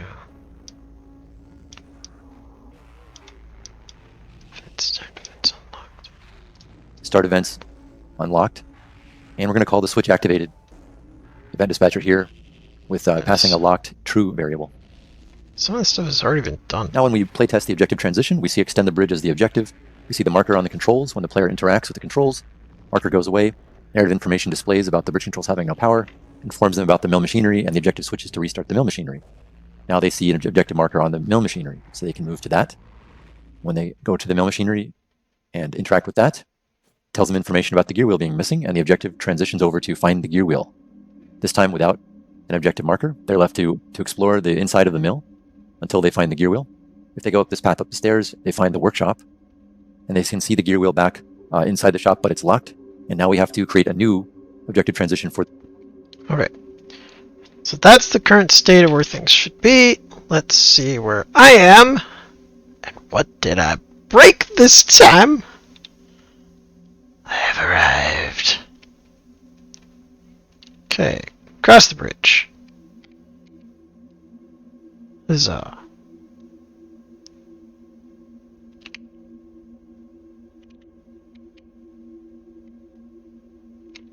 And we switch here. Which which has too much of a delay, but that's fine. It's like, alright, cool. No power.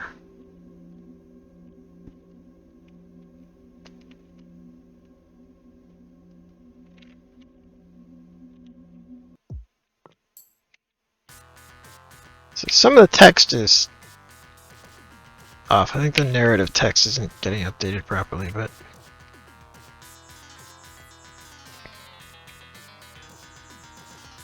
it is reasonably close to what it's supposed to be.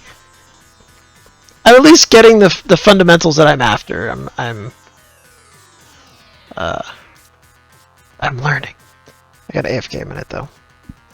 Okay, big. This part of the level. So although the player could have visited this door prior to investigating the actors downstairs, at this point they can interact with the door and trigger some events with it. So the door is locked by default and they can see that the gear wheel is there, but they can't reach it. So we're going to have some events that fire based on an event dispatcher from this door actor. For this next objective transition, we're going to drive the transition from the event dispatcher in the door actor and the On door interaction locked. So we're still in the mill town.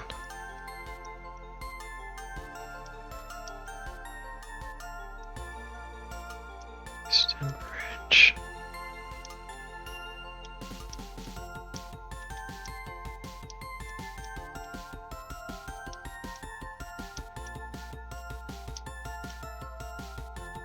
Alright, I don't think that one exists yet, so.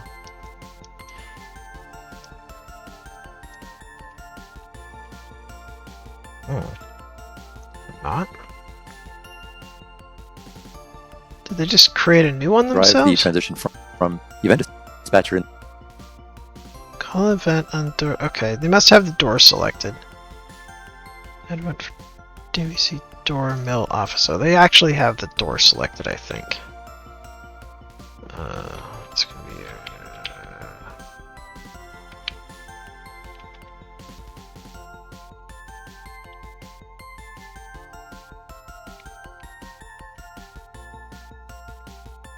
Here. Buy Griffin food, buy Griffin food.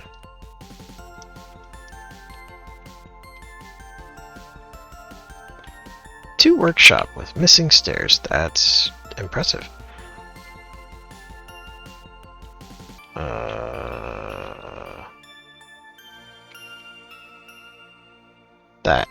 This is what I need.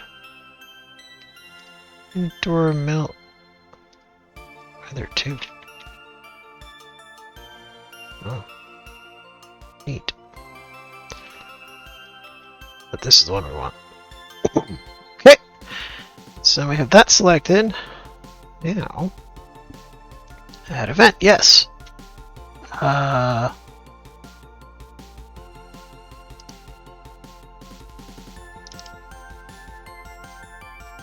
the door. Add door interact lock.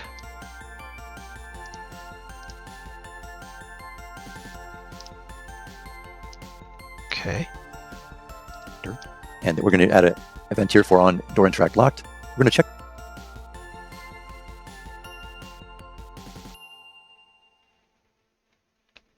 that boolean to see if the gear machine's been inspected.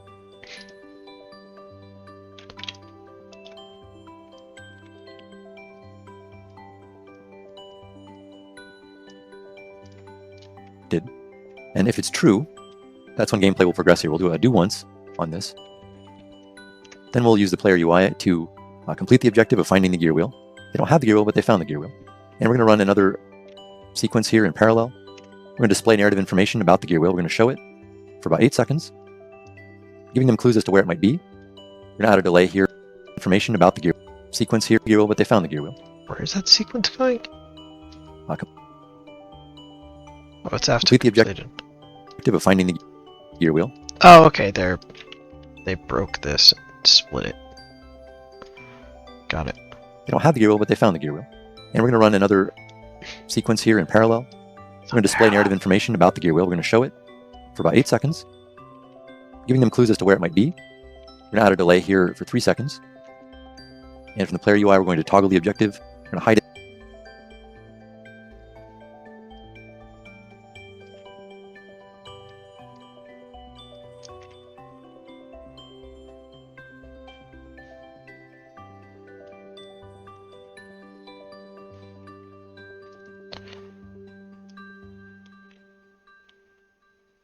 UI. Trevor. Shock! What's shock? Objective delay. Okay. Delay for around 2 seconds because I don't like your bigger delays. Toggle objective. Toggle objective.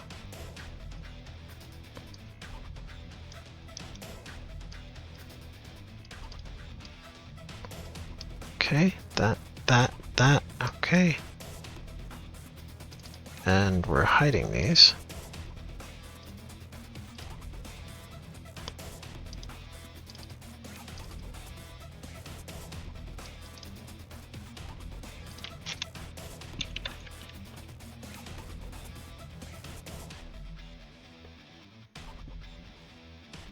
And clear it on hide so we can set a new objective. And from here, and after the delay, we will set a new objective to reach the town hall. This being information they gleaned from reading a note on the door. Delay.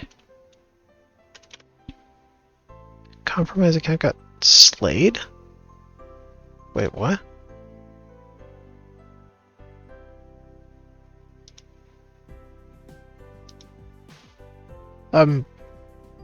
Sorry for a compromised account?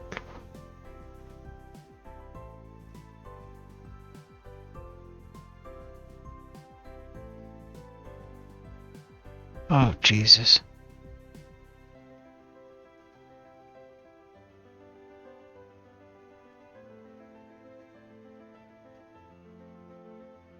AFK a minute.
Alright, I'm back. Man, life is just... Man. Being a thing this week. Bot in the channel. Oh, the bot, yeah. It has been a week. Delay. Set an objective.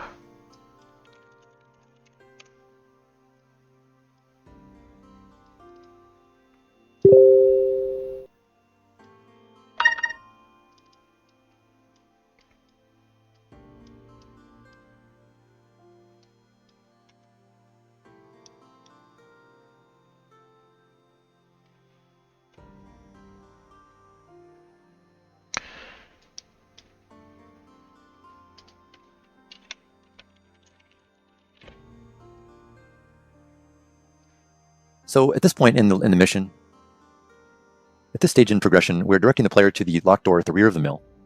So this door will be scripted to open at this time, and we'll figure out a reason for this in a future iteration, possibly due to a non-player character or enemy interference. So we're going to set this as locked to start. Enemy interference. Wasn't already? In this other one? Sure. So we're going to set this as locked to start. Next, I'll have to add a new objective marker to the door, leading the player there. It's not their final destination, but it's one of a series of linked objective markers we'll be using to lead them to the town hall. So I'm going to place this with the trigger volume outside the door, and I'm going to move the actual icon itself. Outside the door.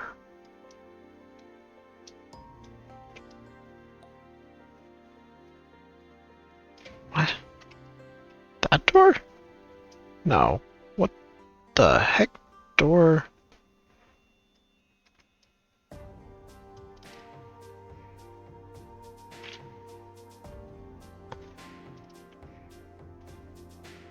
Place this with the trigger volume outside the door, and I'm going to move the Alright, what door? I think I'm using this looking at the wrong door. The heck door are you on? This door. Gotta be that door. Okay, so we need another trigger.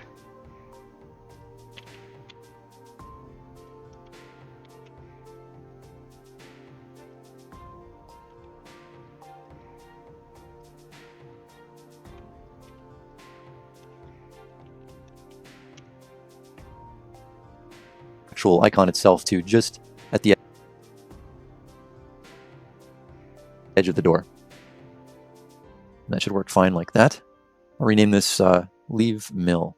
Actually, no, I'll rename this to Reach Town Hall. That's more in keeping with the objectives. And we don't want an enabled at start. We're going to enable this in the level blueprint. So we'll go to the level blueprint now. And we see it's not showing up in the level blueprint. That's because it accidentally was added to the persistent level, not the LD level. Alright, mill. Yep. Okay, mill.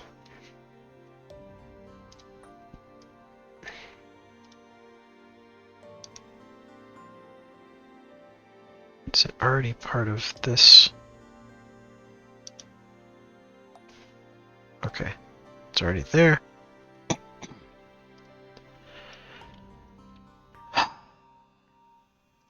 So I've moved to the LD level, and I'm now enabling it here in the event graph at the end of this subjective transition.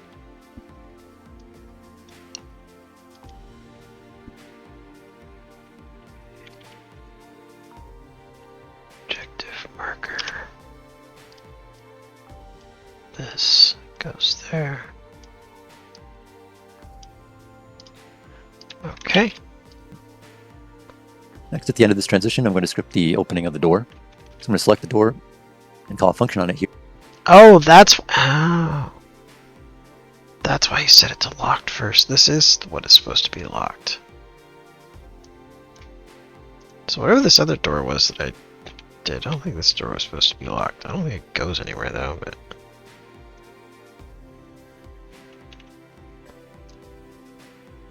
how about I actually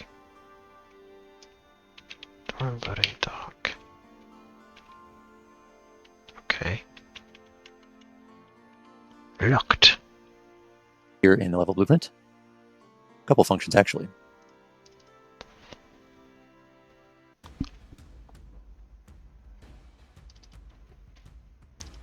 Door loading lock.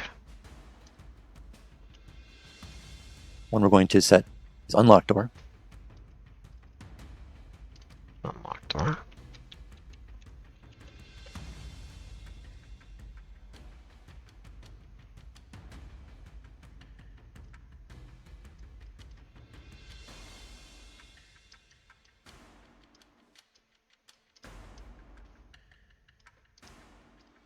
So the door can be fully interacted with at this point.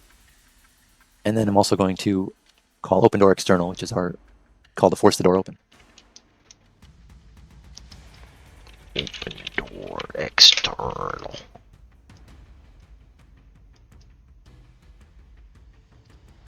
Now we can test our objective transition here in the editor. So we're at the workshop door. We see find the gear wheel is the objective. We interact with the locked door. It completes that objective. We get some information about maybe where the gear wheel is. And we get our new objective to reach the town hall. And we get our objective marker enabled on the door. Neat. Alright, what did I break this time? I don't know how to set it up so that I can just easily reach points that they're at, but... And I know something is up with my actual objectives on the top left. I'll have to figure that out at some point too. And this doesn't immediately show. I have to wait for that. It says it'll time it there. Now, just out of curiosity, it's like, alright, cool. Oh, it's locked.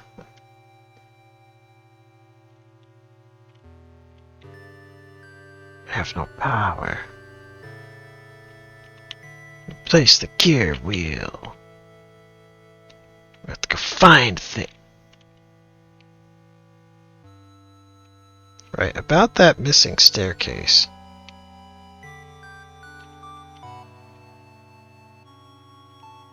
Yeah, about that. Yeah.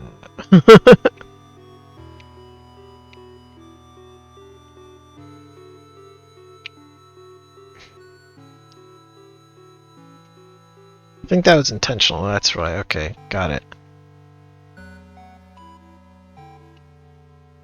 Yeah, I see. Bleh.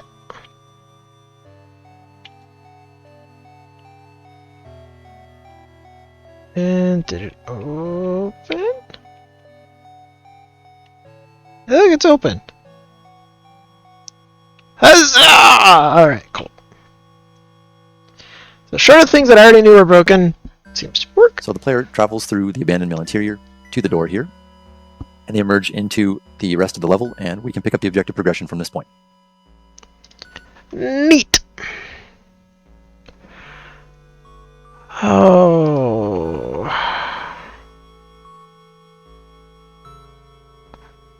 How long is this one? As the player emerges from the mill, 10 minutes. I can probably get through this one. This is probably the last one that I'm going to be able to get through tonight.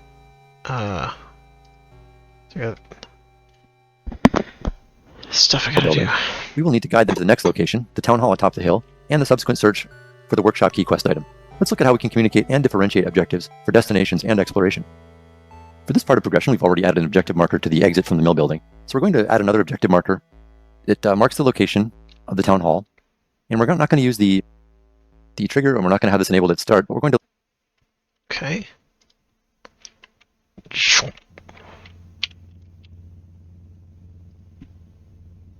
I want this. Can I cut this?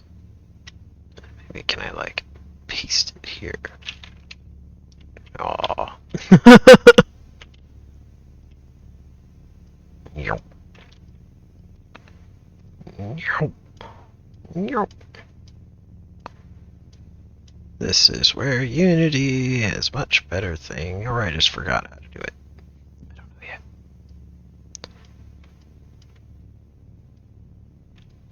yet. Good enough for me. Alright, I'm not going to use the no triggers. trigger. We're not going to have this enabled at start. Not enabled. Yeah, okay. We're going to link it to the objective marker we placed at the exit from the mill building. So I'm putting this up kind of high here so we can see it. Oh, well, fine.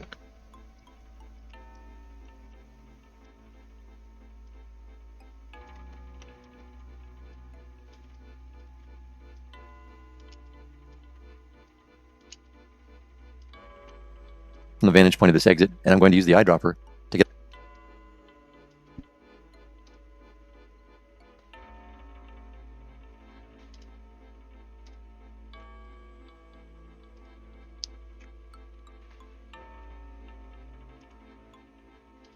Boop. a hard reference to the other objective marker, so that will be activated when the first one is overlapped.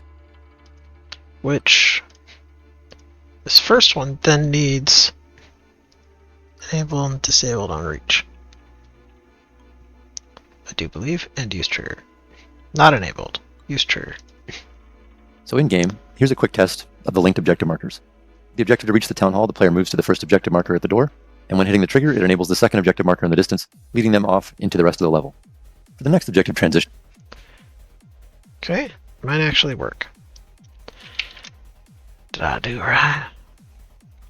Gotta do it all over again because I don't know how to set it up to, otherwise.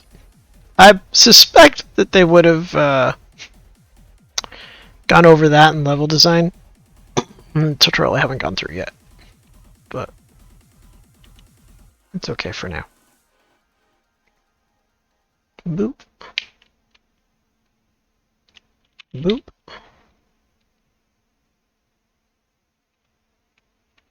Boop.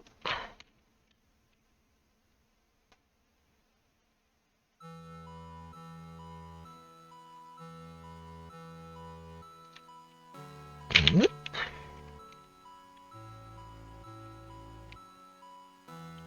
And what happens when we go here? Absolutely nothing. Oh well.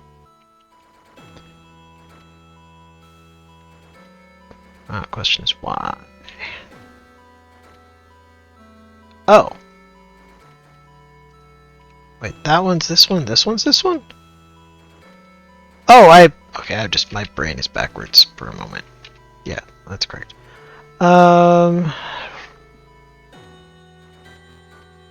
Wait. Is that because of your current state?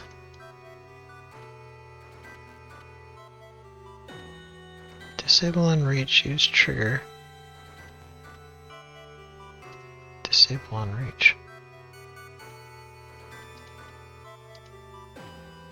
Why did that not do that?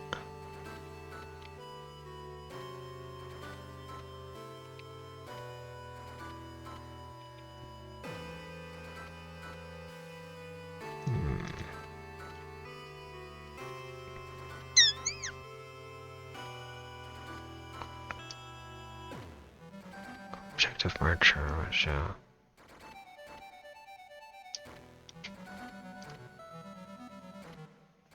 town all selected.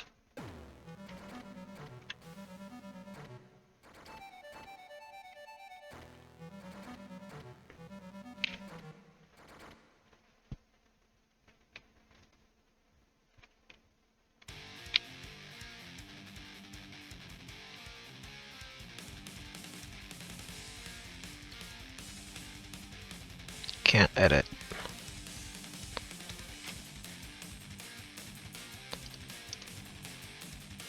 Is there any way I can force this to not?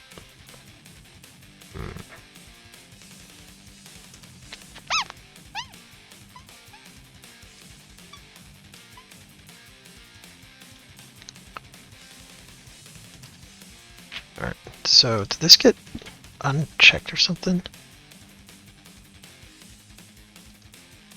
Use trigger and disable unreach. That's there.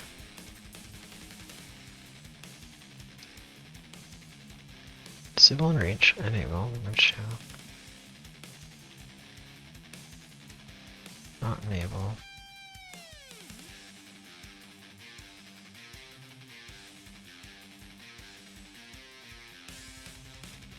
Next objective. Huh.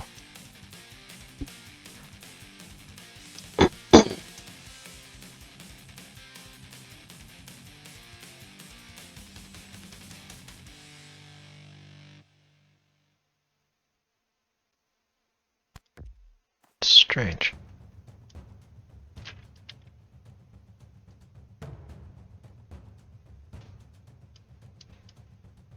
What am I missing?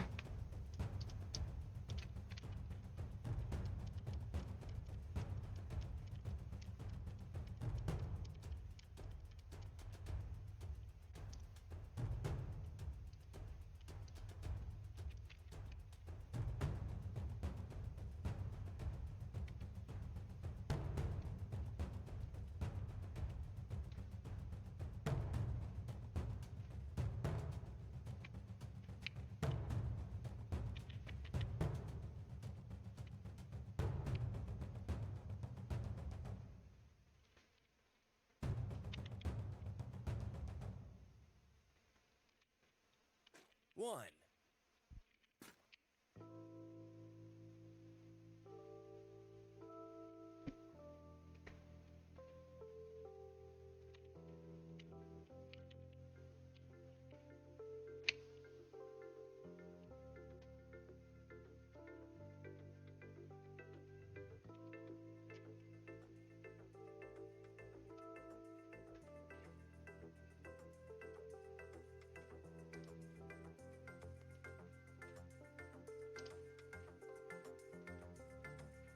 Call objective marker reached.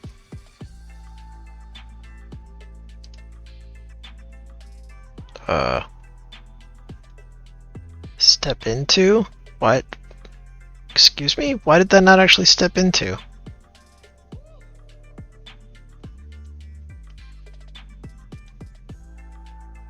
Well, thank you for that. Awesome.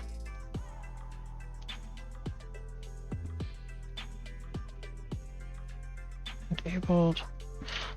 Disable on reach is false. Why is disable on reach false?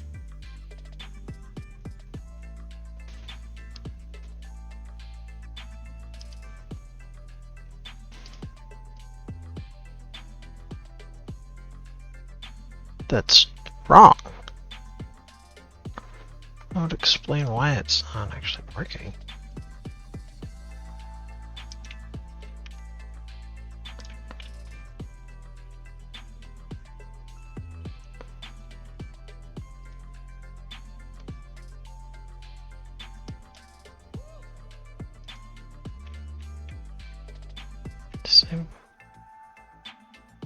Disable on reach.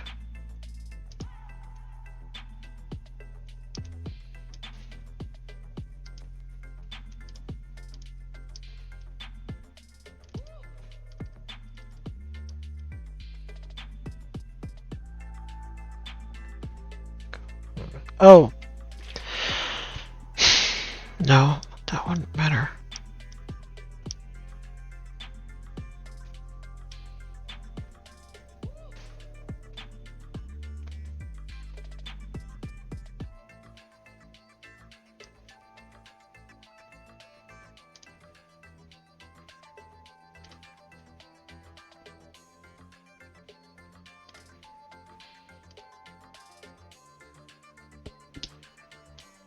Disable, sure.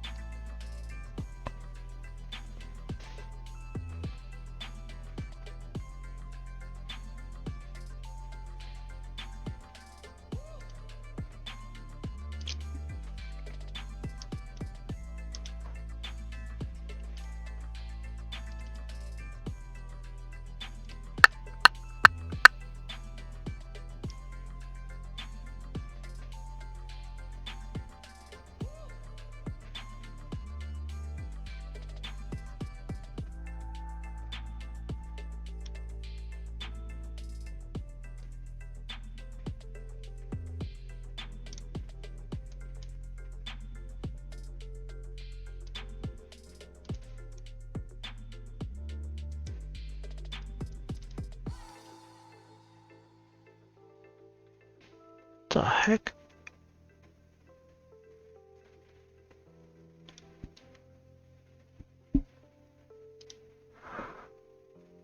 Oh, I'm very confused.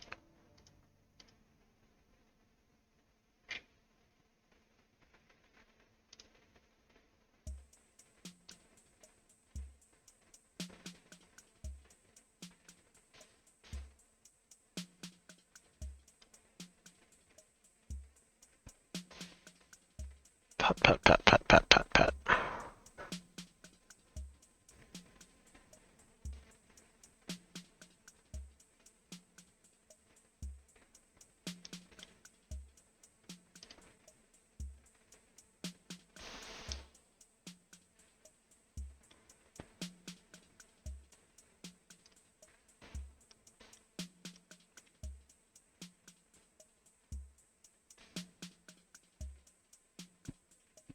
Objective marker.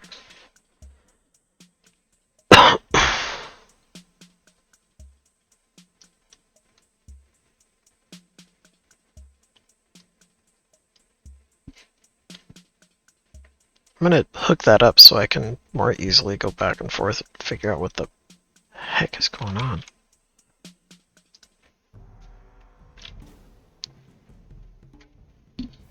I don't understand.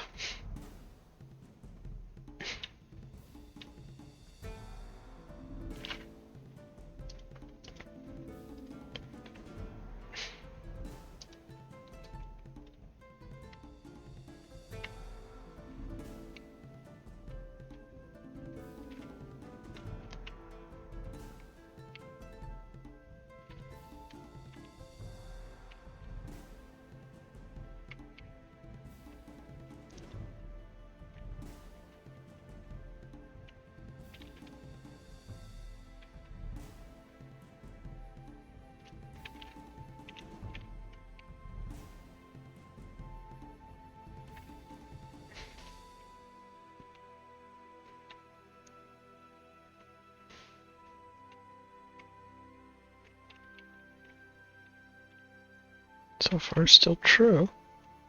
Oh, and suddenly it's false. Why is it false?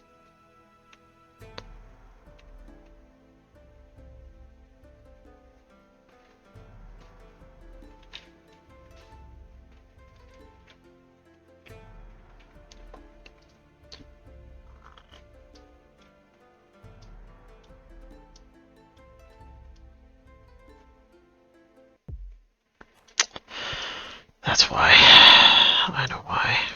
Okay, that makes sense. It's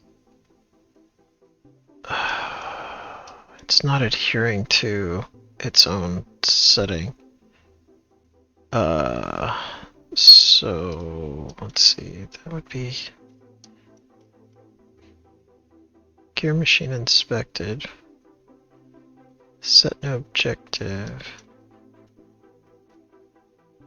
Wait, is that?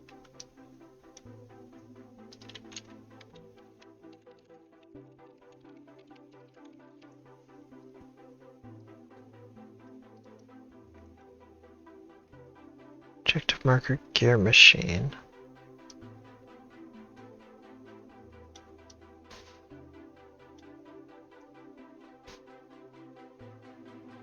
Set gear machine inspected.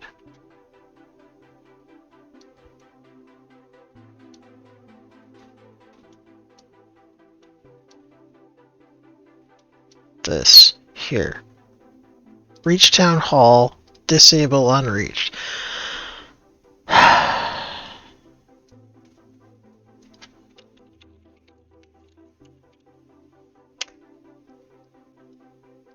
That. I don't remember seeing them hooking that up, but I bet that's where my problem is.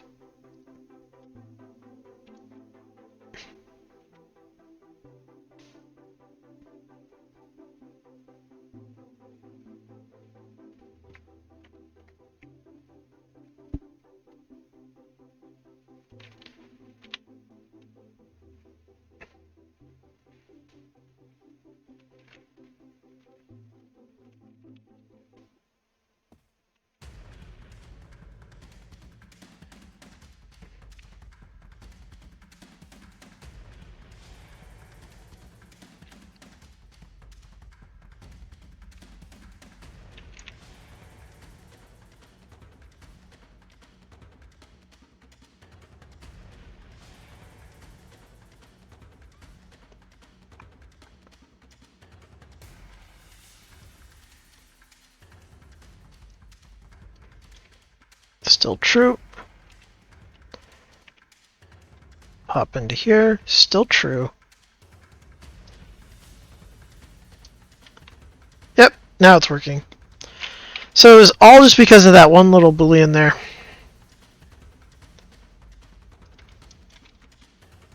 Oh. Okay. Oh.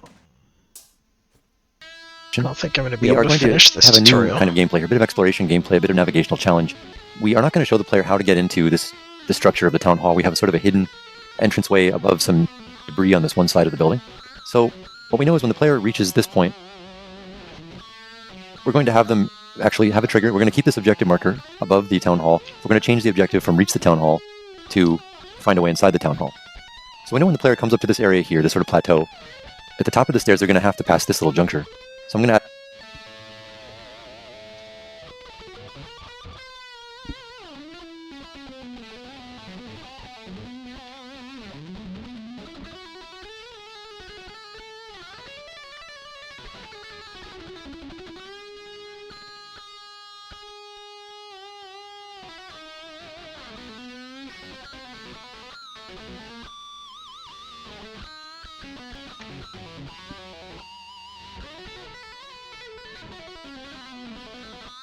a trigger volume here to drive the objective transition.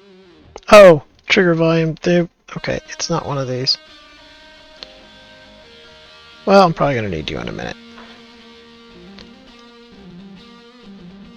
And I don't think there's a trigger volume here already. I don't see anything relevant to that. So,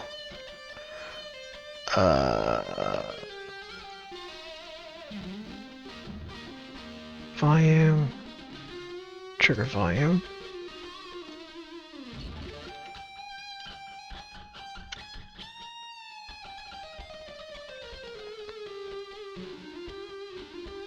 You shall pass through here, so I can trigger off of it.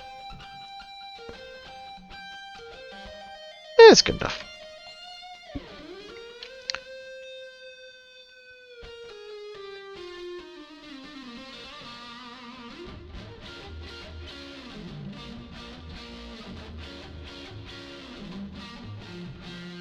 Just going to resize this a little so they can collide with it for sure. And now that I have the trigger box, I'm going to add a collision overlap.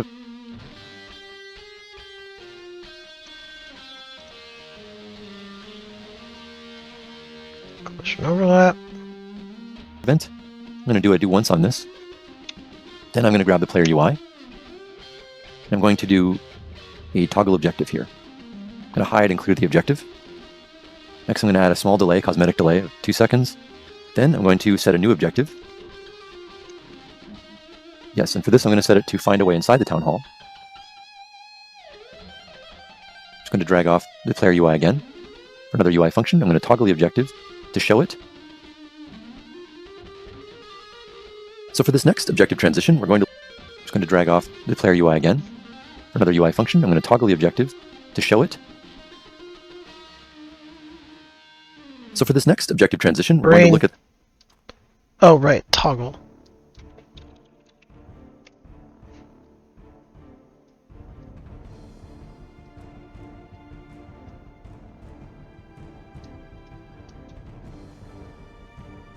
So for this next objective transition, we're going to look at the path the player takes across this plateau, around the building, looking for a way inside, which is the objective at this point. They navigate up here amongst the piles of debris, and they jump in through the window and they land right here, precisely at this juncture. So I'm going to go ahead and place a trigger volume right here that they have to collide with. They'll over...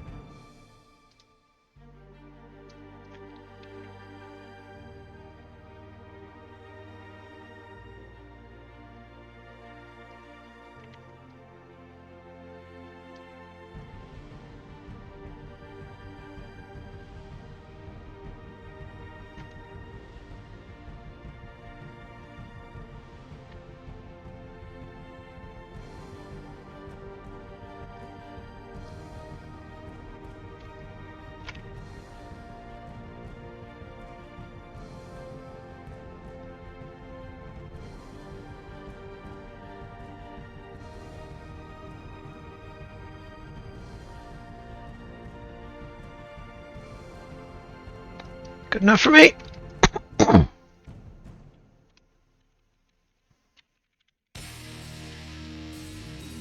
overlap with this, and we'll use this overlap event to drive the next objective transition inside the town hall. So with the trigger selected, I'm just going to right click here. Same deal. Roots, repeat.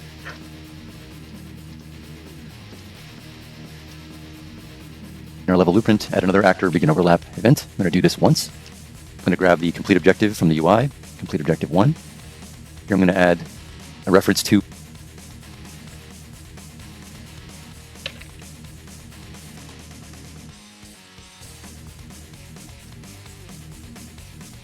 to our objective marker.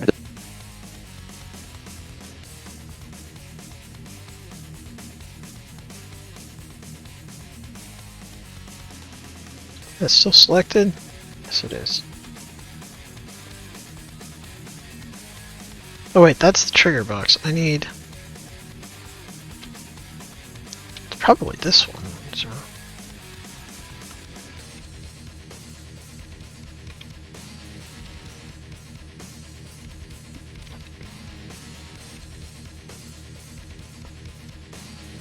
That's that one.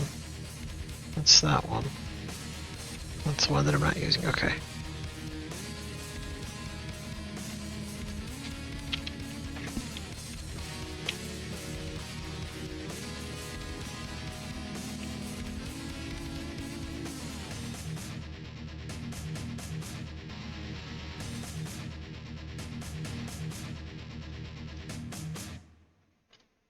At this point, I'm going to disable it. So I'll call enable objective marker with enable false. I'll add a delay here for 3 seconds, cosmetic delay. We'll grab another function from the player UI. This time I'm going to do toggle objective to hide the objective and clear it on hide. And then from here, I'm going to set a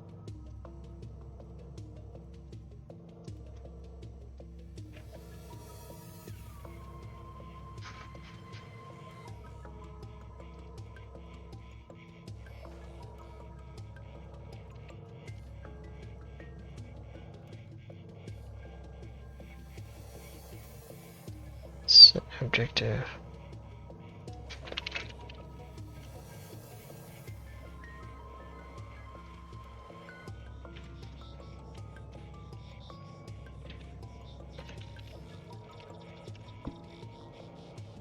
new objective.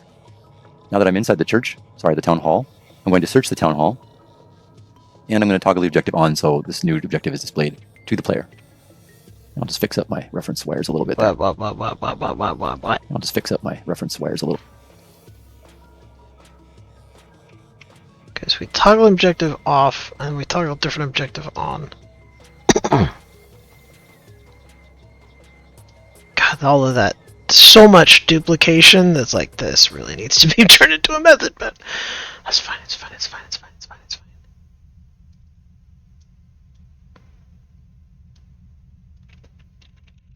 Toggle objective back on. Don't wait. Yeah, this one is this. Wait, no. This is this.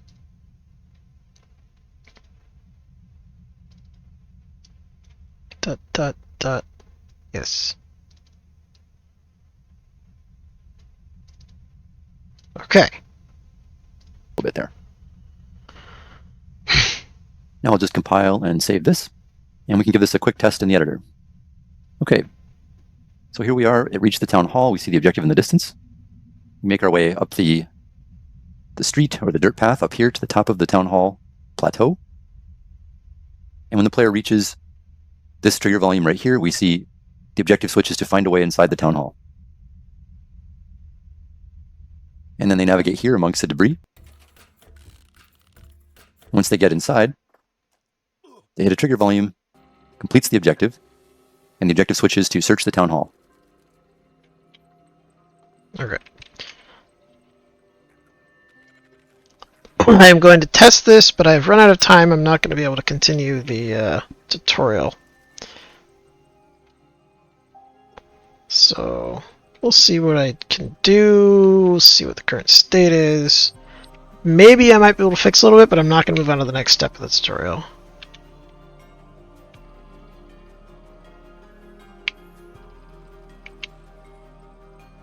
I definitely have a lot of things that I need to fix, but it's kind of not the point of what I'm trying to learn. But we'll see. I might go back and fix those things. I do want to figure out why the text is all rhubarb. That's definitely strange.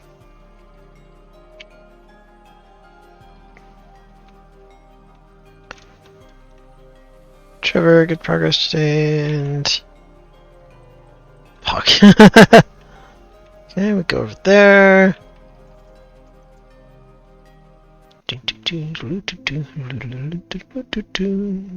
Hello, floating. Okay, cool.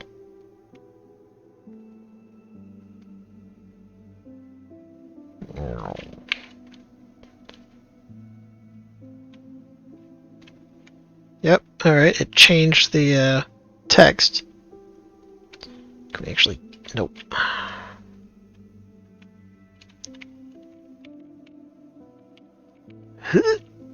Nah, you bugger.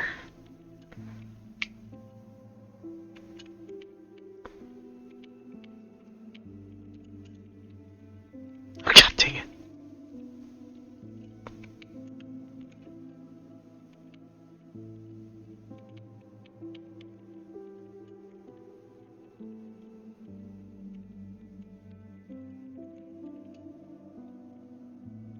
Clears that, and yeah. Alright, so it is working, because it did clear on the top left, and then create the new text, so. Up, up, up, up, up! Yep. Alright, we are going to have to stop here, though. Yeah. Gots to go! Let's see. Give me a second.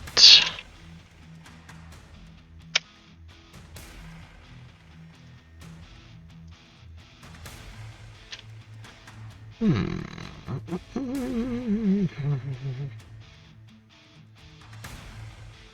gonna take care of Bell's one. High man 24/6, huh? What is that, Lynx? Character Mars, thanks for hanging out. Oh, is that a raid recommendation? Sure.